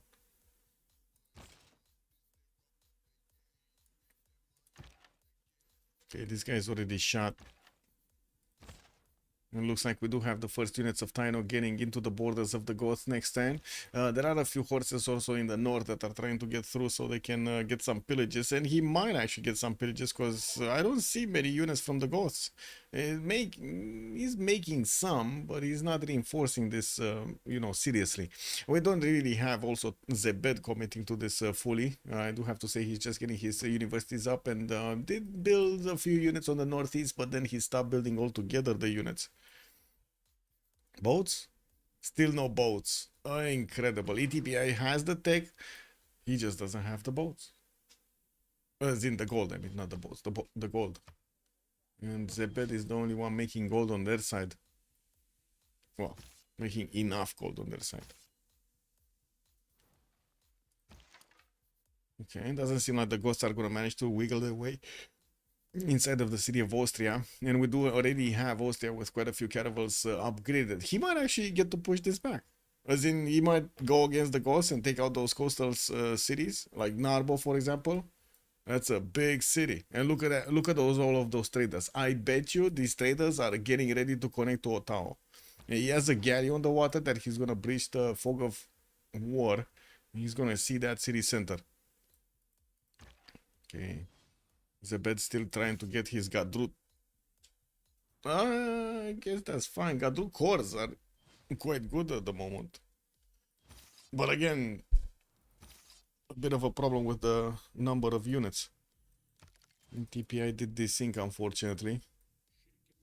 That's the Goth on the east. And yeah, there we go. Austria is just 1 turn away from starting to smash the Gothic galleys, push them back into the bottom of the seas, and then take over his city. What a turnaround, by the way. What a turnaround with this one. We don't have Zebed with the most science in the game, but he does have a free inquiry golden age this time around, 244 science points.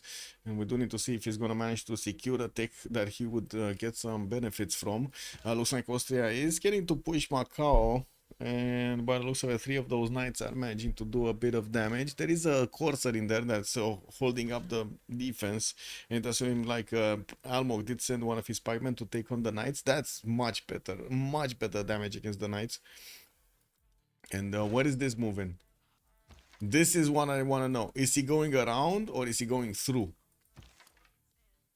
I mean, next turn he might actually get through. He just needs to cross the river with 1 or 2 units and then it's over. Basically, if he gets them proper. What is this? Campus Research Project? Who picked up Newton? It was Theodori that picked up Newton. Marco Polo got picked up by Taino, by Zebed. And no Ibn Khaldun. No Ibn Khaldun yet. Taino did manage to actually get this. Oh, wait a second. What is this damage difference? Why is this 72 and why is this? Oh, I see the extra flanking. Never mind. Okay, well. Poland doesn't get to push there anymore. Looks like also Zebed is getting pushed back by the Gadruk Corps. On the western side, he does have to handle all of the crossbow shots. It looks like 3 of them are perfectly aligned to hit one of his Gadruts, and that's exactly what they're doing every turn. Doesn't seem like the Marittimes are going to be strong enough to push through this, so looks like Scar is going to be fine for a little while longer. Boats coming through. Oh, they're missing a point of movement, by the way. Oh, okay. Well, they're gonna get closer, but they're not gonna get to smash the galleys of EDPI yet. We do need to see if the bad boy is gonna get the gold per turn. We do have him on 126 gold, and I do see also Zebed is getting 200 a turn. So I guess he could upgrade at least 3 caravels if he does have the mercenary card in, the half cost card for the upgrades. Okay, looks like Poland just got in between Austrian cities, not really doing much. Austria is here, but I don't really see him taking Macau, and I would have really loved for him to actually wait for his cuirassiers. Would have been a totally different result here. I mean, he just lost one of his knights for nothing. Oh well. Blask. Coming through. Can he push through though? I guess this pikeman is a bit low HP. But that's the big question. Can he push through? He doesn't have a single ranged unit with his military. He has some crossbows pre-built in Radom, but we don't see them actually following up with the military here on the east. Same can be said about Taino. He did use the crossbows to attack into the Gadruts. Didn't really help him push into the city center at the moment. And we do have these Polish wing hussars that did manage to get around the city of Hong Kong through the southern choke. It's going to be an open question. What is he going to do with them? First of all, he's forcing Almog to get some defensive units on the southeast, so he's not going to get fully pillaged here. And we also do have Mr. Toes being forced to get a few wing hussars on his western side. You see, he sent 1. He definitely needs more. Level 2 also spy from Mr. Toes in the city of Turda. And I do see Ghost did manage to upgrade their caravels. It does seem like we do have Austria with 1 single level 1. And it does seem like Goths do have 6 boats. And then we got Austria with 6 boats. They're tight when it comes to that. There is an admiral over here. Gaius Dulius from the Goths. Shit. I mean, that's just a free fleet and that's it. Next one is going to be Leif Erikson. It will take him quite a few turns to get there. Unless he actually gets a project because it's like 60 points.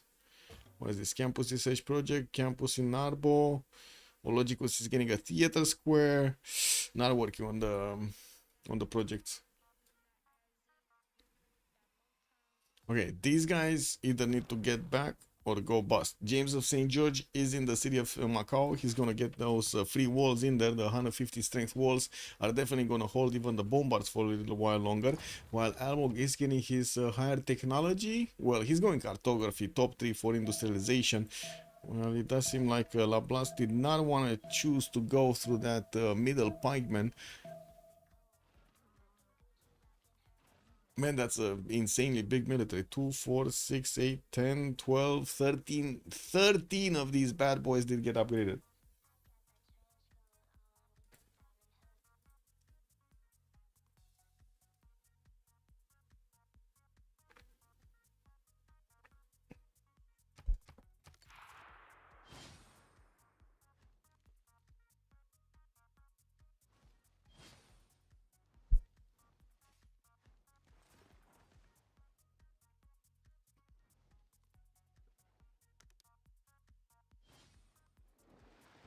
Okay, boats of Austria meeting the boats of the Goths. Neither of them do have an advantage here. There is a fleet option. The ETPI did manage to get his core ability nationalism. While I don't see at the moment XP benefiting from it, he's on the civil engineering getting out next turn. And not that there are enough boats here to actually get fleets out, but he did manage to get one with Gaius Dulius, and that definitely adds a bit more damage. You know, we do have him also sending all of his traders towards his ally on the coast. That significantly increased their goal per turn. ETPA jumped up to 130. We do have Zebed on 200, and I do see also the science and the culture do look good on both teams, except Blast. Blast is kind of low when it comes to the science and the culture.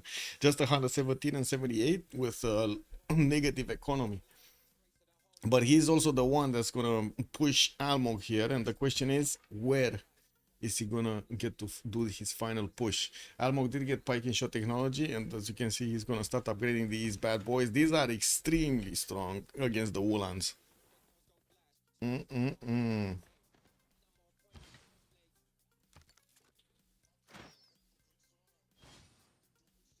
Yeah, it does seem like this attack is over from Zebed. Nothing's moving here.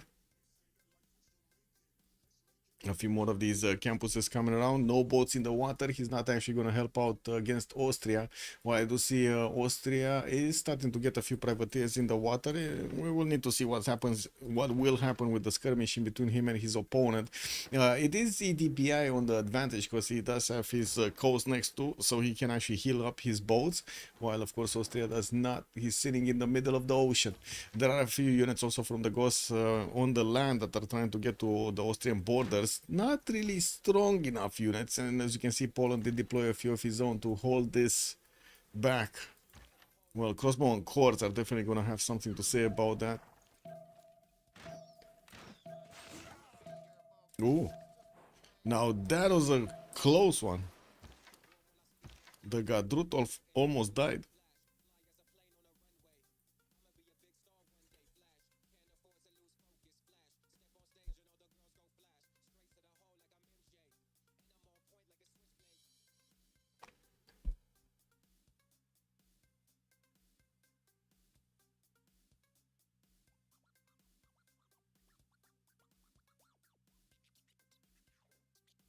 Da, da, da, da, da. Da, da, da, da, da.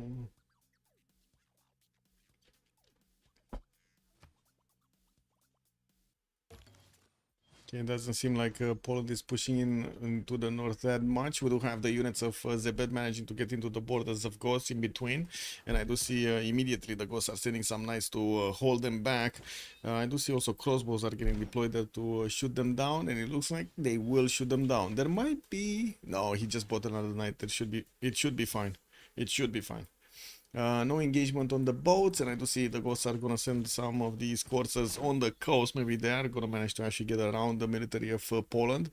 The second he actually steps on this one, he's gonna get seen though. Anyway, we do have the crossbow course getting into range of these Polish units, and they're gonna start shooty bang bang. Well, I do see the Ghost did manage to get some of these military engineers to connect the pathways. He did also recruit Galileo Galilei. We do have quadrims coming around from the Ghosts, getting one turn from that city on the coast, and we do need to see if Austria is going to manage to match this with enough of his privateers. You know, of course, quadrims are pre-built for those frigates, for the ranged units. EDPI is just 2 turns away from discovering that technology, while XP is going to get a next turn. He doesn't have the pre-builds. Ballistics from Blask also coming up in 5 turns for the Blue Poland. Doesn't seem like he's gonna do much. Yeah, he's getting through, guys. He's actually getting through the south here, trying to get through the choke points, and he might get into the backline of Mr. Toes, which is totally not protected. by anything. But he got spotted, right? The second he moved to the south, he got spotted by Almog. So the word is out. They know. They know what's gonna happen. Skirmishes coming around, markets coming around. Bombard started shooting Macau, and as you can see, that city still is holding 82 out of 150 fortification health, and the knights don't have enough damage to punch through it. Scar is also getting his metal casting next turn. Yeah, not really wanting to upgrade units here by the looks of it. Oracle got built here. Poland did recruit him into Châtelet. Omar Khayyam. We got him also getting a few more arenas. And Charles Darwin is the next one. That means Blue Poland did manage to get Ibn Khaldun for the extra amenity. The food scientist, basically.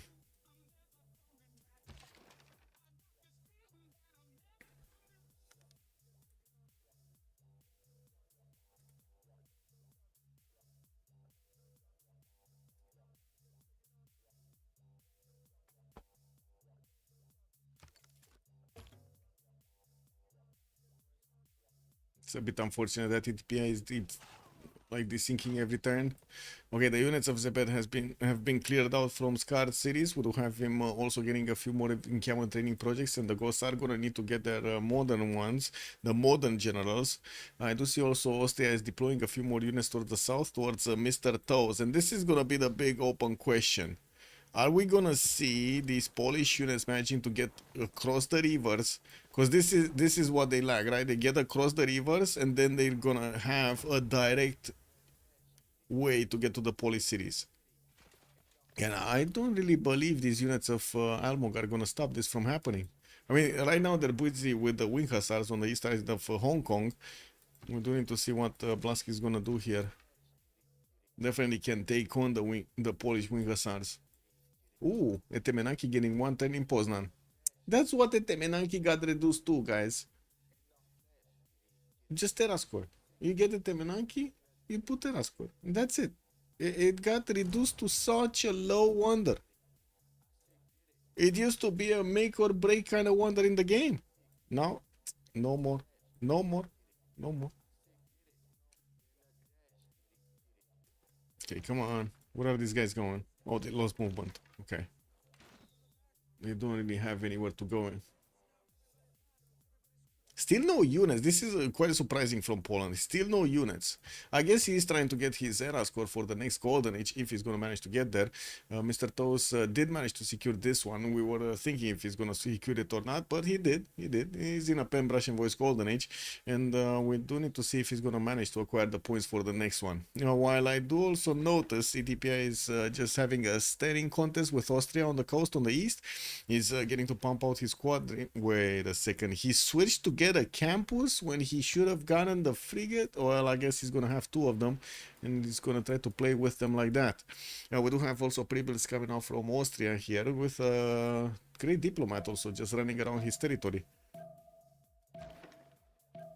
Yeah, doesn't seem like anybody's gonna be extremely successful there. No more movement in between Scar and Zebed. And this is probably the most impactful push that we get.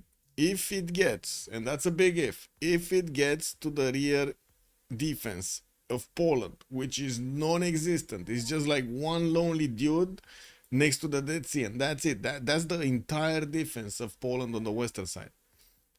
That might be a problem.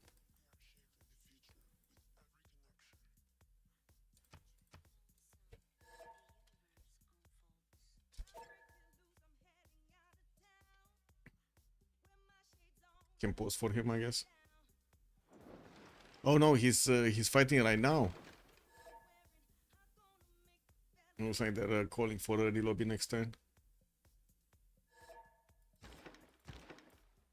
I thought he's gonna start fighting when he would have gotten actually his frigate upgrades, not before. And also exploration is coming out next turn for the press scan card.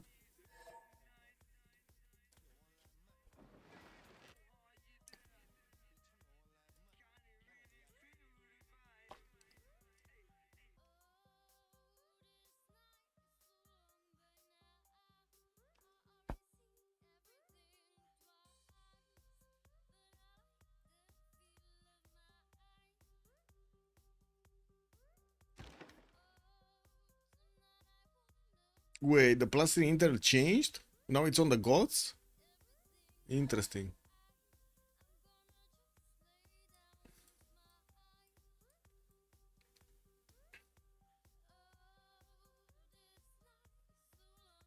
He's been saying that his turn has finished for like 40 seconds already. Well, that's an Austrian bow down.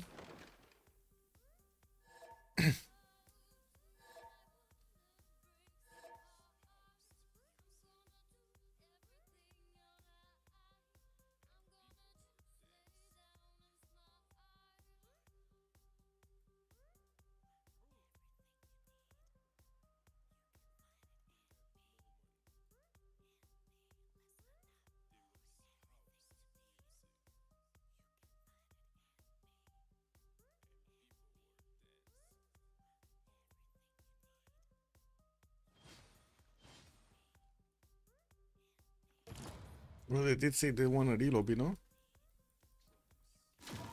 Yeah, they did.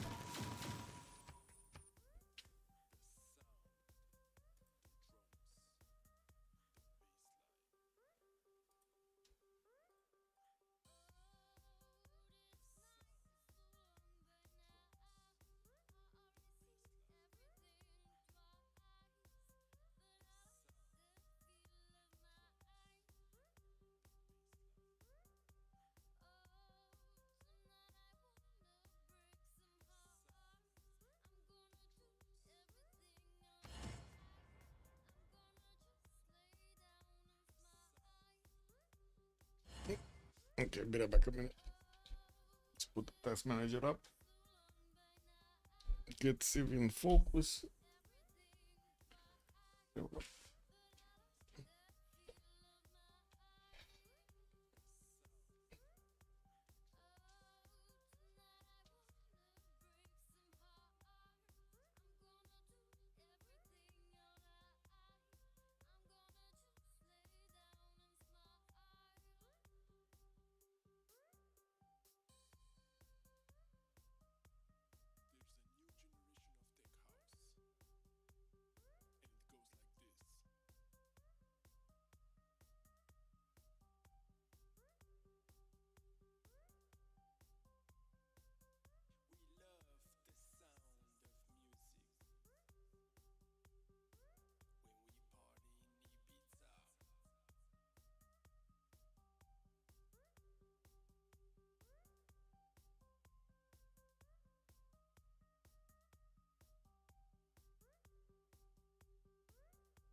Oh, relobby function showcase? Yes, I mean that would be amazing if we do have a relobby function. That would be great. But the big masterminds from Firaxis did not even think about spectator mode, let alone another function. How is there not a spectator mode in a strategic game that allows more than one player to play and the games are very long? So ideally, you would want to make a spectator mode just so the players can click on the I want to see the game keep going. So and also revisit their own game. This is incredible, man.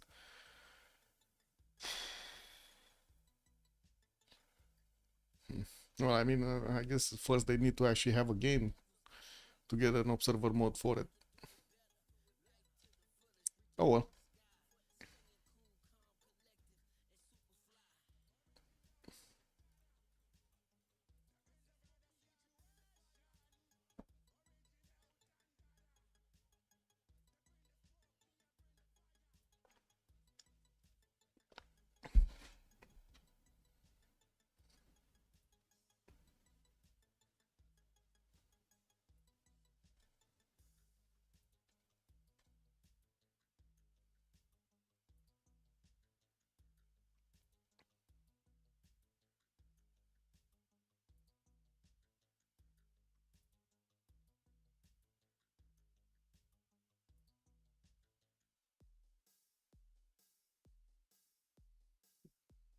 Just need the Zebed to join, I believe.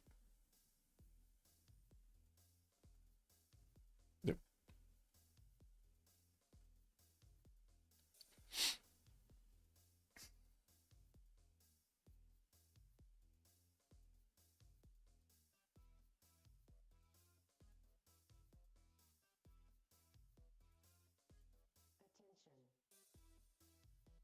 Okay, he's back in.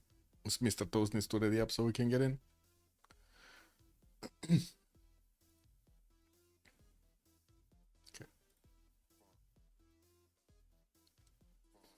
Just need to be ready to click the button.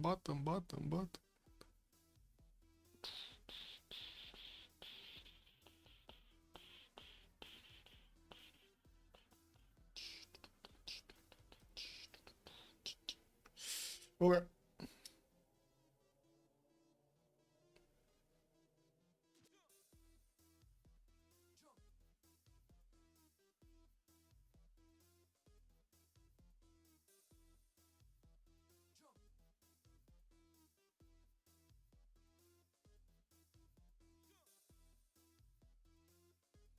And the toes broke one of his toes. Uh-oh. He broke a nail, guys. Porcelain tower is getting built. I just saw this shit. What is this? This looks like another wonder.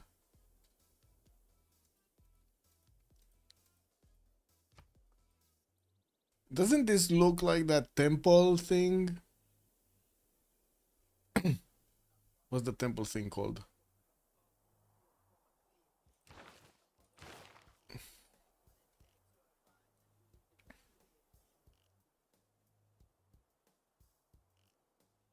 Oh, this one. A little bit. Like the Menashki temple. Well, different colors though.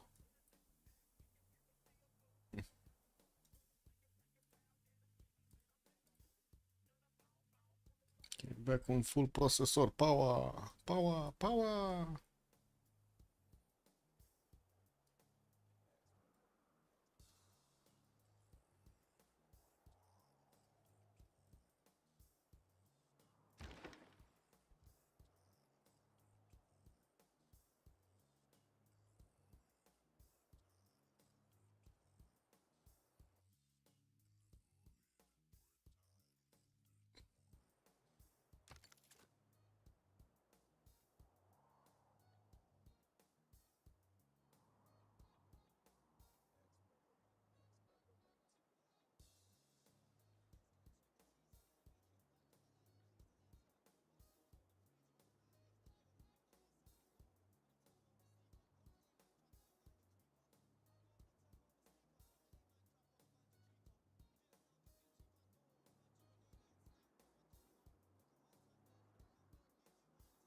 I'm back.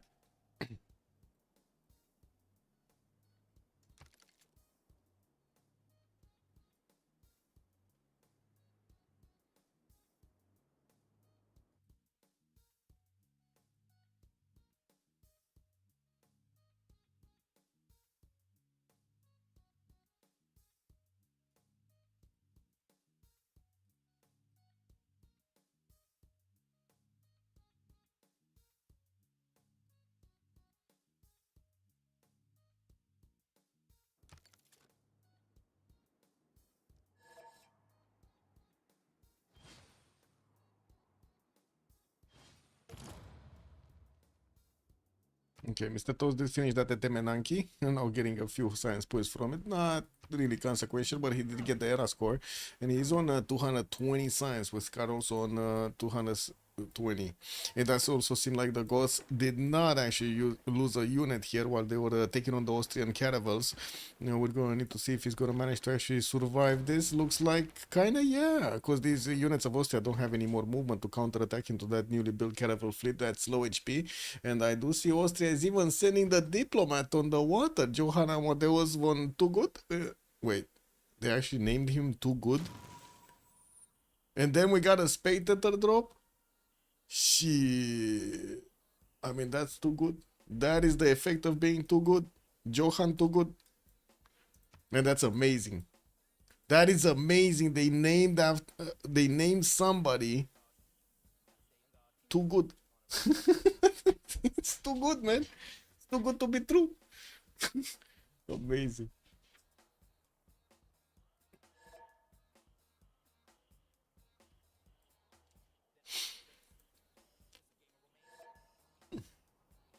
Okay, seems like they're now waiting for the boycott. For boycott for Chaka. Maybe I actually need to stream for him. I don't know. Or maybe he can pick up my stream from this. Oh well. Porcelain Tower getting built in 3 turns here in Iaguana by Almog. We do have Shaka joining back in, while I do see Almog is still trying to get some more pikemen on the south. Polish units are starting to make their appearance felt over here. What happened to this one? This is kind of banged up. Well, I guess he did manage to get enough experience to soon get a promotion. And we do need to see them actually crossing the river on the east side. ETPI has built a first frigate. We do have him also going against the Austrian fleet in the north, and it doesn't seem like Austria has that many boats to go around. We're going to need to see if this is going to be enough for the Goths. We were thinking also the Goths are going to send some of these units, the coursers, along the coast side. Now he has the opportunity to get a little bit closer to the Austrian defense here to the south of St. Polten. He's just not going there yet. We do have also a few more knights coming through, getting a spy out from Olbia. He did send a spy level 0 to the city of Salzburg, so he's getting at least +3 intel on the Austrian movements. There doesn't seem to be any kind of advantage for either side here on the intel. On the western side, looks like Poland not really doing anything against the Goths, while the Goths are repairing their military and getting new trebuchets out to go for another stab against Zebed. I do have to say, Zebed in the meantime got the biggest science in the game, 274 science, 108 culture, one turning his statue of Zeus here for a lot of free units, and also did manage to get Forbidden City in the capital for an extra wildcard policy slot, and also got the Angkor Wat. Wait, where great people? Ah, there's no more great people screen. Lol. There's no more great people screen. I click and there is no more great people screen.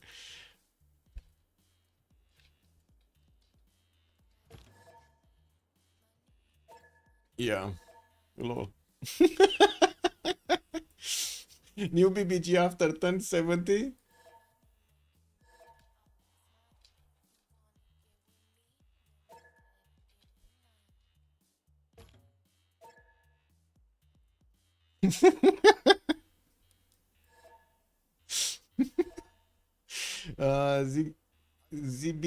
ZB Ben, good evening, sir, and welcome.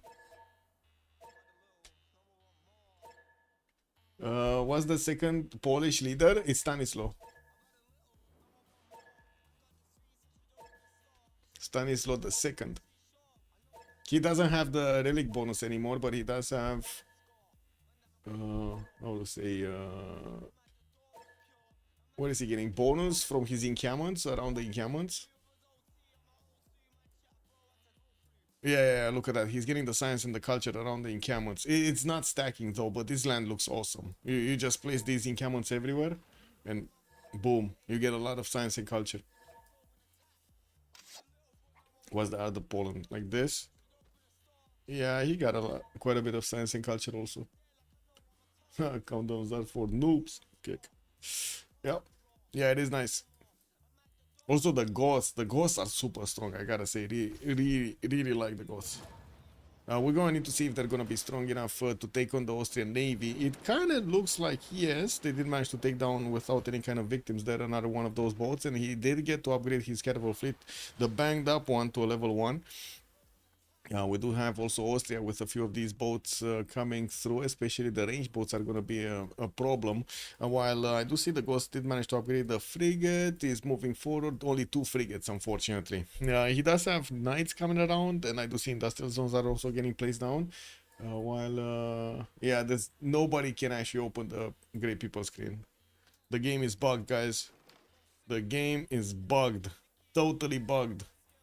No more great people, no more great generals, no more nothing.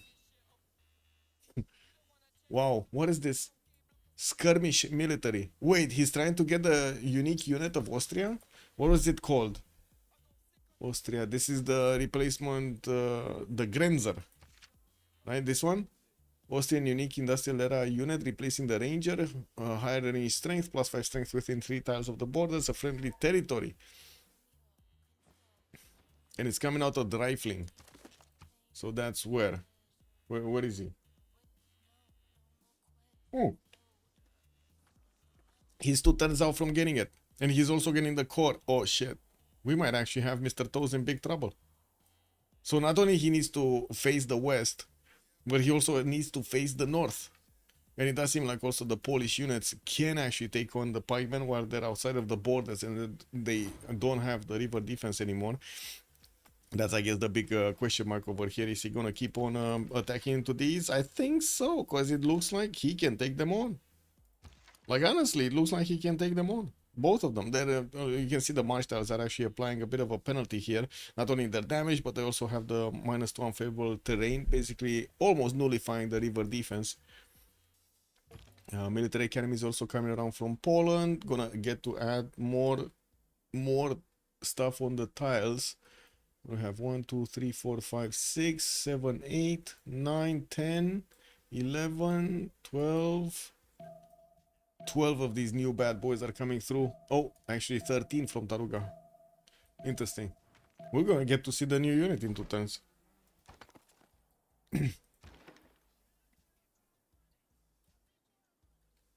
Now, what are the ghosts doing?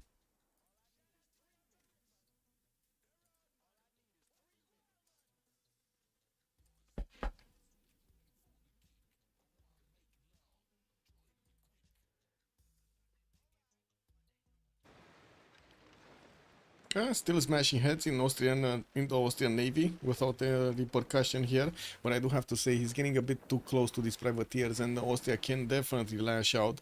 Going need to see if he's gonna have enough. I do see they're still talking about if they're gonna want to relobby this or not. The Polsen Tower did get finished, and it is up and running in the city of Yaguana. We should see +6. No, he's still on +3. Unfortunately, couldn't get it to a +6.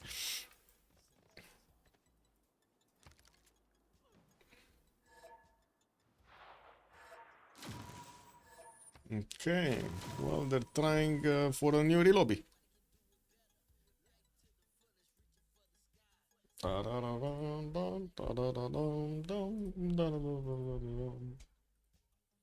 Ding ding ding ding ding ding ding ding ding ding ding. Come on.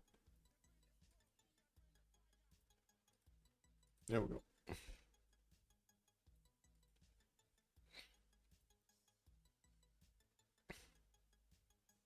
Oh, we got the lag police coming through.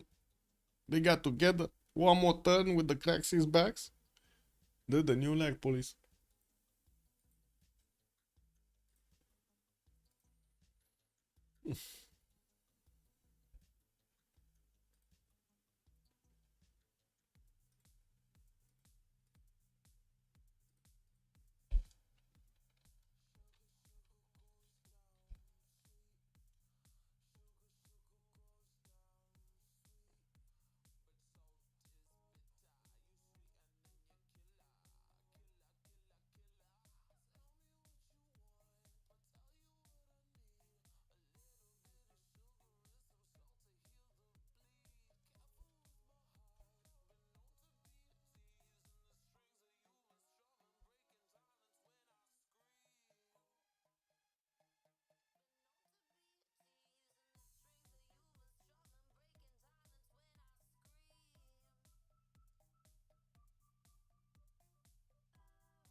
I'm not gonna lie, guys. I feel like I could be doing something else right now.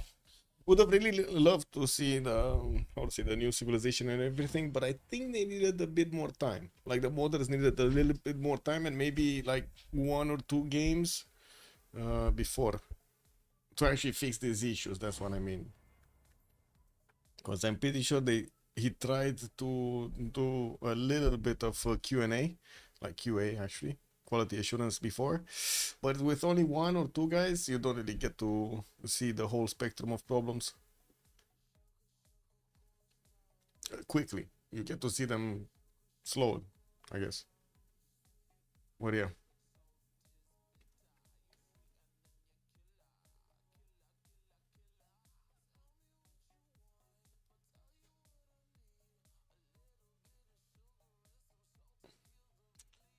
Let me actually ask this.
Yeah, getting through, I guess.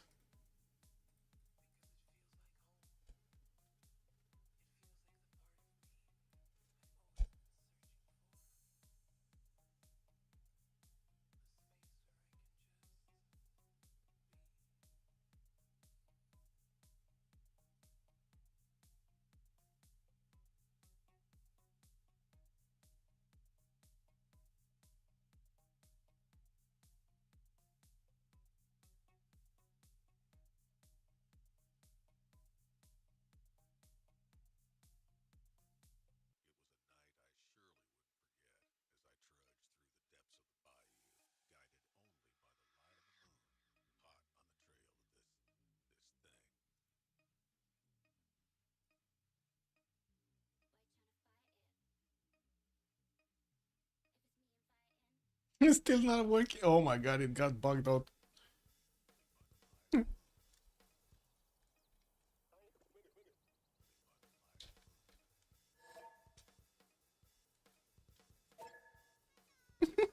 There's even not even a button. Oh no, there is a button. Sorry, sorry.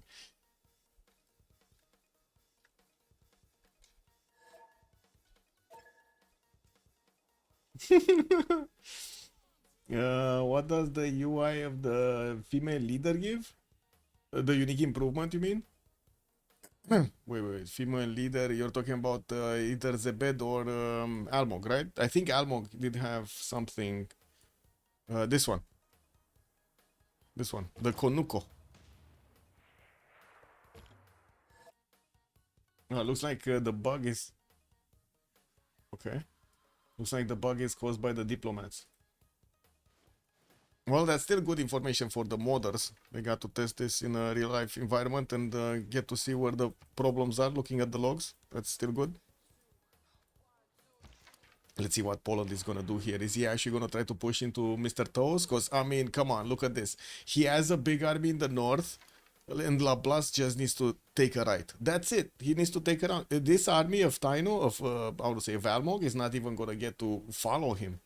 Well, he does have these other units in the south that are gonna meet the police scout in the meantime. Hopefully that guy is gonna die before he's gonna give the information to his allies. While I do see also Poland is getting to close up his chokos on the east. He remained with a single wing hussar. in between him and the Goths. And from what I do see also, we do have ETPI sending those boats in the water to take on the Austrians here. Still will need to reinforce with a few more frigates from his main side and main city of Narbo, and I do see he's starting to hard build a few more privateers. We do have also the Ghost getting his military engineer going, and it does seem like he's connecting the pathways here in between his capital and the front line. Got the cav technology, but it's kind of late to actually apply cavs against his opponent. Zebet definitely not only has the extra science over his opponent, but he also has a lot of unit pre-builds. Machu Picchu finishing up next turn in the cities of Zebed, and I do see he's still... oh, he also Angkor Wat is going to finish in the city of Toa on the western side for an extra pop everywhere in his cities. That's going to be nice. More military academies coming out for the Goths, and I do see the Austrians are about to actually upgrade their unique units here on the front line against Poland, and this is going to be big. There are already 2 bombards deployed on the front line. He's getting the military engineer to also help him build up the pathways, and I guess he does have Jeanne d'Arc. Wait, we're gonna need to see when the skirmishes turn into the next ones. Rifling is finishing up next turn, so that's the take when he's gonna get it.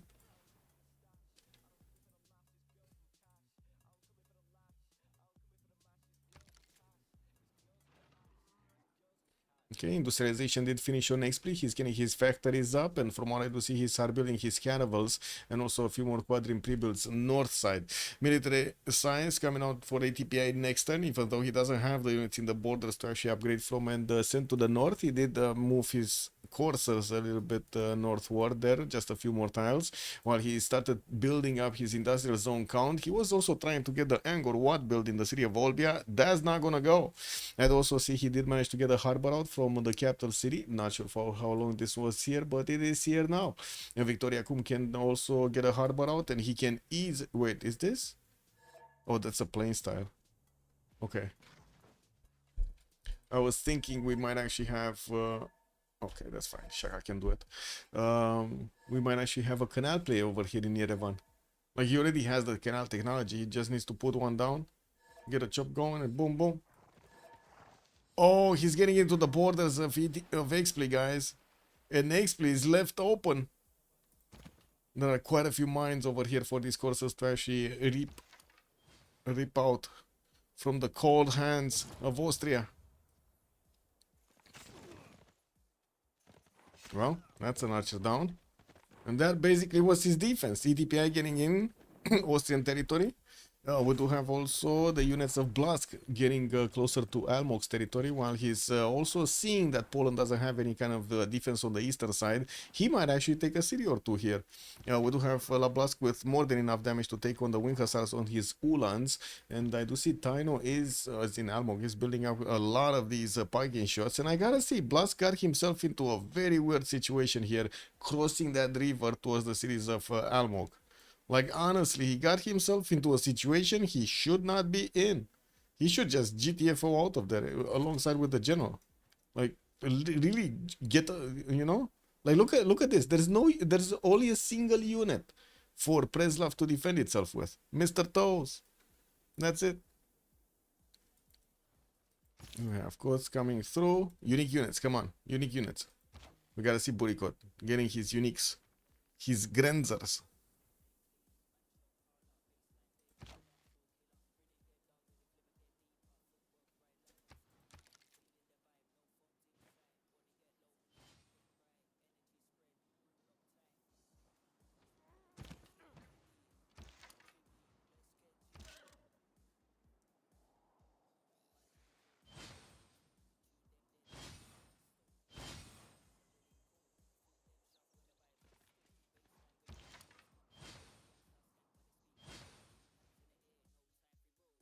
Okay, that upgraded damage. 85 freaking damage. Oh my god. Mr. Toast is not gonna like the bullying. We might actually see a CC right here. So like they already have XP in a very, very bad position. He's getting pillaged soon. We got quite a few Gothic coursers in his territory, and it doesn't seem like Poland is going to manage to help him that much. Yeah, he will help. I mean, he's definitely doing damage with that Wing Hussar, and we do need to see if the Ghosts are going to send some more units there. But again, these units are quick, and they could get onto tiles to actually get to pillage them. before they get destroyed. On the other side, we do have also Burikot able to push him to Mr. Toes. Again, keeping Mr. Toes from actually simming and getting a defense. Western side, Blask has the option to also push into Mr. Toes. Just let Almog be, man. I guess he's thinking this next wave over here, the 5 units to the south or 6 units are going to be the ones that are going to go into Polish territory. But again, man, Poland could have just shift enter into Preslav right now. He's not. He does need to extract this Ulan. That's why I did say he got himself into a weird situation over here. But anyway, he's getting into the borders. There we go. He's getting into the borders of Preslav. And Mr. Toes is gonna figure out how painful these units are. Same can be said about the north over here. Oh my god, look at this horse, man. It's getting like totally wiped clean off. We do have the bombards also getting into range, smashing down the the encampment here in the Tribulansky. it is gonna get walls next turn, and from what I do see also, Mr. Toes is just 4 turns away from getting his steel walls, which is gonna make it significantly harder to get everything going. We do have also ETPI managing to get right next to the city of Linz here on the coast, while he is gonna need to take on the remaining boats. We do need to see if he's gonna have enough firepower. There are a lot of frigates. Lots and lots of frigates from Austria, but these do go down really quickly if they're getting directly attacked by the caravels. Needs to be extremely careful how he's going to position them and how he's going to do the first moves. Wait, ETPI I think can take on just 1 boat over there. No, 2 boats. He can take on 2 boats. Actually, this one, so that one doesn't have one. This one does. Okay, he can take on this privateer. Oh, never mind. Their zone of control, I think. I don't know, to be honest.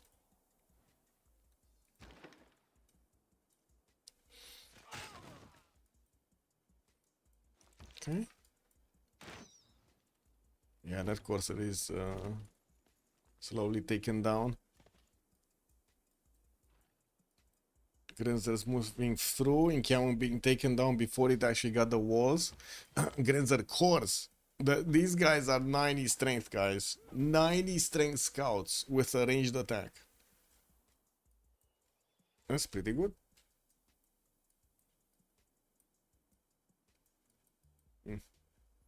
Russia's coming through, factories. LeBlanc doesn't seem like he's building more units in the north. He just keeps on chewing away at his opponent, and he did figure out Preslav is without any kind of defense. Yeah, there are units from Almog that are trying to get through, and we're going to need to see what happens after the Congress.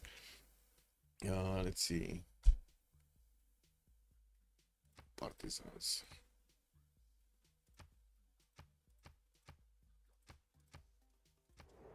Wait.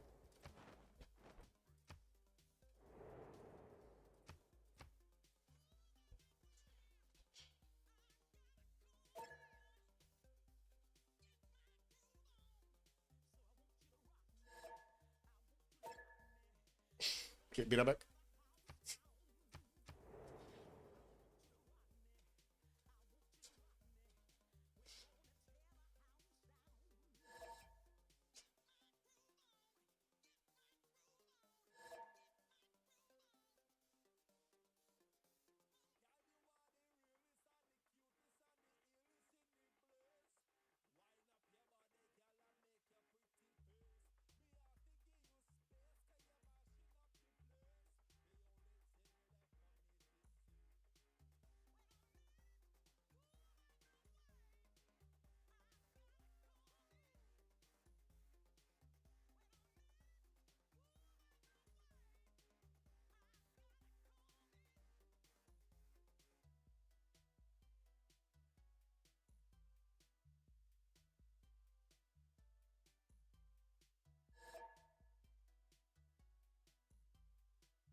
Under siege, the cat on the chair.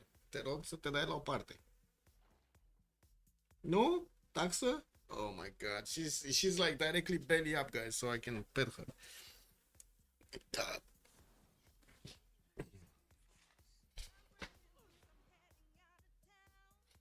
Okay, we do have pressure being placed under siege by the Ulans, and it doesn't seem like we're gonna have reinforcements getting there anytime soon.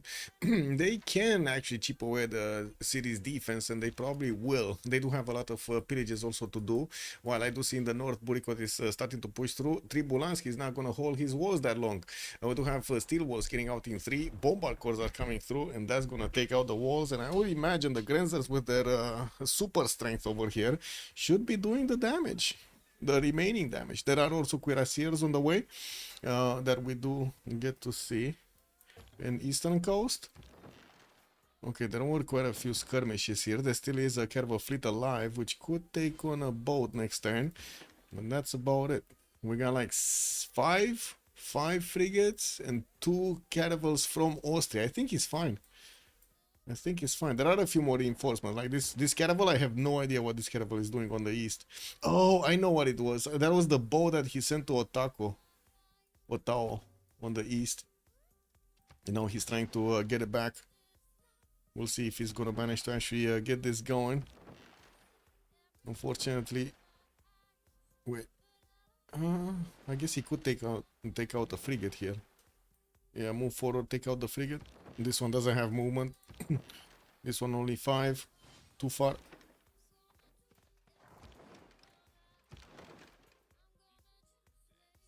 Congress.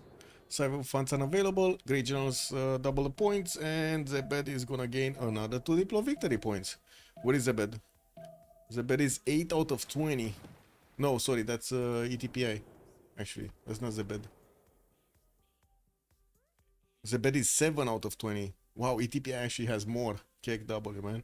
Okay, so he did take out that frigate. That's down to 4 frigates. Let's see what's going to happen with the first engagement. Very important how ETPI is going to try to get out of this.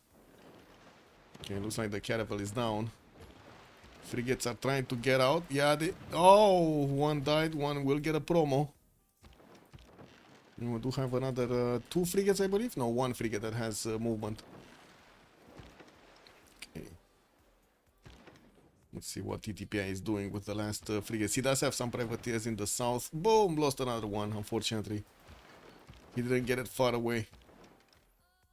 Well, now the privateer is in range and he's getting that secondary caravel from the east. He does need to move it closer. He is managing to get... Oh, there we go. Harbor from Victoria Cum, so he can actually have 3 cities building boats here. Reinforcements are going to get out a little bit faster. Halfway walls in Tribulanski. The bombard corps did get into position and will start shooting next turn.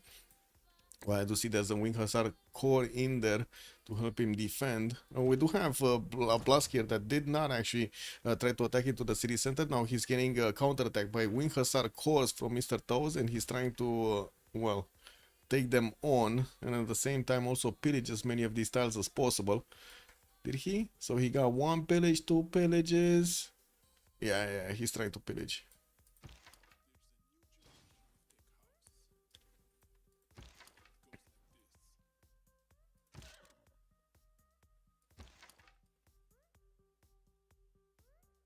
Well, it does seem like Poland is slowly getting these, but he's getting Wing Hussar armies directly, making them quite strong. And I think the Bombard Corps... Oh yeah, the Bombard Corps actually did shoot. It's just because of the Wing Hussar Corps that was inside, it was a little bit stronger. Also, still cannot click on the Grey People. No generals, guys. We cannot see the generals. We cannot see any of the Grey People, actually. Lol.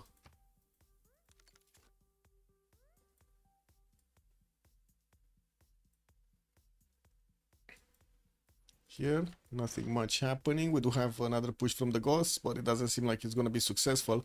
Line infantries have been upgraded from Zebed, and he does have multiple possible field cannons that he could get to upgrade. So I think he's fine. I think he's fine here on Kayambo. He didn't even repair the walls of that city since it got attacked earlier on by the privateer. Oxford University also coming around for Taino's capital, while I do see he's getting more archaeological museums for those culture points. Next to him, Poland have started building up a lot of wing hussars, and I do see also Blue Poland is getting refining in fort and still doesn't have steel walls. He's getting also his nationalism next turn, while he's still fighting on the front line over here. Steel walls have been finished by Mr. Toes, and yeah, he's gonna lose a few more units here, especially these wing hussar corps, but he's also gonna lose a lot of tiles in the meantime. We do have blast units also starting to core up, pillaging the lands of Mr. Toes as quickly as they possibly can, while I do notice also Austria is managing to put under siege the city of Tribulansky in the north. We do see these Genzer corps actually do enough damage to the city with steel walls to take it down. It's slow, but it's going. It's happening. On the eastern coast, it does seem like Hispli did win the first engagement. The DPI is trying to get out of there with his remaining boats while he's building new ones. And we're doing to see if his reinforcements are going to be on time. There are only 2 cities here from Austria that can build boats on his side. But that was, yeah, that was enough. That was enough for him to actually get a fleet out. In all logicals, he could try to make a canal a little bit later. We're going to need to see if he's going to do it. While I do see we still have some boats in the build queues. Yeah, there we go. So 2 new caravels coming out and another frigate.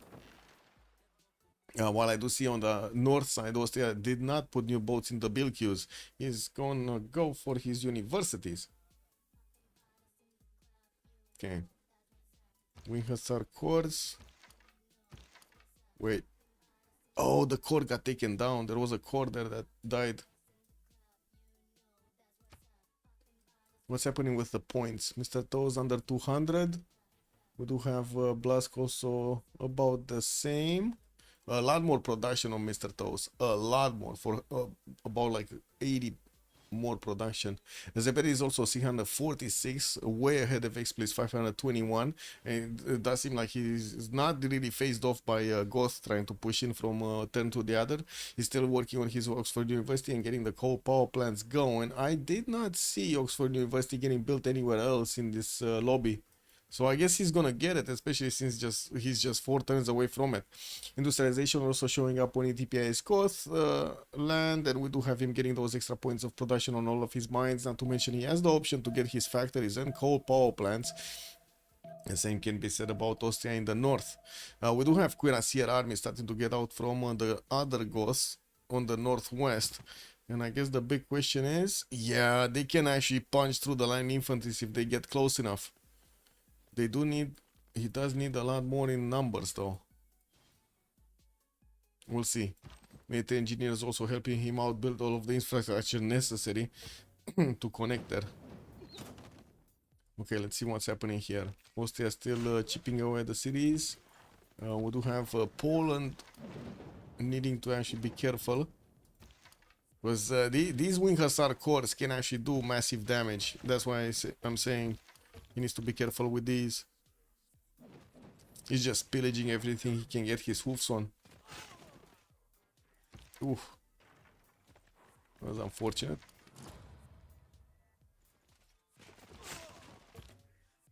Oh man, look at the damage of the Grenzers. So that city in the north is already half HP, and there are still Grenzers that need to attack into it. And that city has steel walls. Military engineer gonna connect. The Bombard Corps is probably gonna take out the remaining walls next turn, and of course the Grenzers are gonna finish the job here. Yeah, that city is going down. There's no way he's gonna save that city.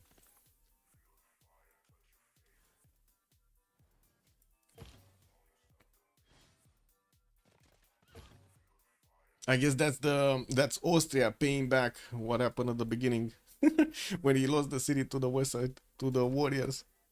Zebed is starting to build Taj Mahal, still working on Oxford University, and by the looks of it, he did upgrade Okay, now that's better. He upgraded infantry. It should be strong enough to keep the cuirassier armies of bay. We're gonna need to see how quickly we're gonna have actually Scar here trying to get his tanks. But I would imagine Zebed is gonna have his own tanks. We do have Scar with 240 signs. Zebed is 289, and of course a lot more production on Zebed, double the amount of production on Zebed, more actually. And he keeps on adding more with his coal power plant started up. Getting Colossus next turn in Otao to get another trade route, and I do see also he's building up the Potala Palace in Guainia for another one of those diplopods and slots. Poland level 2 spy in Guainia. No level 2 spy unfortunately in Mr. Toe's territory. He doesn't even have a level 1 here, or a 0 I mean. But anyway, he did manage to extract a lot of value from the lands of Poland just by the sheer amount of pillages that he did. And we're going to need to see if he's going to manage to keep on helping Austria to take down the Polish cities here. Because it kind of seems like these Grenzers, man, these Grenzers know what they're doing. Military engineers also from Austria keep on building the pathway so he can get to penetrate into the Polish cities a little bit faster. Reposition his units there. Quickly.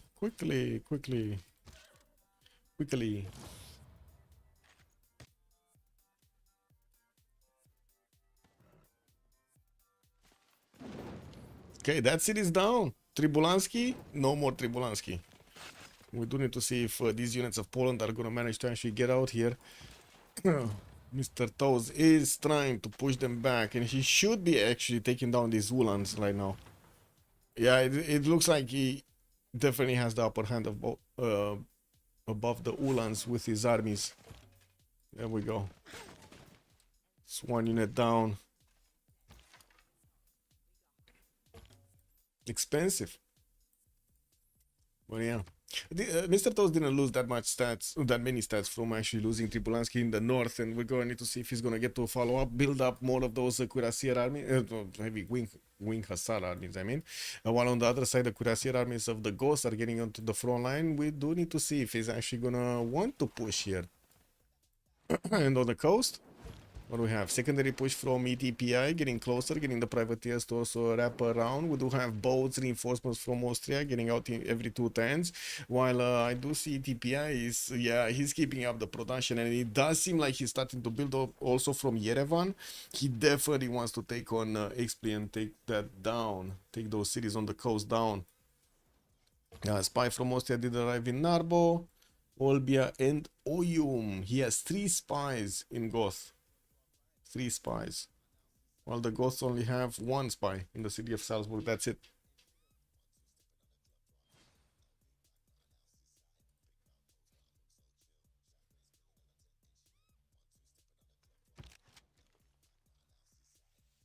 Ooh, Blaska actually deploying quite a few of these heavy cheetahs to the northwest. Is he thinking, is this him going tanks?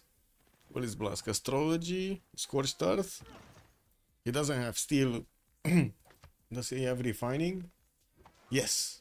I see 7 oil, so I think he has refining.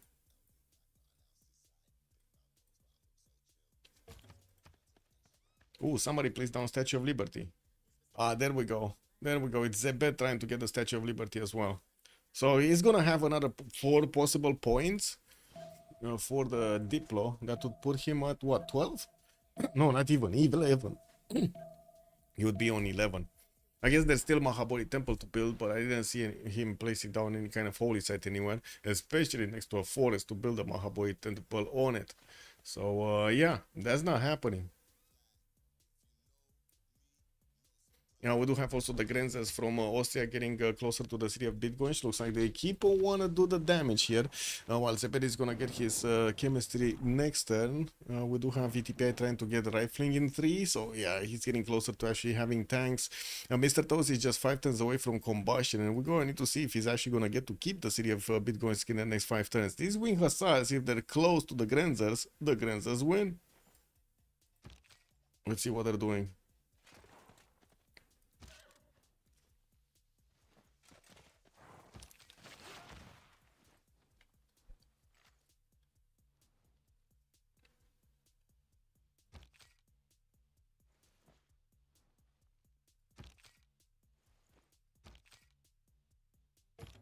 The bombard needs to get closer to start. Should he bang bang. I would have liked another bombard here, but I guess he thought it's fine with the amount of Grenzers he has to do the attack. Yeah. Oh, lots of boats coming through. Okay, he's doubling his fleet over here really quickly, TPI. One turning frigates. Getting these in Yerevan. We gotta see when he's also gonna get the canal out here. Very important. And that's also gonna be a good amount of adjacency for an industrial zone later on there.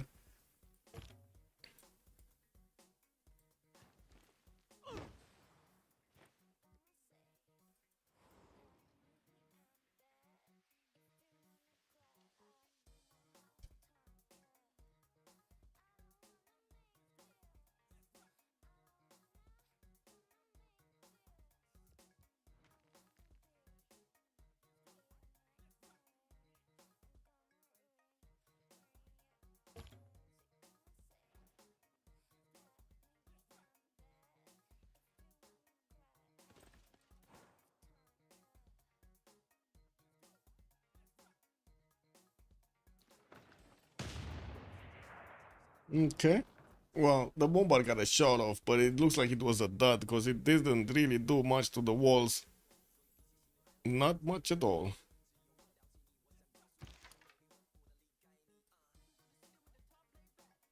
Okay, new wing Hussar army is coming through, rebuilding, of course, his campuses and everything. And we got a GG. That's it. That was it.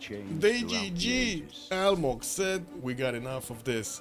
They didn't really have an option to open the Great People screen, but I'm pretty sure Pebbleton is gonna fix the bug, so we get the next version of the beta proper. A pretty interesting game to see all those grazers, very, very, very strong units. We did also see how strong those early units from, and of course the bonus from the Goss is looking like when he's getting all of those population points on his cities, which was, you know, kind of expected. Interesting. I guess we're gonna need to see them also in the classic 4v4s when they're gonna have a lot more pressure on them in the tournaments, and of course quite a bit more incentive to actually get a win here. Thank you so much for joining me, and I do hope you appreciate you like your time with me tonight. Taking a look at this BBG show match from Expanded. You can check out the details directly on BBG's Discord server. Also, you can join my server on Discord if you do want to take a